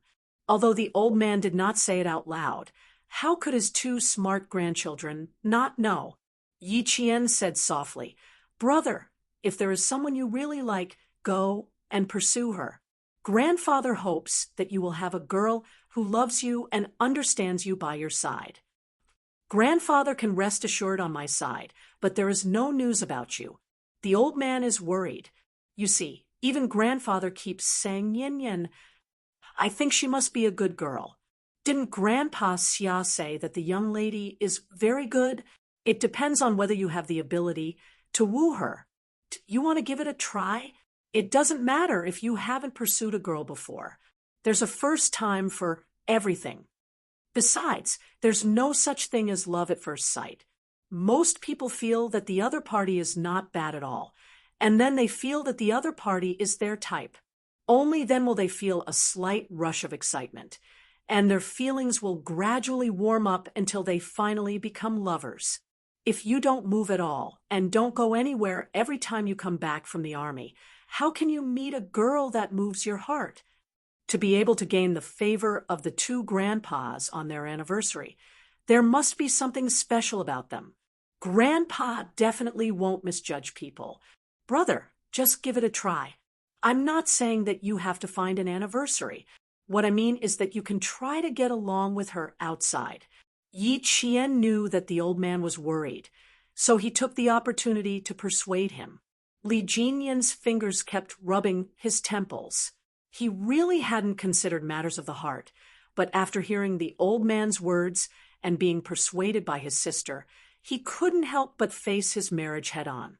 29 years old. He was actually 29 years old. After Li Jinyan ended the call with Yi Qian, he sat on the sofa for a long time without coming back to his senses. Marriage. It was indeed time to think about it.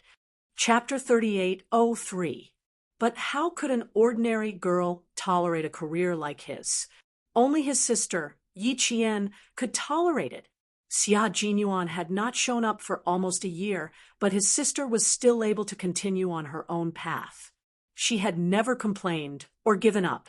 Only a girl like his sister could persevere. When Xia Jinyuan came back, he had to ask him how to win his sister's heart. As for Nian, Li Jinyan did not have any thoughts about it. He did not have any thoughts about it, and neither did Nian. But the fate between people was so magical. Today, they were not connected, but tomorrow, the day after, and the day after, no one knew if they were fated to be together. When the old master came out of the kitchen, his grandson was still sitting alone on the sofa. The dim light shone on him, making him seem isolated from the outside world. The old master sighed deeply in his heart and walked over.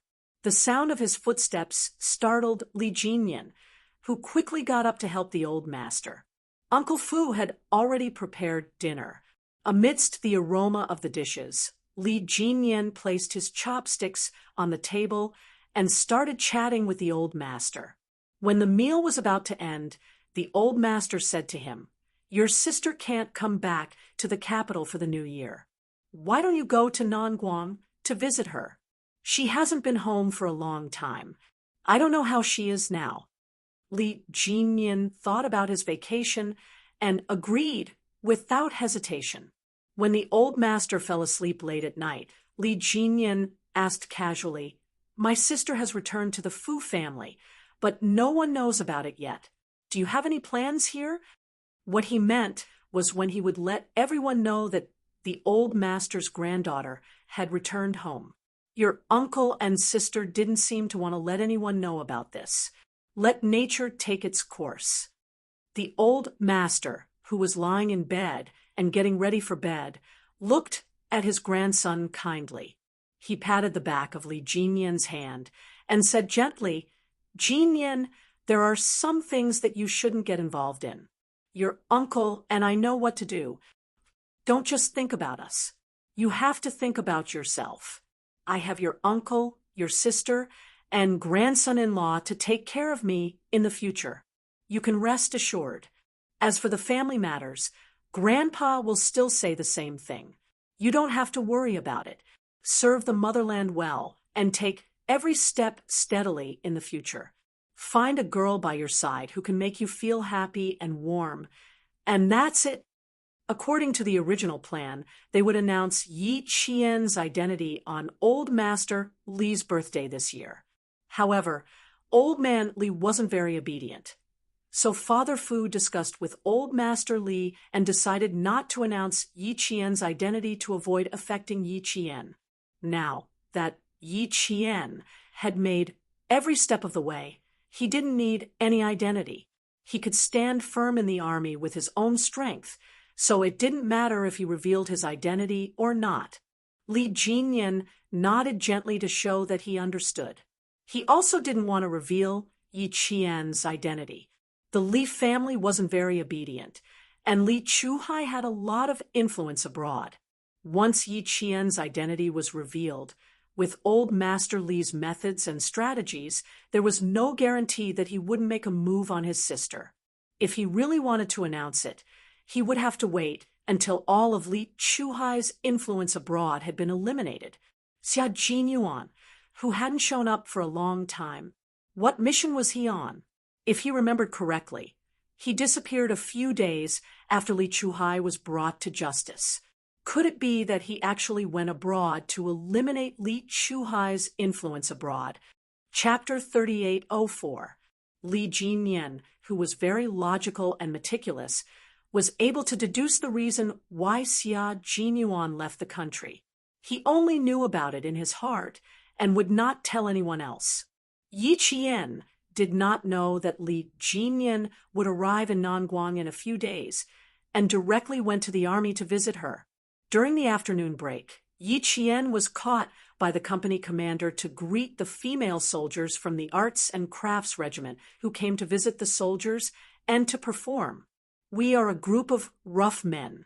The female soldiers from the Arts and Crafts Regiment are delicate. If we are a little louder, we will scare them." 2 years ago, one of the battalion commanders was a little louder and scared a female soldier who was performing a dance so much that she sprained her ankle. At that time, the regiment commander glared at us and told us not to watch the female soldiers perform in the future. The regiment commander is really ruthless. He did what he said. In the past 3 years, no female soldiers from the Arts and Crafts Regiment came to perform.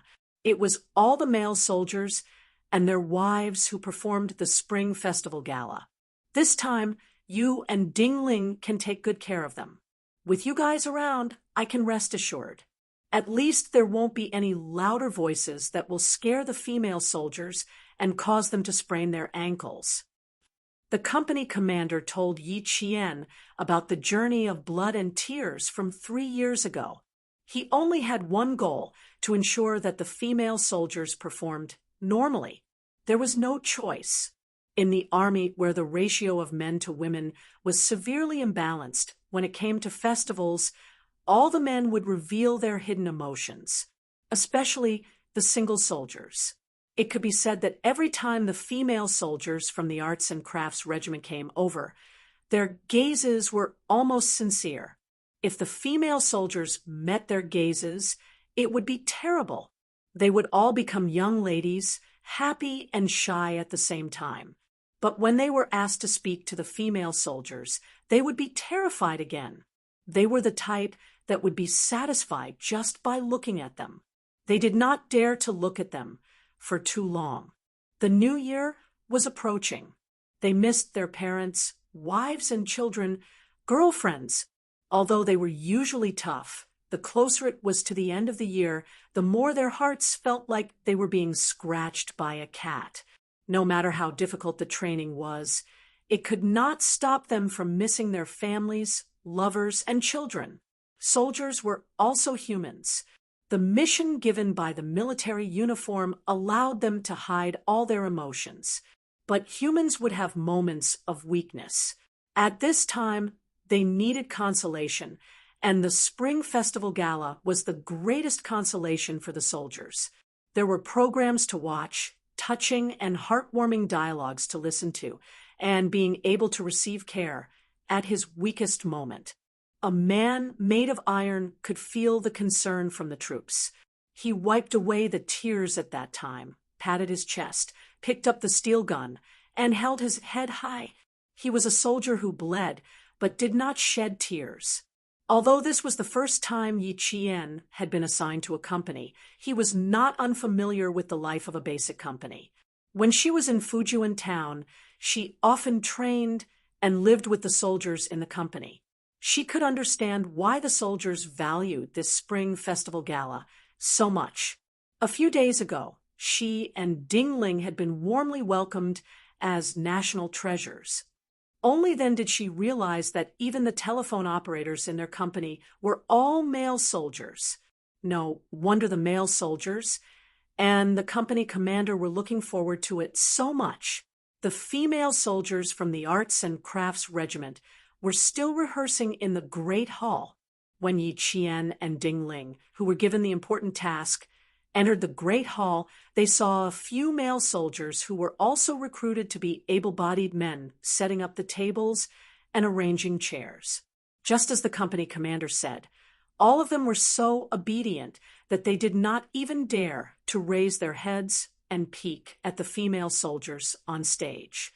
Everyone on the training ground was full of vigor, but at this moment they were all shy. Yi Qian's gaze landed on the stage. A figure who was rehearsing caught her attention. She saw Xia Jinyuan's cousin, Zhou Yijin, and the person who was standing side by side with the regiment commander, Du Kaiwei, Du Jiali. Chapter 3805. In the first month of this year, Yi Qian went back to the family Xia with Xia Jinyuan and met Zhou Yijin. Later, due to an urgent mission, he left in a hurry without saying goodbye to the elders of the family Xia. She still remembered Zhou Yijin, but she did not know if Zhou Yijin still remembered her. After all, they had not seen each other for almost a year. She knew that Zhou Yijin was from the Nangguang Military District's Arts Regiment, but she did not expect to meet her in a basic company. Yi Qian planned to greet her later. Ding Ling looked at the female soldiers dancing on the stage and said, enviously, "They're so agile. Their figures are comparable to water snakes. Just a light jump, and they're as light and soft as a feather. It's like they're weightless." I heard that they still need to control their food intake. They can't eat too much. If they eat too much, they won't be able to dance. But it's quite tiring for them to rehearse like this every day.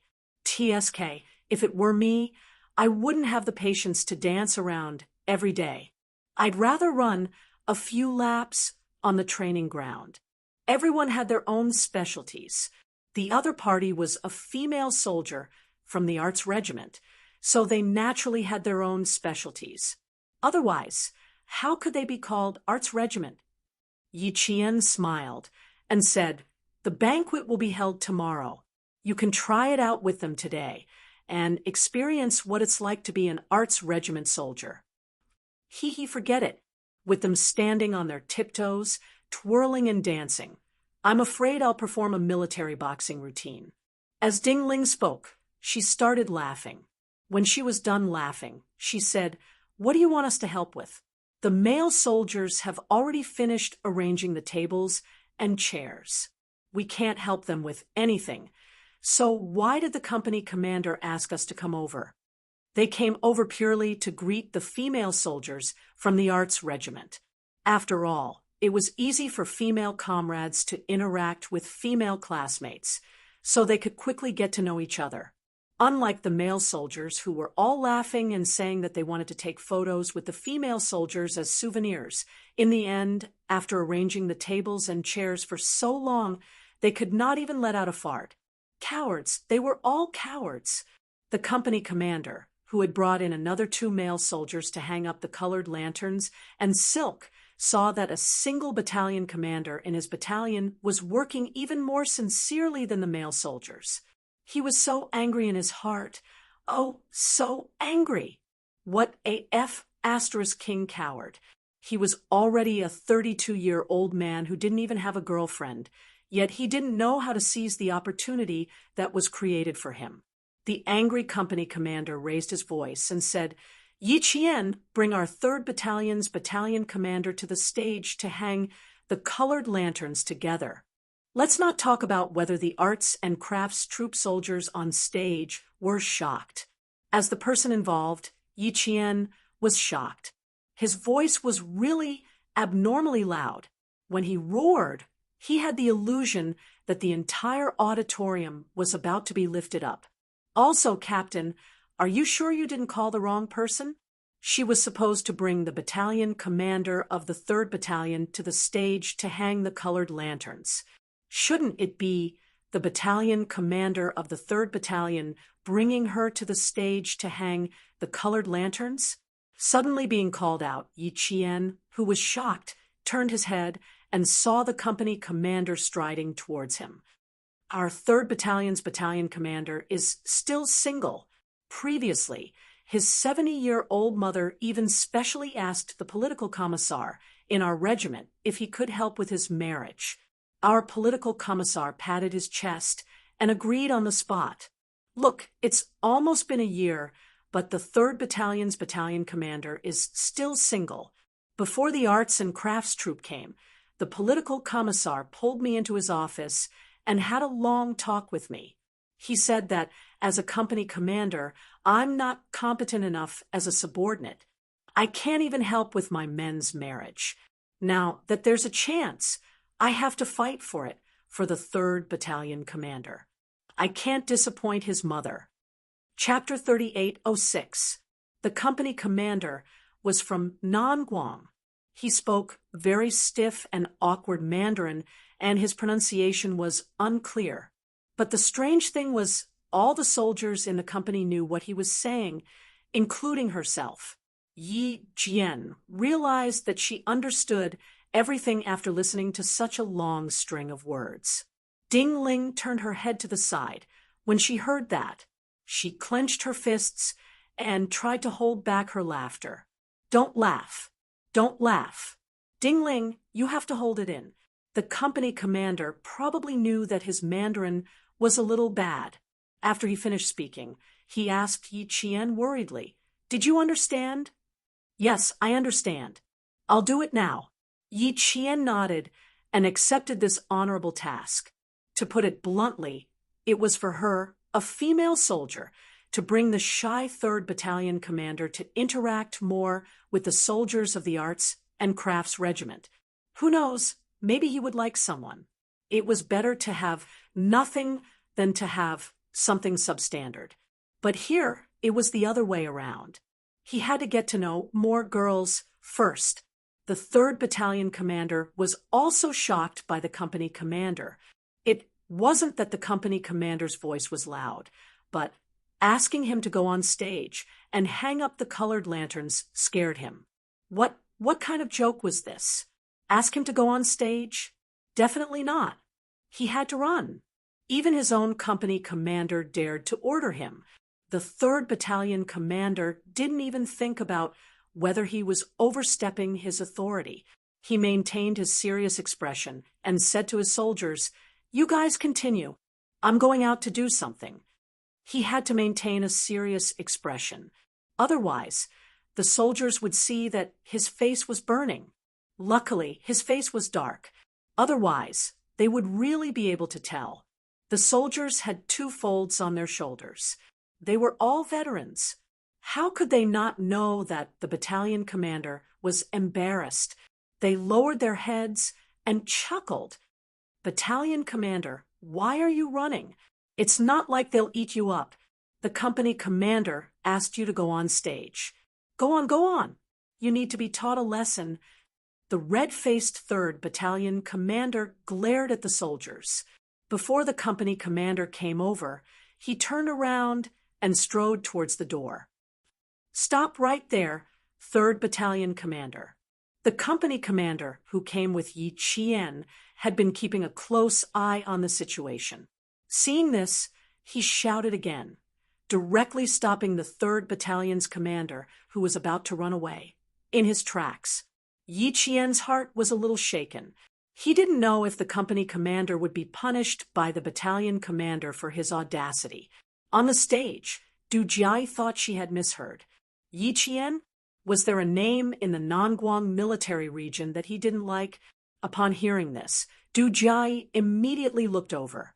When her gaze landed on him, her face clearly darkened. That's right. It was that Yi Qian who had inexplicably made her dislike him. That Yi Qian who only wanted to show off in front of the male soldiers and thought that he was great. That Yi Qian whom she had investigated for a long time but couldn't find any information about. All she knew was that he was a military academy student. Because Yi Qian didn't cooperate with Du Jiai during the snowy mountain collapse, Du Jiai bore a grudge against him. Later, because of Xia Jinyuan, she bumped into Yi Qian. Du Jiai was even more certain that Yi Qian was an unscrupulous and scheming woman who wanted a backer. "Brother, why did she come to your unit? How come I've never heard you mention this before?" Du Jiai's eyes instantly darkened as she questioned her brother. "Why did your company accept such a military academy student? Who came to my unit?" Du Kaiwei still didn't understand who she was talking about. He raised his head and looked ahead. He saw the company commander of one of his companies and the military academy student Yi Qian walking over. "Yi Qian, I was wondering why she came to your unit. Didn't you investigate her? How could you just casually accept her? When Du Jiaoyi said this, Du Kaiwei suddenly remembered where he had heard the name Yi Qian. He had heard Du Jiaoyi mention it before. He had also heard Madame Li mention it before. Chapter 3807. As for the mention of Yi Qian, Du Kaiwei remembered that she seemed to be related to Yi Jifan from the southern province. They both had the surname Yi. Could it be that Yi Qian was the daughter of Yi Jifan, who had almost married into the Du family back then? If that was the case, she's Yi Jifan's daughter?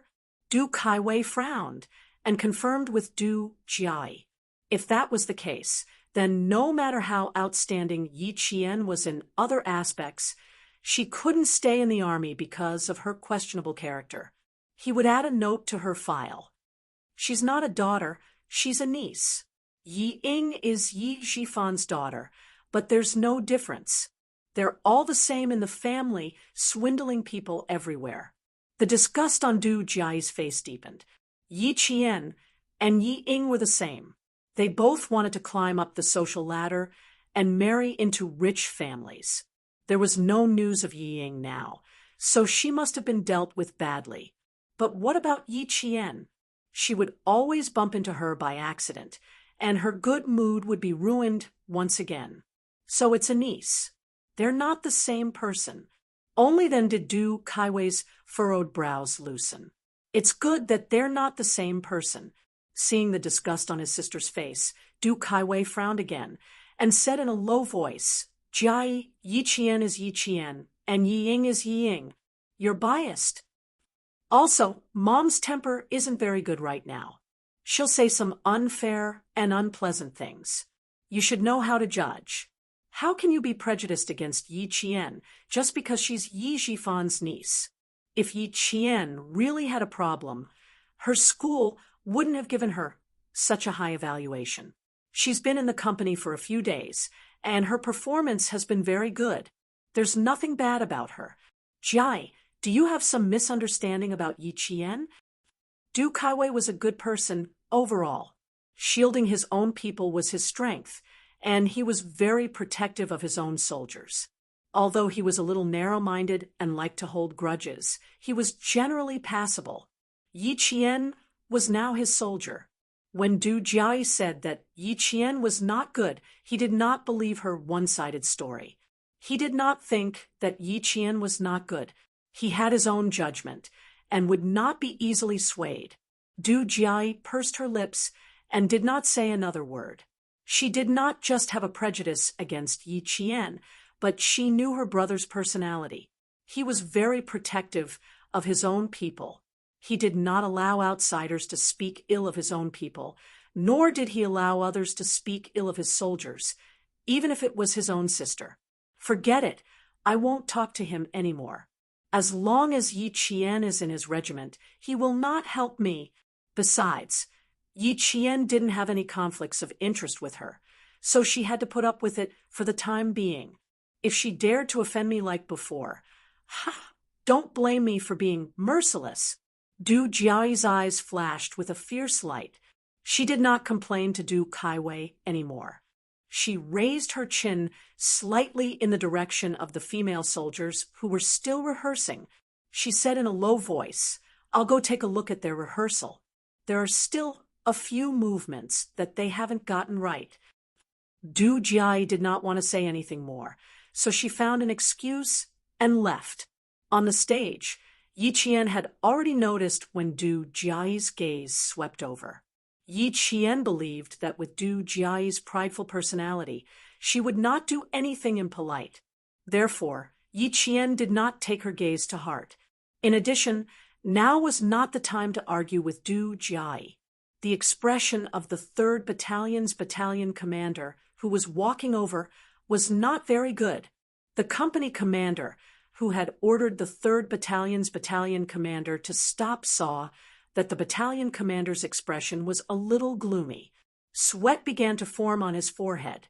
He had been full of energy and shouted with an aura that was one level higher than the battalion commander's, but now he was a little scared. Chapter 3808. The slightly short of breath company commander quietly asked Yi Qian, "Should I not have ordered our 3rd Battalion's commander to stop? Did I get into trouble just now?" My shout just now was completely imitating the political commissar. I imitated him and shouted just like that. "Sigh, it can't be helped. I have a very good relationship with the 3rd Battalion's commander. We're old friends. When I got married, he was even my best man. Yi Qian and Ding Ling, the 2 cadets who hadn't entered the platoon yet, quickly looked at each other. So it wasn't that they weren't afraid, but that they were afraid in hindsight. Also, the 2 of them had learned something. Sometimes the relationship between superiors and subordinates really couldn't be too old. If they were too old, they might end up kicking an iron plate if they weren't careful. Now, their company commander had kicked an iron plate. You can say that this is an important task entrusted to you by the political commissar. You can't disobey a superior's order. Please forgive me, 3rd Battalion's commander." Yi Qian saw that the company commander was still raising his hand to wipe the sweat on his forehead. He also whispered quickly, "Also, you can say that you've been good friends for many years. I couldn't bear to see you still not find a wife," and shouted in a moment of desperation. "I was overly concerned and overstepped my boundaries." The company commander's good friend, the 3rd Battalion's commander, was already walking over. The company commander quickened his steps and smiled slightly as he walked over. Then his stomach was secretly punched by the 3rd Battalion's commander's iron fist. "2nd Company's commander, why did you ask me to stop?" The 3rd Battalion's commander, who was facing Yi Qian and smiling, revealed a mouthful of white teeth. His voice was squeezed out from between his teeth. "You've got guts. You still dare to King order me. If I didn't know better, I would have thought that you were the battalion commander, and I was the company commander. I have an imperial sword. I don't dare to disappoint the political commissar's important task. I can temporarily overstep my boundaries when it comes to the 3rd Battalion's commander's marriage, but only for marriage." The company commander, who had been punched in the stomach, felt bitter. He didn't want to shout either. Who asked him to run away? Once he ran away, he messed up his plans in a moment of desperation. The 3rd Battalion's commander didn't blame the 2nd Company's commander. He also knew that his old comrade was doing this for his own good. But he really couldn't bring himself to do this. "I'll deal with you later." As he spoke, the 3rd Battalion commander punched the 2nd Company commander in the stomach again. Hearing the 2nd Company commander gasp, the 3rd Battalion commander felt much better. The regiment commander and his sister are both upstairs. Bring 2 cadets to greet the regiment commander. Let the 2 female students stay here to greet them. Tell the male soldiers to disperse. All of you are just a bunch of cowards with evil intentions, but no guts. Just now, a female soldier took the initiative to ask a question. Good heavens, she stuttered and stuttered. She really embarrassed me. "Aren't you the same?" The company commander thought so in his heart, but he said something else. "The male soldiers can disperse, but you can't. I can't explain it to the political commissar. You've already been yelled at by me. You can't let me yell at you for nothing, right? Let the 2 female students bring you up to the stage. Yi Qian, Ding Ling, come here quickly. Bring the battalion commander of the 3rd Battalion over to help." Yes, 2 crisp voices rang out at the same time. The 2 people who had been watching the entire process of the 3rd Battalion's commander being embarrassed and the 2nd Company's commander being secretly beaten ran over. For the sake of the battalion commander's marriage, the company commander had probably worried so much that his hair had turned white. Moreover, there was the risk of being beaten up at any time. In the end, the 3rd Battalion's commander didn't escape and was brought up to the stage. Regiment Commander Du Kaiwei looked at the 3rd Battalion's commander's flushed face and couldn't help but find it funny. "Oh, why are you acting more like a big girl than a big girl? The 2nd Company's commander must be panicking. Otherwise, why would he dare to order you to stop? If you don't feel good, I'll punish him for you." Chapter 3809. When they were on the stage, their eyes were either unfocused or staring at the corner of the wall. The 3rd Battalion's commander immediately shook his head. "No need, no need. This time, he's really anxious. That's why he dared to yell at me. He's never done that before." Hearing this, Du Kaiwei smiled at Yi Qian and Dingling, "Look at your commander. I was just saying it casually, and he took it seriously. If I put the 2 of you in the 3rd Battalion, I won't have to worry about you guys being taken advantage of. With a commander like him, who doesn't put on airs as a leader, none of you will be taken advantage of." For some reason, Ding Ling felt that something wasn't right when she heard this, but she couldn't pinpoint exactly what was wrong. She didn't dare to say much, so she looked at Yi Qian. Yi Qian, who understood what was going on, was even less likely to say anything. He winked at Ding Ling with a slight smile on his lips and remained silent, not saying a word. Seeing this, Du Kaiwei couldn't help but narrow his eyes. Student Yi Qian was indeed interesting. A very smart female student. Yi Qian definitely wouldn't say anything. At this time, as long as she opened her mouth, both sides would be at a disadvantage. The 3rd Battalion's commander would protect the 2nd Company's commander, while Regiment Commander Du Kaiwei would think that the relationship between the 2 commanders was too good and inappropriate. If she had to think who was right and who was wrong, she would definitely think that the 3rd Battalion's commander was right. In the power of the 3 armies, no one is more important than the general. The relationship between superior and subordinate officers determined the cohesiveness, combat effectiveness, and unity of a unit. The 3rd Battalion's commander had a very good relationship with the commanders of the 3 companies under him. When they were at work, there was a clear distinction between superior and subordinate. When they weren't at work, they were good brothers. When they were at work, they were very harmonious. When they weren't at work, they were even more harmonious. This was one of the main reasons why the 3rd Battalion's battle results had always been at the forefront. The smiling Yi Qian received a nod of approval from the 3rd Battalion's commander. He didn't have much contact with the 2 female students. They were both under the command of the 2nd Company's commander. It wasn't hard to see that the 2nd Company's commander would talk about student Yi Qian in front of him whenever he had time. Good overall qualities. This person was also very smart. Not bad. If all the students were as strong as her, the basic companies would have less to worry about.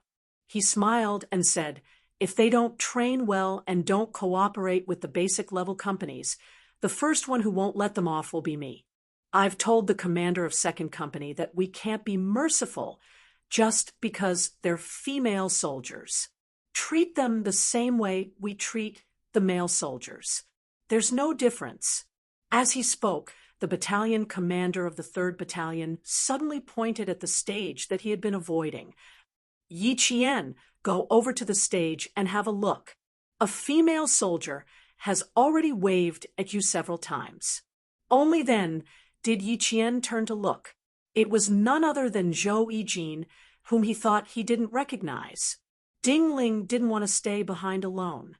Seeing that Yi Qian was about to leave, she immediately said, "Regiment commander, battalion commander, I'll go with Yi Qian to take a look." If he asked the commander, he would definitely need the commander's approval. Go ahead.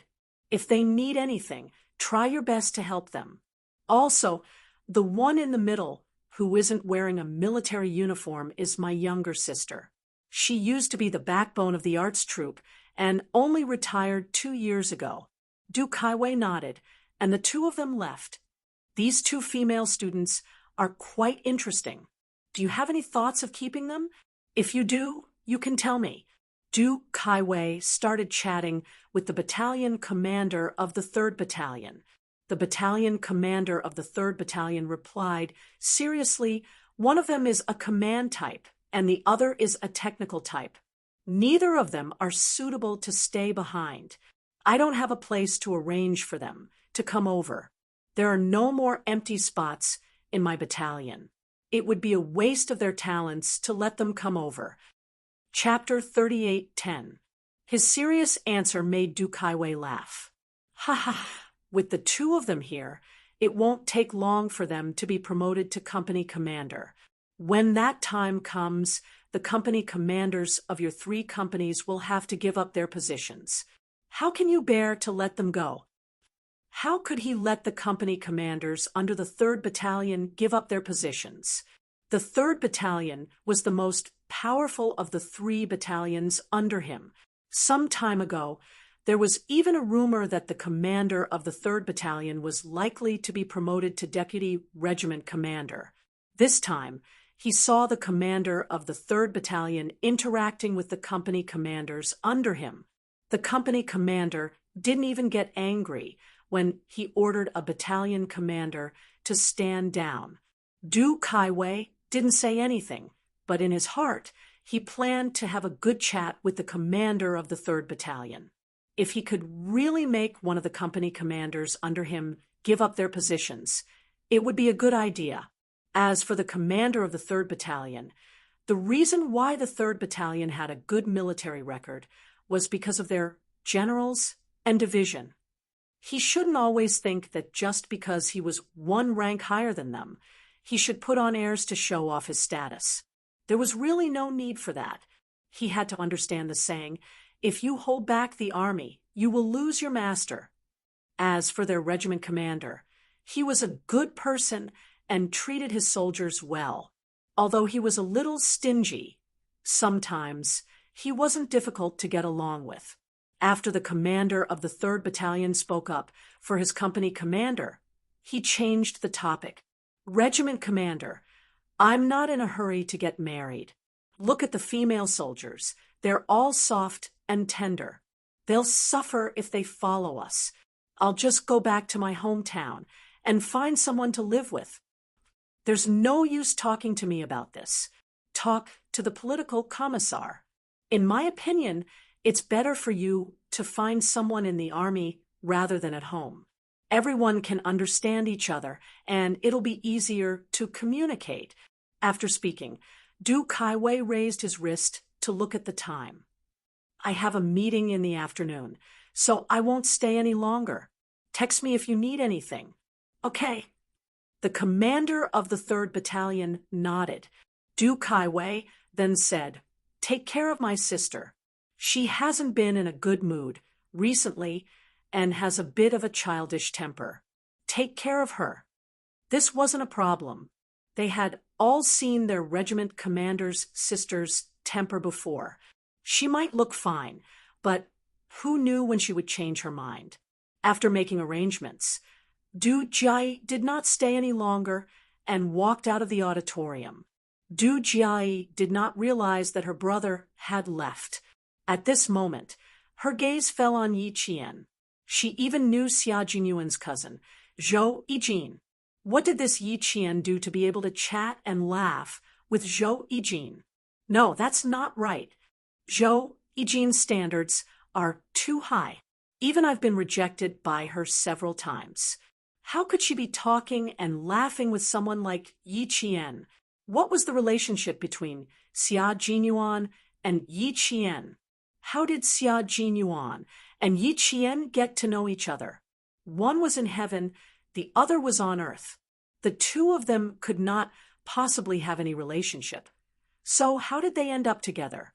Du Jai did not even consider the relationship between Xia Jinyuan and Yi Qian to be a couple. She and Madame Li both valued family status. How could a military family like Family Xia allow a military academy student with nothing to his name to marry into their family? It was impossible even if she thought about it. She's looking at me again. I'm starting to regret greeting you in front of her. If she makes things difficult for you because of me, then it'll be my fault. Du Jiai's glances made Zhou Yijin's expression turn cold. It was probably because she was related to Xia Jinyuan by blood. When her expression turned cold, he could vaguely see Xia Jinyuan's shadow between her brows. Yi Qian could not help but be dazed. Chapter 38:11. Zhou Yijin's attention was focused on Du Jiai, who would occasionally look over, so she didn't notice Yi Qian's strange behavior. However, Ding Ling saw that Yi Qian was a little absent-minded. She gently nudged Yi Qian with her shoulder and whispered, "What's wrong with you? What does she have to do with Regiment Commander's sister? What's your relationship with her? Why would Regiment Commander's sister deliberately make things difficult for you just because you said something to her?" Ding Ling, who didn't know the inside story, was confused. She didn't understand why Zhou Yijin said that. Yi Qian, who was lightly touched by Zhou Yijin, snapped out of his daze from Xia Jinyuan's coldness. He calmly replied to Ding Ling, "Yijin and I know each other." Yijin and Du Jiai seem to have a small misunderstanding, so she's worried that Du Jiai will hold a grudge against me. That shouldn't be the case. She's not that narrow-minded. You and Regiment Commander's sister don't have any grudges, so why would she hold a grudge against you? She's Regiment Commander's sister after all. Don't think too much about it. Tell your friend not to think too much about it. Ding Ling had never seen Du Jiai's narrow-mindedness, so she didn't think that the other party would hold a grudge against her. Yi Qian didn't explain too much, whether she and Du Jiai had any grudges or not. Only Du Jiai knew.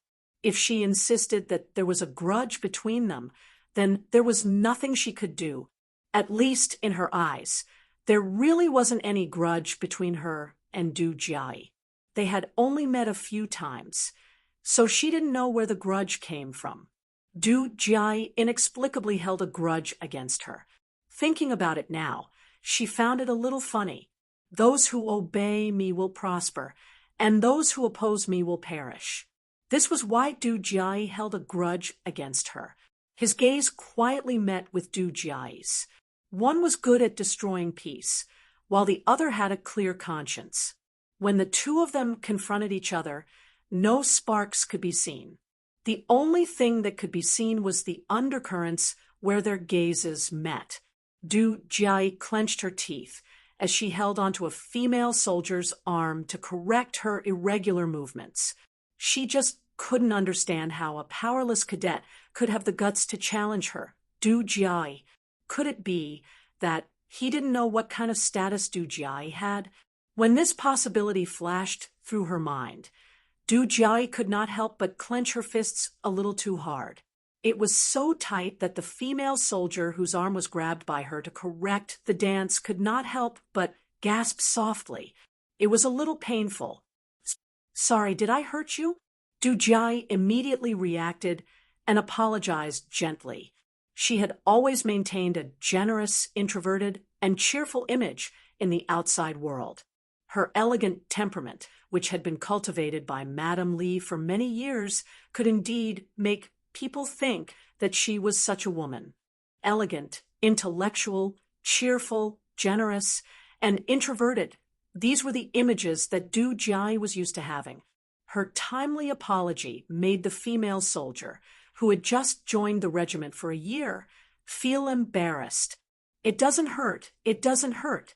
It's my own fault. I didn't pull my muscle just now. I'll go warm up again." Look, she liked this kind of temperament. She would admit whether it was right or wrong by herself. She didn't need to explain at all. Why couldn't some people do it and insist on going against her? She could understand Zhou Yijin's temperament. She also had a good family background. But why did a Yi Qian from a village dare to go against her? If she really didn't know her identity, then it was necessary to remind her.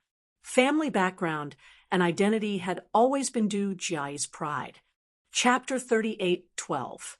Letting go of the female soldier's arm, Du Jiai walked towards Yi Qian. Today, she had to properly introduce herself so that some people wouldn't think that she knew Xia Jinyuan and treat her like a piece of cake. No, not only did Yi Qian know Xia Jinyuan, but she also knew Li Jinyan, left and right. Feng Yuan, Du Jiai, who was walking towards them, paused in her light footsteps. In an instant, the smile on her face deepened, and her almond-shaped eyes were filled with an unfathomable coldness. When she took another step, Du Jiai's footsteps became much lighter. She looked at Yi Qian with even more hostility. She kept staring at Yi Qian, which made Zhou Yijin even more misunderstand that Du Jiai hated Yi Qian because of her. She was full of confidence and wasn't the type to suffer losses. It wasn't that she hadn't experienced how powerful Du Jiai was, but she didn't feel afraid at all. She didn't feel afraid in the past, and it was even more impossible now.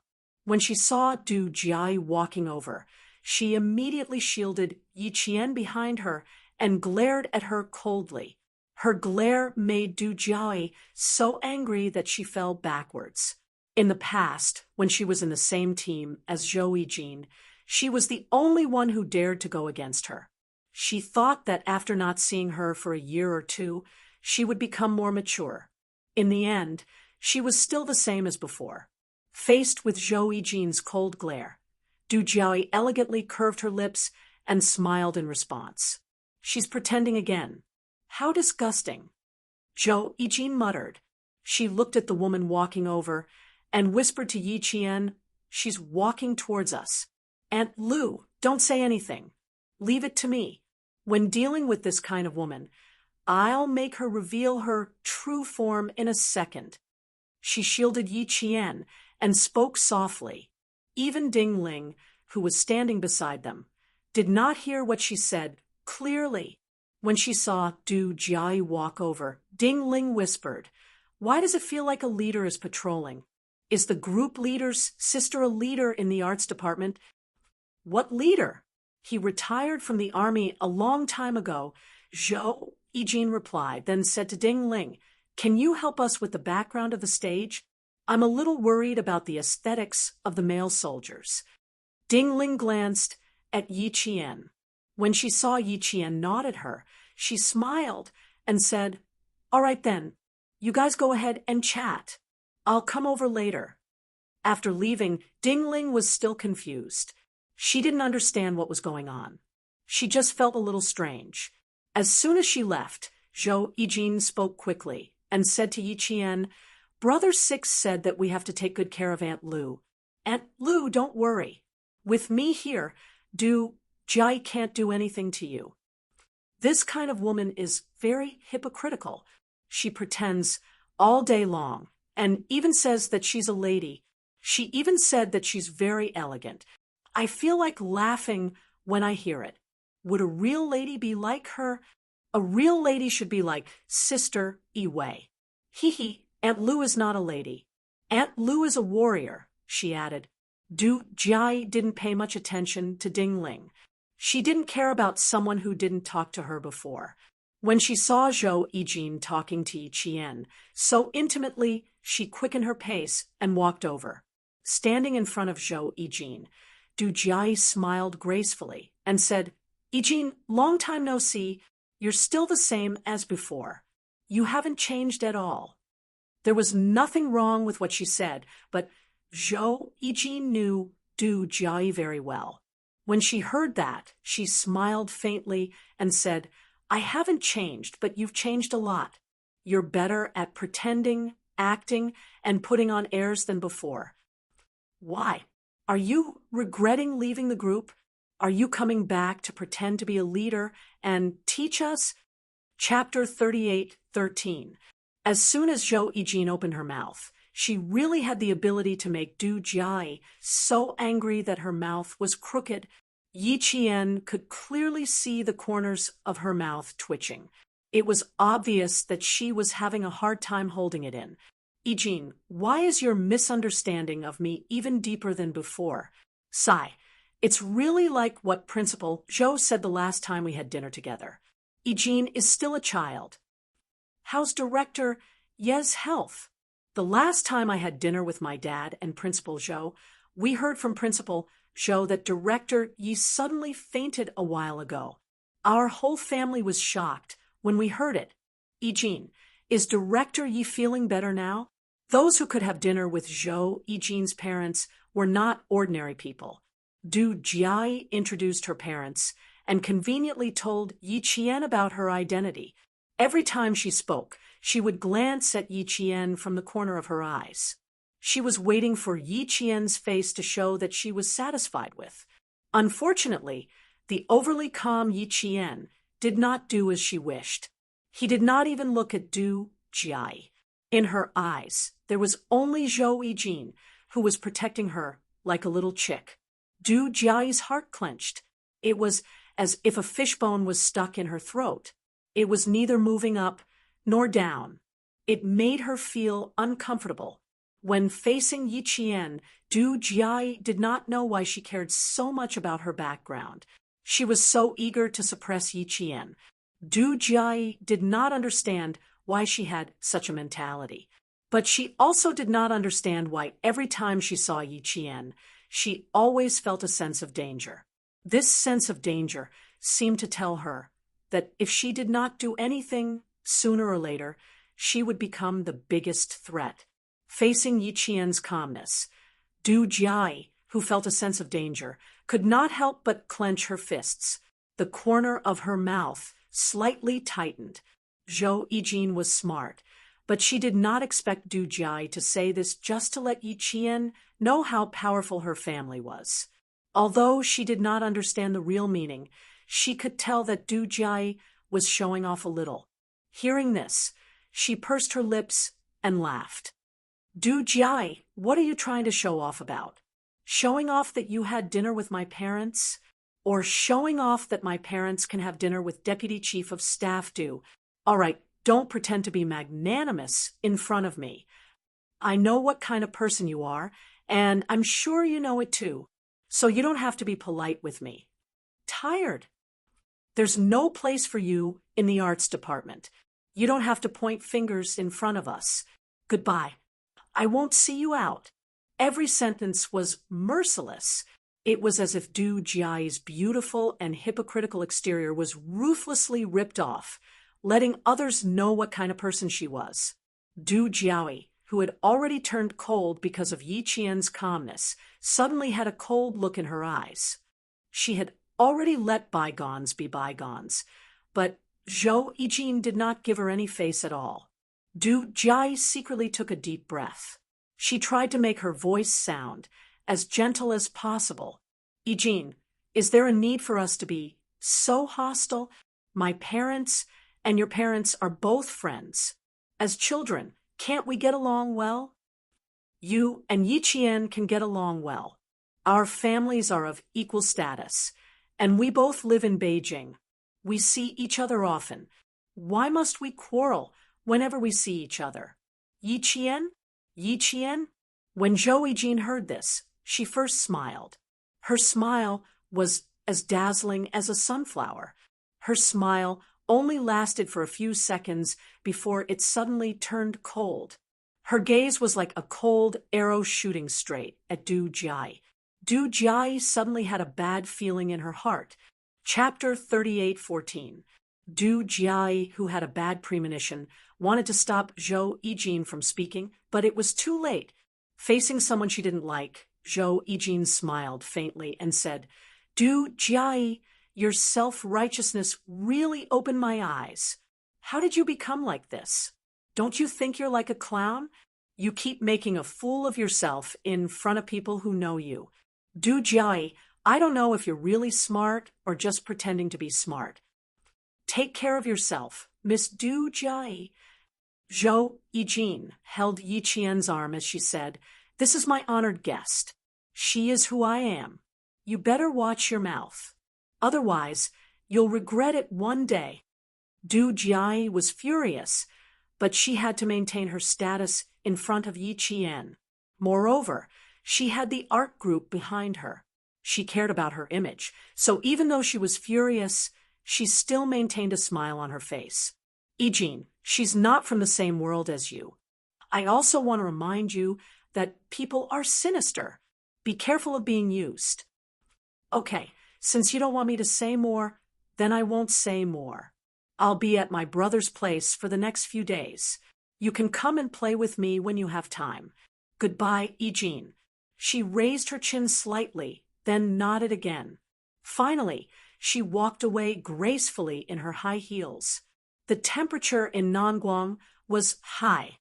Du Jiai wore a camel-colored cashmere coat, a pair of loose dark brown straight-legged pants, and a pair of delicate high heels. She looked tall and elegant. When she turned around, Yi Qian felt that Du Jiai was stunning. Du Jiai, who turned around, didn't look as elegant as she did when she walked away.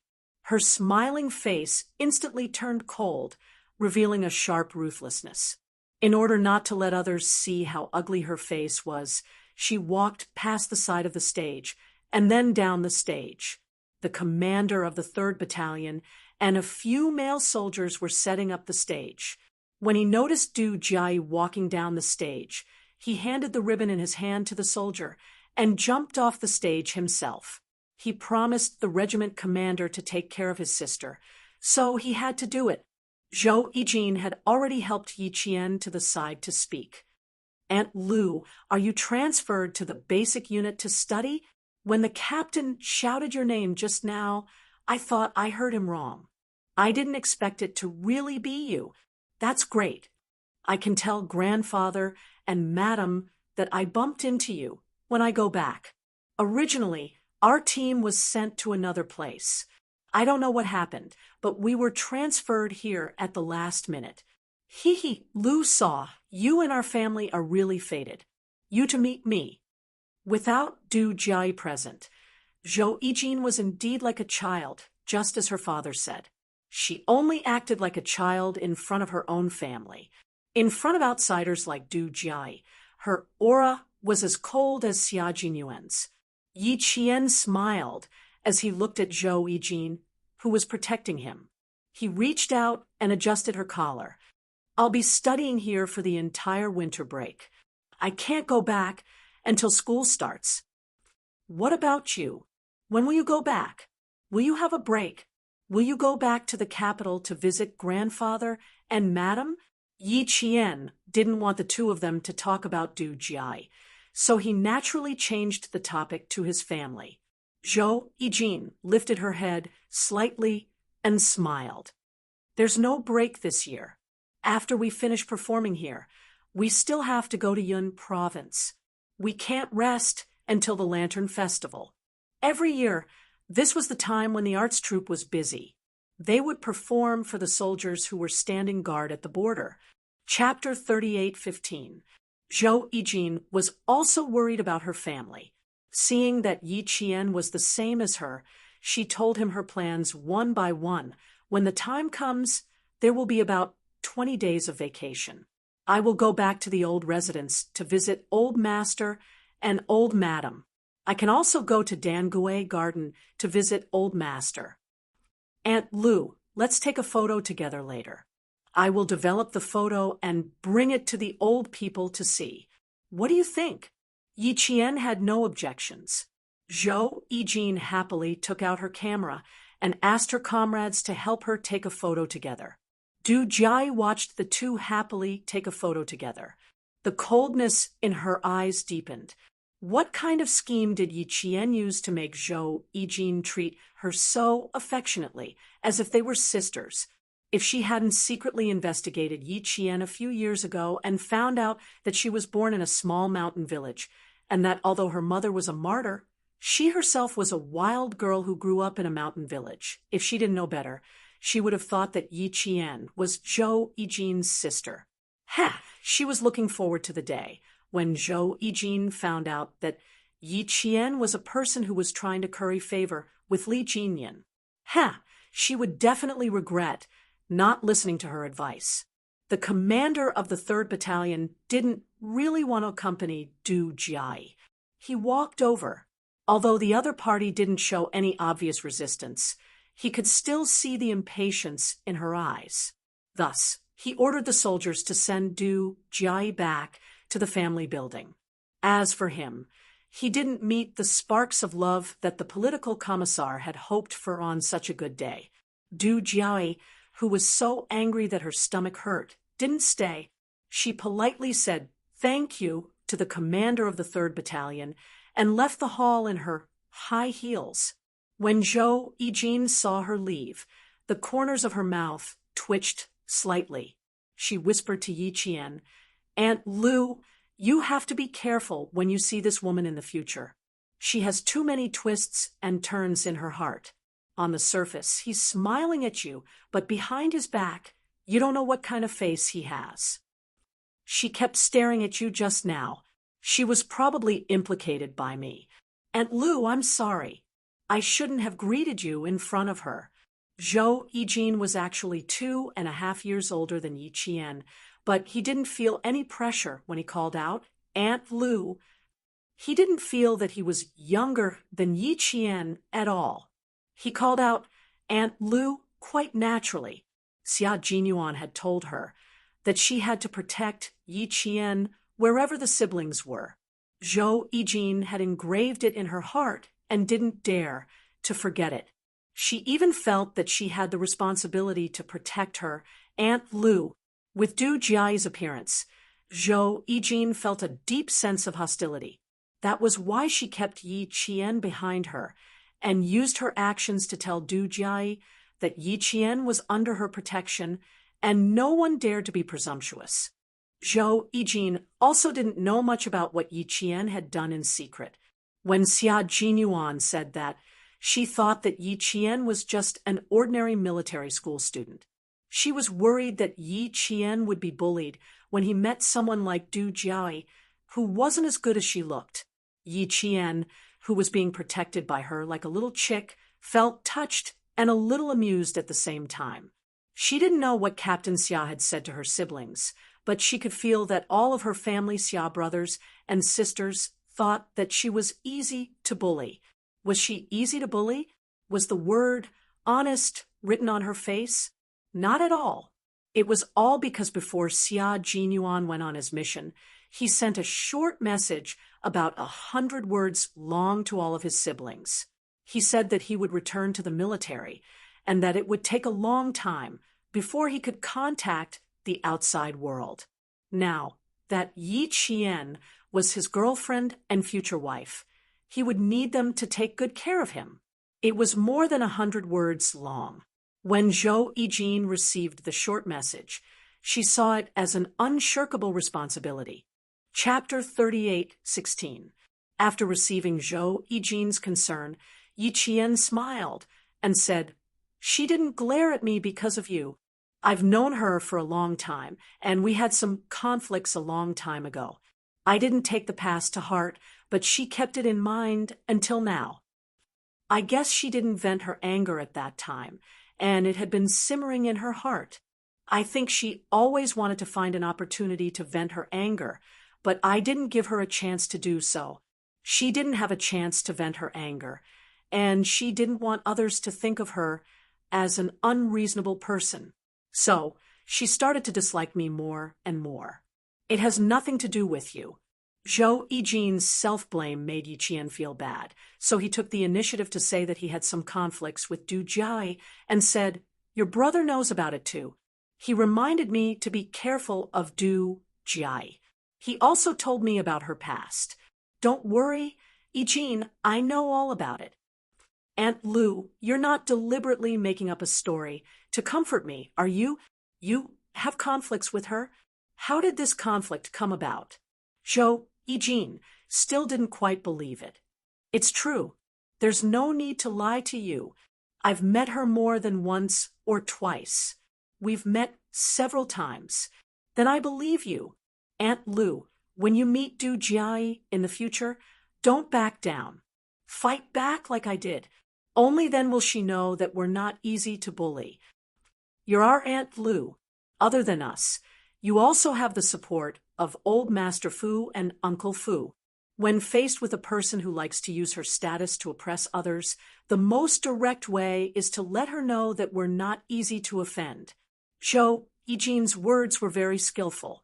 She told Yi Qian that she was different from before, but she didn't make Yi Qian feel uncomfortable because of her reminder. In the past, Yi Qian had no one to rely on, and that was why Yi Jifan's family bullied her so viciously. Now it was different.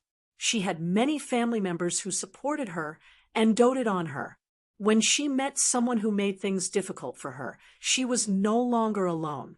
Her family members would stand up for her. That was what Zhou Yijin meant. Yi Qian, whose heart was filled with warmth, gently hugged Zhou Yijin, who was so nice to her. "Hurry up and go rehearse. I'll hang up the lights and ribbons on the stage with them. We'll be waiting for your wonderful performance tomorrow night." Yi Qian gently nudged her. Her smile was like 100 flowers blooming in March, bright and beautiful. In the blink of an eye, she had the playfulness of a summer flower. She was extremely charming. Her low and gentle voice had an indestructible hardness. "You can tell from the way she's holding her breath that I'm not that easy to bully." Zhou Yijin was relieved. She hugged Yi Qian back gently and said with a smile, "Aunt Lu, let's meet again tonight. I'll show you the message that Brother Lu sent to all of us. It's very touching. I just found out that Brother Lu is so good at doting on girls. Aunt Lu, you'll be very happy. There wasn't a girl who didn't want her boyfriend to let go of her. She wanted him to dote on her." When Zhou Yijin saw the message from Xia Jinyuan, she felt a little envious. Yi Qian, who had let go of Xia Jinyuan, didn't know about this. When she heard this, her heart trembled slightly. Her captain Xia had always done a lot of things for her in secret without her knowledge. From the age of 16 to 21, he had taken care of her meticulously for 7 years. With him, she was really happy. In this world, only he could give her happiness. Chapter 38:17. The last time she spoke to Jia Xian, she said that she and Wu Yu had not seen each other for 10 months and 9 days. Her roommates were secretly guessing if she had fallen out of love. She even said that she almost thought that she had fallen out of love. She even asked Yi Jian if she and her captain were like this often. Did she feel wronged? Was she tired? Did she have the illusion that she had been abandoned? At that time, her answer was only one word: no. She had never felt that she had fallen out of love or been abandoned. She had never felt wronged or tired. She had never felt that she had such an illusion. Even if there was no news of him, she could always feel his meticulous care. Just like now, even though they had not seen each other for 11 months and 16 days, she had never felt that he had been away from her for a long time. It was as if the separation was just yesterday. Her fingers could still feel the residual warmth from when she touched his handsome face. It was warm, and it had always been warm when he was not by her side. Therefore, she knew that she would definitely be very happy. With him, she would be happy enough. She nodded heavily and promised Zhou Yijin that they would meet tonight, no matter how late it was. Zhou Yijin smiled and immersed herself in her work. Yi Qian and the others decorated the entire auditorium in a festive manner. It was full of the New Year's atmosphere. As for the battalion commander of the 3rd Battalion, there were still no sparks of love as the political commissar had hoped for. After asking the soldiers to send Du Jiayi back to the family building, they did not even enter the auditorium and immersed themselves in training. The commander of 2nd Company led the way and ran 10 kilometers. After the training at night, the commander of 2nd Company sighed to Yi Qian and said, "The battalion commander's marriage will become a big problem that our entire battalion urgently needs to solve.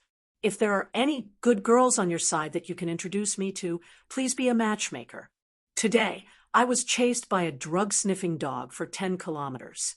I almost collapsed.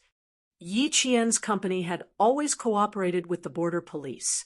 The People's Liberation Army was not far from each other. And sometimes they would even have competitions like basketball. The drug-sniffing dog that chased the commander of 2nd Company had not been trained yet, so the commander of the 3rd Battalion was merciful on account of their many years of friendship. Otherwise, if an adult drug-sniffing dog was released, the company commander of 2nd Company wouldn't just be chased to the point of exhaustion. Instead, it would pounce on him and bite him until he was half dead. Yi Qian's little heart trembled when she heard this. She would rather be chased by someone than be chased by a drug-sniffer dog that understood human nature. I was just talking to the political commissar about introducing the regiment commander's younger sister to the commander of the 3rd Battalion. The political commissar didn't say anything either. I don't know if he needs to think about how to bring it up to the regiment commander. Yi Qian, who had been walking well, tripped. The company commander said, "Be careful." Yi Qian replied, "I'm fine." She tripped because she was frightened by the company commander's words.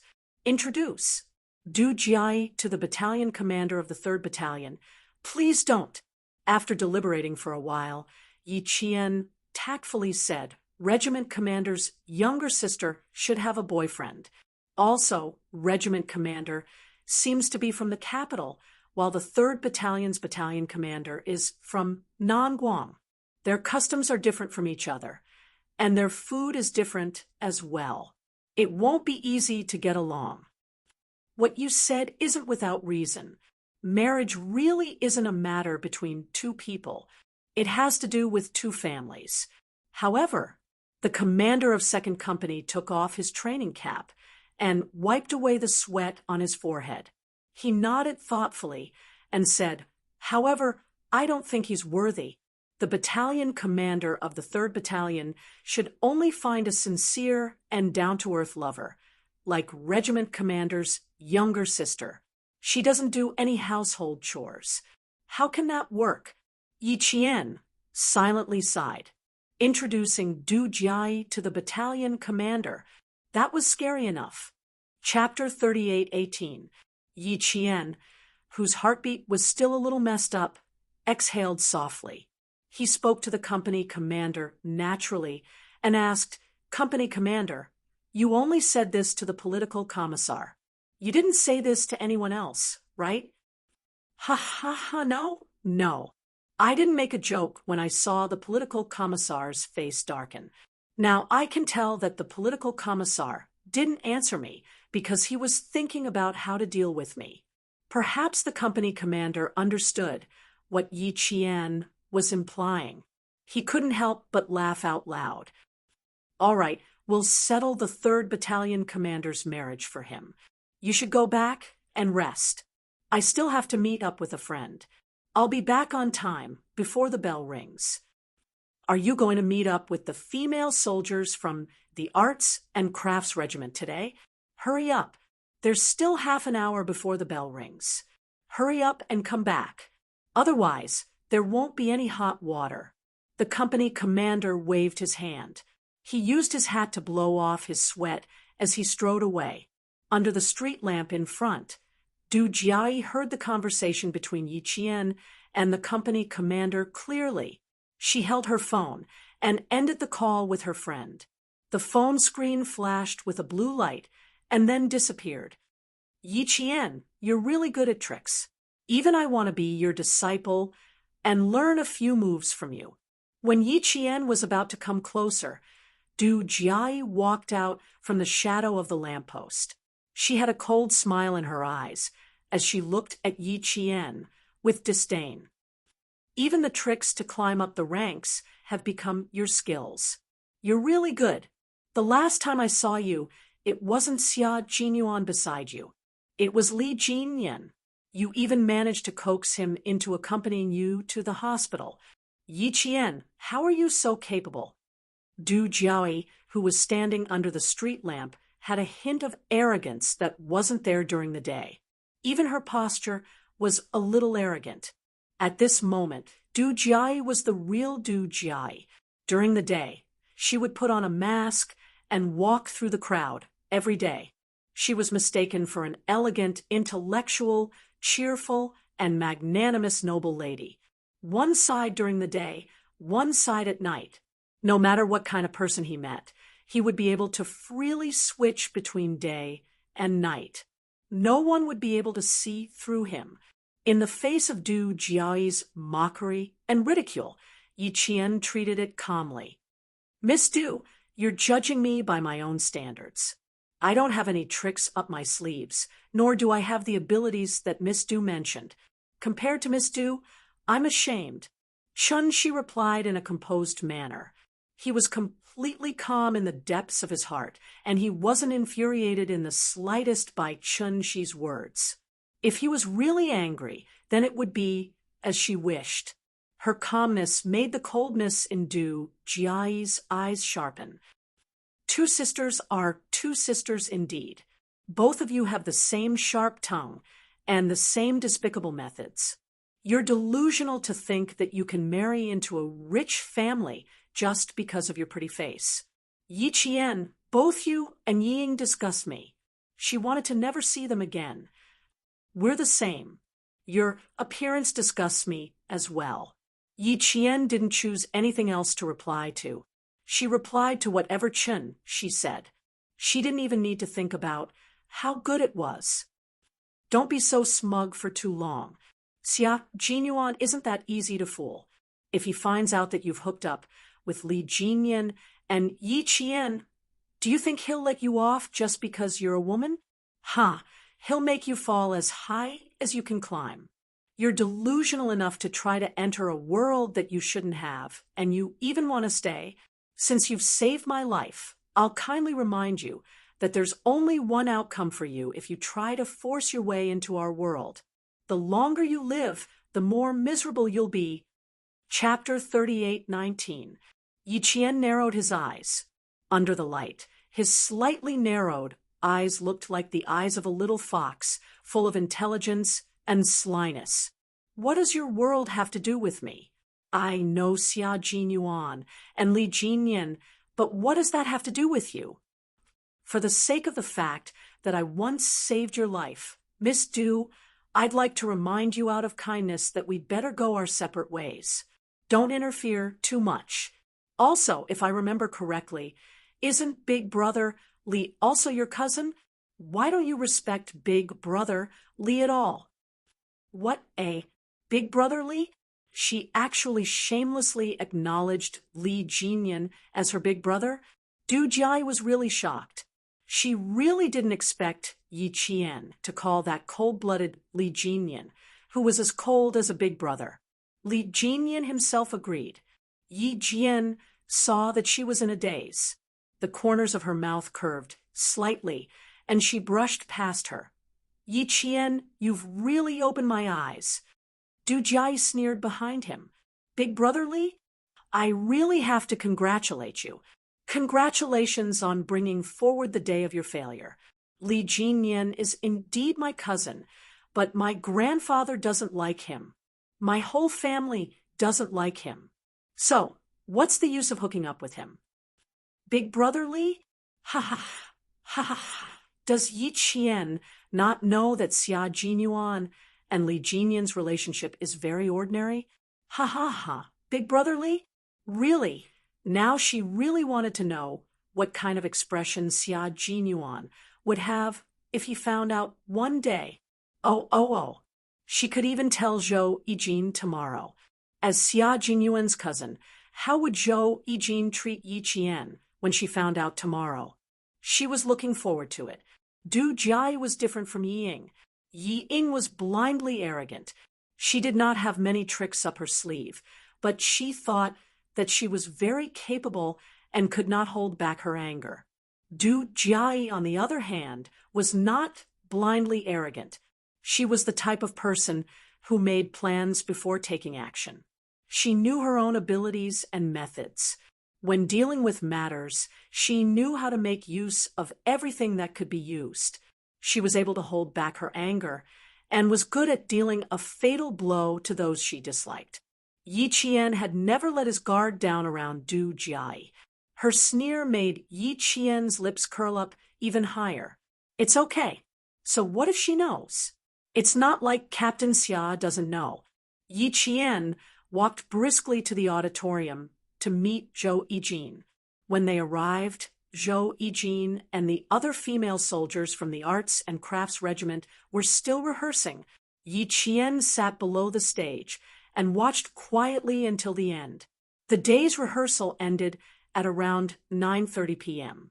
Yi Qian finally saw the message that Xia Jinyuan had sent to Zhou Yijin. I'm not the only one who received it. All of us received it. Brother Six is so attentive. Brother Six was not this attentive in the past. Brother Six only changed after he met Aunt Lu. Old Master and Old Madam often say that you and Brother Six are a match made in heaven. Everything has its vanquisher.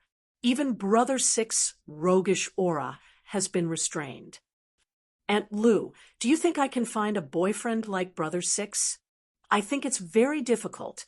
There are so few good men. Aunt Lu, Aunt Lu. She shouted a few times, but Yi Qian, who was staring at the message word by word, did not hear her. All her attention was on the message. Those words made her dive in and swim in the sky that the man named Xia Jinyuan had held up for her. Gradually, her vision became blurry and the tears in her eyes became heavier. Tears welled up in her eyes and she wanted to shake. Chapter 38:20. The text message was very long. It took 3 separate times before it was all sent to the phone's message box. Yi Qian, whose vision was already blurred, once again read Xia Jinyuan's text message to his family Xia's siblings. I'm worried because I'm not with her for too long. I hope that my siblings can take care of her and treat her like a real family member. I will be eternally grateful. I often go out and feel deeply sorry for her. I'm afraid that I've wronged her, so I always want to make it up to her. I hope that my siblings can understand my brother's painstaking efforts and take care of her. My girlfriend Yi Qian has suffered a lot since she was born. I once promised her a happy and stable life. Sometimes I'm not with her, and I'm afraid that I can't help her when she's in trouble. I can only hope that my siblings can help me take care of her and prevent her from suffering. I'm begging you to write. Including the punctuation, it was a total of 173 words. Every word expressed his silent concern for her. Every word revealed his deep affection for her. 173 words were full of affection.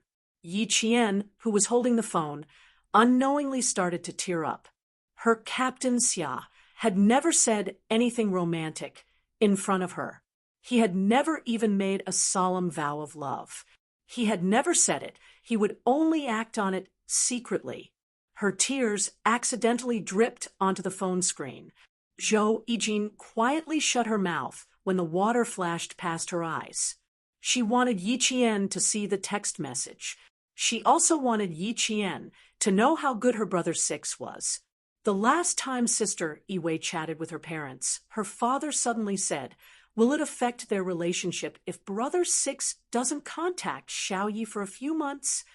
Young people nowadays, 1 day apart feels like 3 years. 3 days apart, they quarrel and break up. I'm a little worried about Brother Six's situation.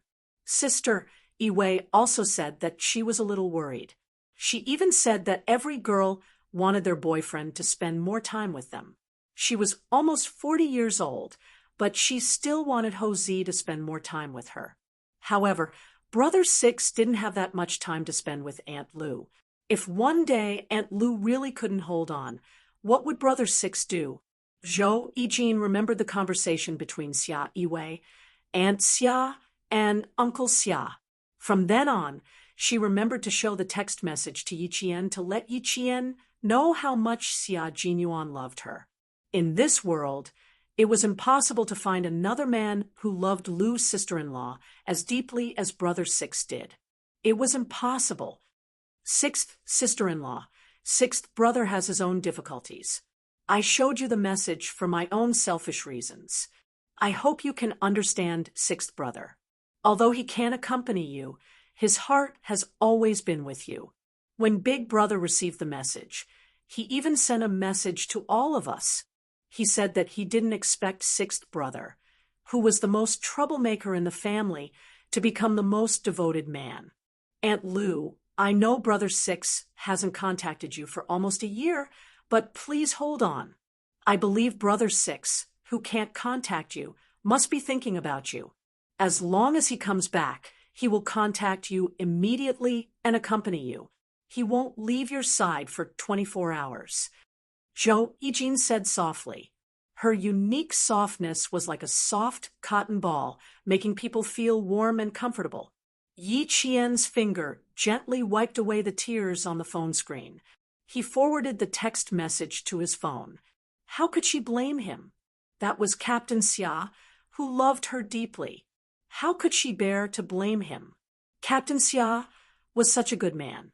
Captain Xia, who only wanted to be with her for the rest of her life. How could she give up? How could she not hold on? Chapter 38:21. Zhou Yijin watched as Aunt Lu's tears flowed drop by drop like sparkling and translucent crystals. She didn't cry, and just cried quietly until the rims of her eyes started to sting. She felt that the indescribable love between Aunt Lu and Brother Six made her deeply envious.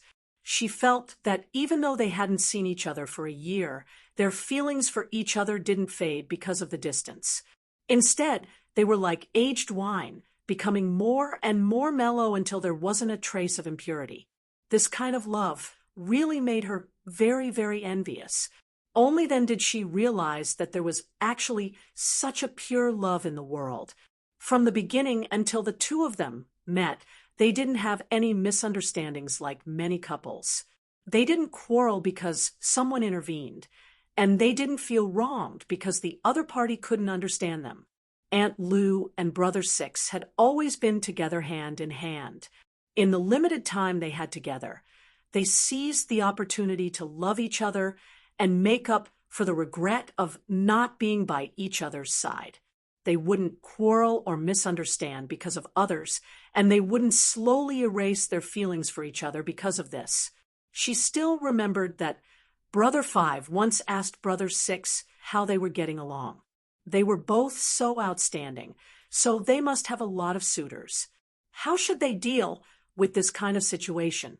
If the other party found out, would there be a misunderstanding because of this? Would they quarrel? Would they quarrel and make each other unhappy? Sixth brother didn't even think about it before answering fifth brother with a smile. Yi Jian and I have spent so little time together that it's pitiful. How can we have a misunderstanding because of others, argue, and make each other unhappy? We will only seize the opportunity to love each other. Every time we meet, we will only love each other more deeply and want to treat each other better. For a playboy like you, how would you know that love is stronger than gold? How would you know such a beautiful love? Yi Qian and I will only love each other deeply during our time together. So what if we have suitors? What does it have to do with us? The person we love deeply also loves us deeply. Misunderstandings and quarrels don't exist at all. We don't even bother to waste time on these kinds of things. When Brother Five heard this, he was flabbergasted and didn't say anything for a long time. Even if eldest brother, third brother, and fourth brother were in love with each other before they got married, they had misunderstandings, quarrels, and even almost broke up because of others. Sister Wei and brother-in-law Zi were even more so. The two of them had broken up countless times. One moment, they would say that the other party was immature, and the next moment, they would say that the other party didn't understand them. Being in a relationship was like sitting on a boat in the sea, and after listening to Sister Wei and brother-in-law Zi's love, She had spent half of her life in a relationship, but in the end, they were still together and gave birth to twins. It was simply a miracle. But when she heard about sixth brother and sixth sister-in-law's love history, especially what sixth brother said to fifth brother, she was greatly shocked. At that time, she hadn't met Aunt Lou yet, but she had been looking forward to meeting Aunt Lou, whom she had never met before. When they met in the first lunar month, the beauty was incomparably beautiful. She was so beautiful that everyone's eyes lit up. Only then did they know that there was such a beautiful girl in the world. It made Brother Five wonder if he was blind in the past to find so many average girlfriends. Chapter 38:22. It was only today that she found out that Aunt Lou, who was deeply in love with Brother Six, was also deeply in love with Brother Six. It turned out that two people who loved each other could be so shocking. Even if they didn't spend every day together, say sweet words, or swear their undying love, as long as two people were in love with each other, no matter how far apart they would still be deeply in love. This kind of love made her envious and touched at the same time. Aunt Lou, why do you love Brother Six so much? You haven't seen Brother Six for almost a year. You haven't even called him. You haven't heard from Brother Six at all. Why are you still able to persevere? Why are you still able to go on without hesitation? Zhou Yijin asked with a bit of sincerity. It was as if she wanted to verify something with Yi Qian, so that she could have the courage to believe in love. Her question made Yi Qian look up and smile. Her tear-stained face was dazzling. She smiled and said, "Your Brother Six has always been my light source. Without him, my hope in this life is gone. Yijin, I won't give up on him. I won't blame him either. You said that his heart has always been with me. I've always known that. Now that I, Aunt Lou, have met such a good Brother Six, how could I bear to let him go? I have to hold him tightly in my hands and keep him by my side." Yi Qian said gently as she looked at Zhou Yijin. Her jet-black eyes shone with the most beautiful and dazzling light. They were as dazzling as the halo of the sun. Zhou Yijin was attracted by the color in her eyes. It even gave her the illusion that the person her Aunt Lou loved so deeply was her. Actually, Aunt Lou only saw Brother Six through her eyes. This kind of Aunt Lou was so beautiful that it made her heart tremble. When was a girl at her most beautiful? She thought that it must be when she missed the person she deeply believed in. A warm smile, a gentle voice, a gentle gaze, and an affectionate gaze. Just like Aunt Lou right now, she was so beautiful that it was breathtaking.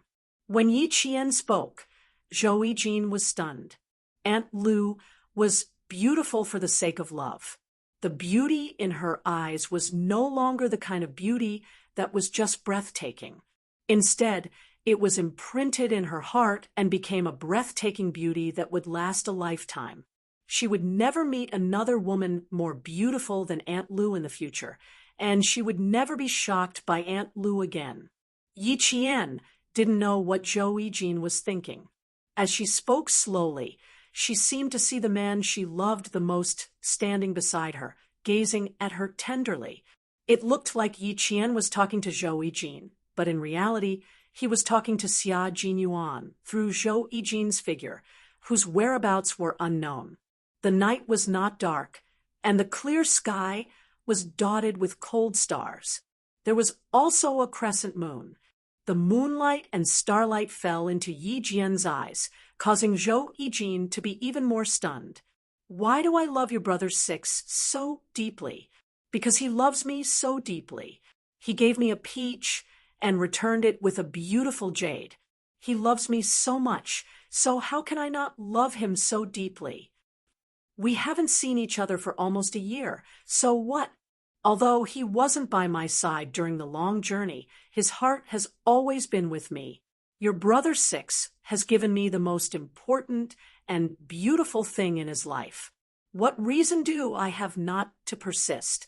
I will not turn back, and so will your brother Six. He said that we will grow old hand in hand, a gentleman's promise, and I also yearn for it.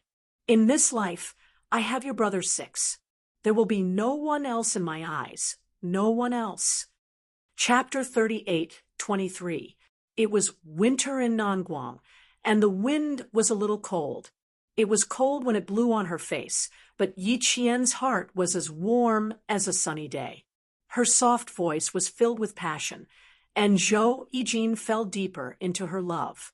I met the best of him, and received the best of love. Yijin, your sixth brother, and I both received the best of each other, and we will continue to be together. I also believe that you will be the same.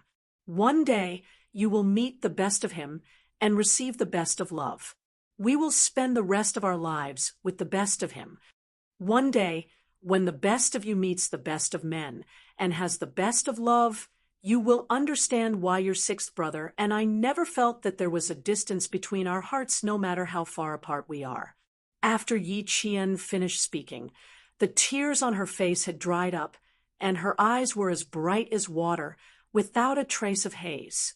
She did not feel wronged because of separation, nor did she feel lost because of distance, because her love with Captain Xia was not something that others could understand or see through.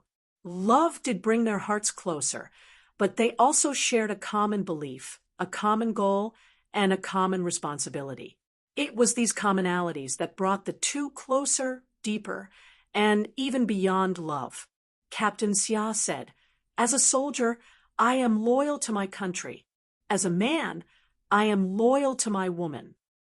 Now, she could also say to Captain Xia, "As a soldier, I am loyal to my country. As a woman, I am loyal to my man." They were loyal to their country, and they were loyal to each other. This was the love that only belonged to her and Captain Xia, and it could not be replicated. Yijin would meet the best of men and receive the best of love from the best of men. This was the love that belonged to Yijin, and it could not be replicated. Everyone would have their own love, and everyone's love could not be replicated. Only then would there be romance in the world. While she and Captain Xia were loyal to love, they would also carry steel guns, protect peace, and protect romance in peace. Zhou Yijin's heart throbbed. She stared fixedly at Yi Qian's eyes. His eyes were as vast as the stars, and she was unable to extricate herself. So, this was the love between Brother Six and Aunt Lu. It was so beautiful that it made her heart throb for a long time. After meeting the best person and getting the best love, we will spend the rest of our lives with the best person after returning to the dormitory. Zhou Yijin lay quietly on her bed. She kept replaying what had just happened in her mind. Her heart was still palpitating because of Yi Qian's words. Sixth brother finding Aunt Lu was sixth brother's fortune in his life, and Aunt Lu finding sixth brother was Aunt Lu's fortune in her life. Their lives together were blissful. Zhou Yijin, who was lying flat on the bed, finally closed her eyes with a deep smile. After seeing the love between Brother Six and Aunt Lu, she started to believe in love again. She wanted to find a man who was in love with her and have a romantic relationship with him. Hopefully, as Aunt Lu had said, one day the best of her will meet the best of men and have the best of love. She was waiting for that day to come. It was late at night. Zhou Yijin, who was shocked by the love between Xia Jinyuan and Yi Qian, smiled and fell asleep. After returning to the dormitory, Yi Qian did not sleep. She covered herself in her blanket and kept looking at the text messages on her phone. She smiled as she read, and then she cried again. As she read, Yi Qian pressed the phone screen against her lips, closed her eyes, and kissed it deeply. Chapter 38:24.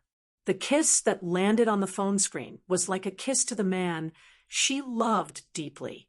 She couldn't move her lips away from the phone screen for a long time. In the end, Yi Qian fell asleep with the phone in her hand.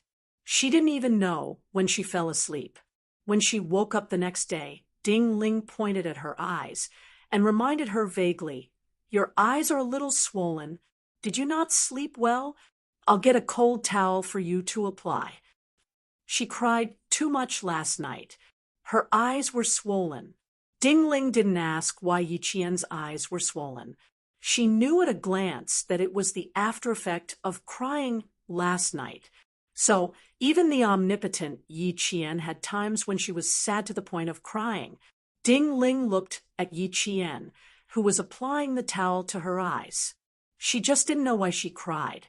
Yi Qian naturally wouldn't tell Ding Ling why she cried.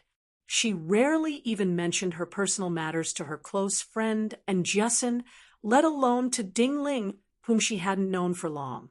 But when she saw her older brother staring coldly at her swollen eyes, Yi Qian, who was under immense pressure, took the initiative to tell Li Jinyan the cause and effect without waiting for him to ask.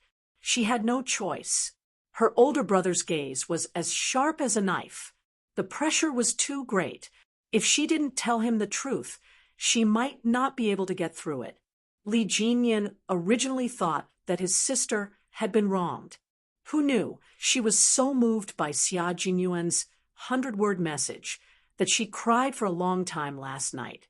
One message made you cry for a long time? When did you become so emotional? Li Jinyan, who didn't know anything, felt incredulous.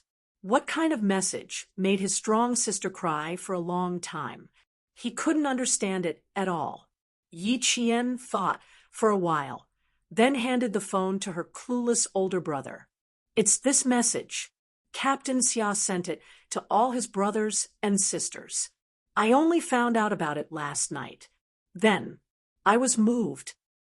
Last night, her emotions came suddenly. She was touched by the care and concern in the message. Her tears flowed uncontrollably, and she cried in front of Yi Jin. Yi Qian felt embarrassed just thinking about it. Now that she said it out loud, her fair, jade-like cheeks blushed slightly. She felt even more embarrassed. Li Jinyan didn't intend to look at the phone, but he didn't know what was wrong with his brain. But he took the phone. Yi Jianjian was dumbfounded. She thought that her brother, who was not interested in these things, would not look at her phone.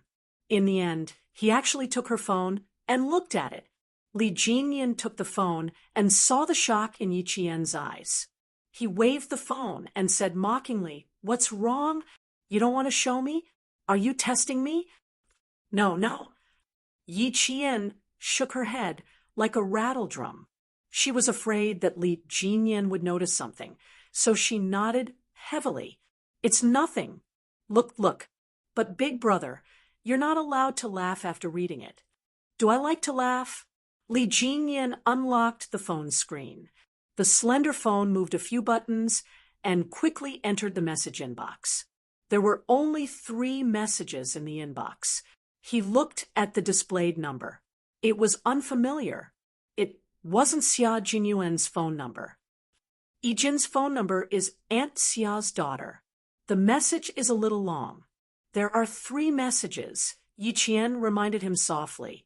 One message was divided into 3 messages. There were too many words. Li Jinyan, who appeared calm, solemnly opened the message at the bottom.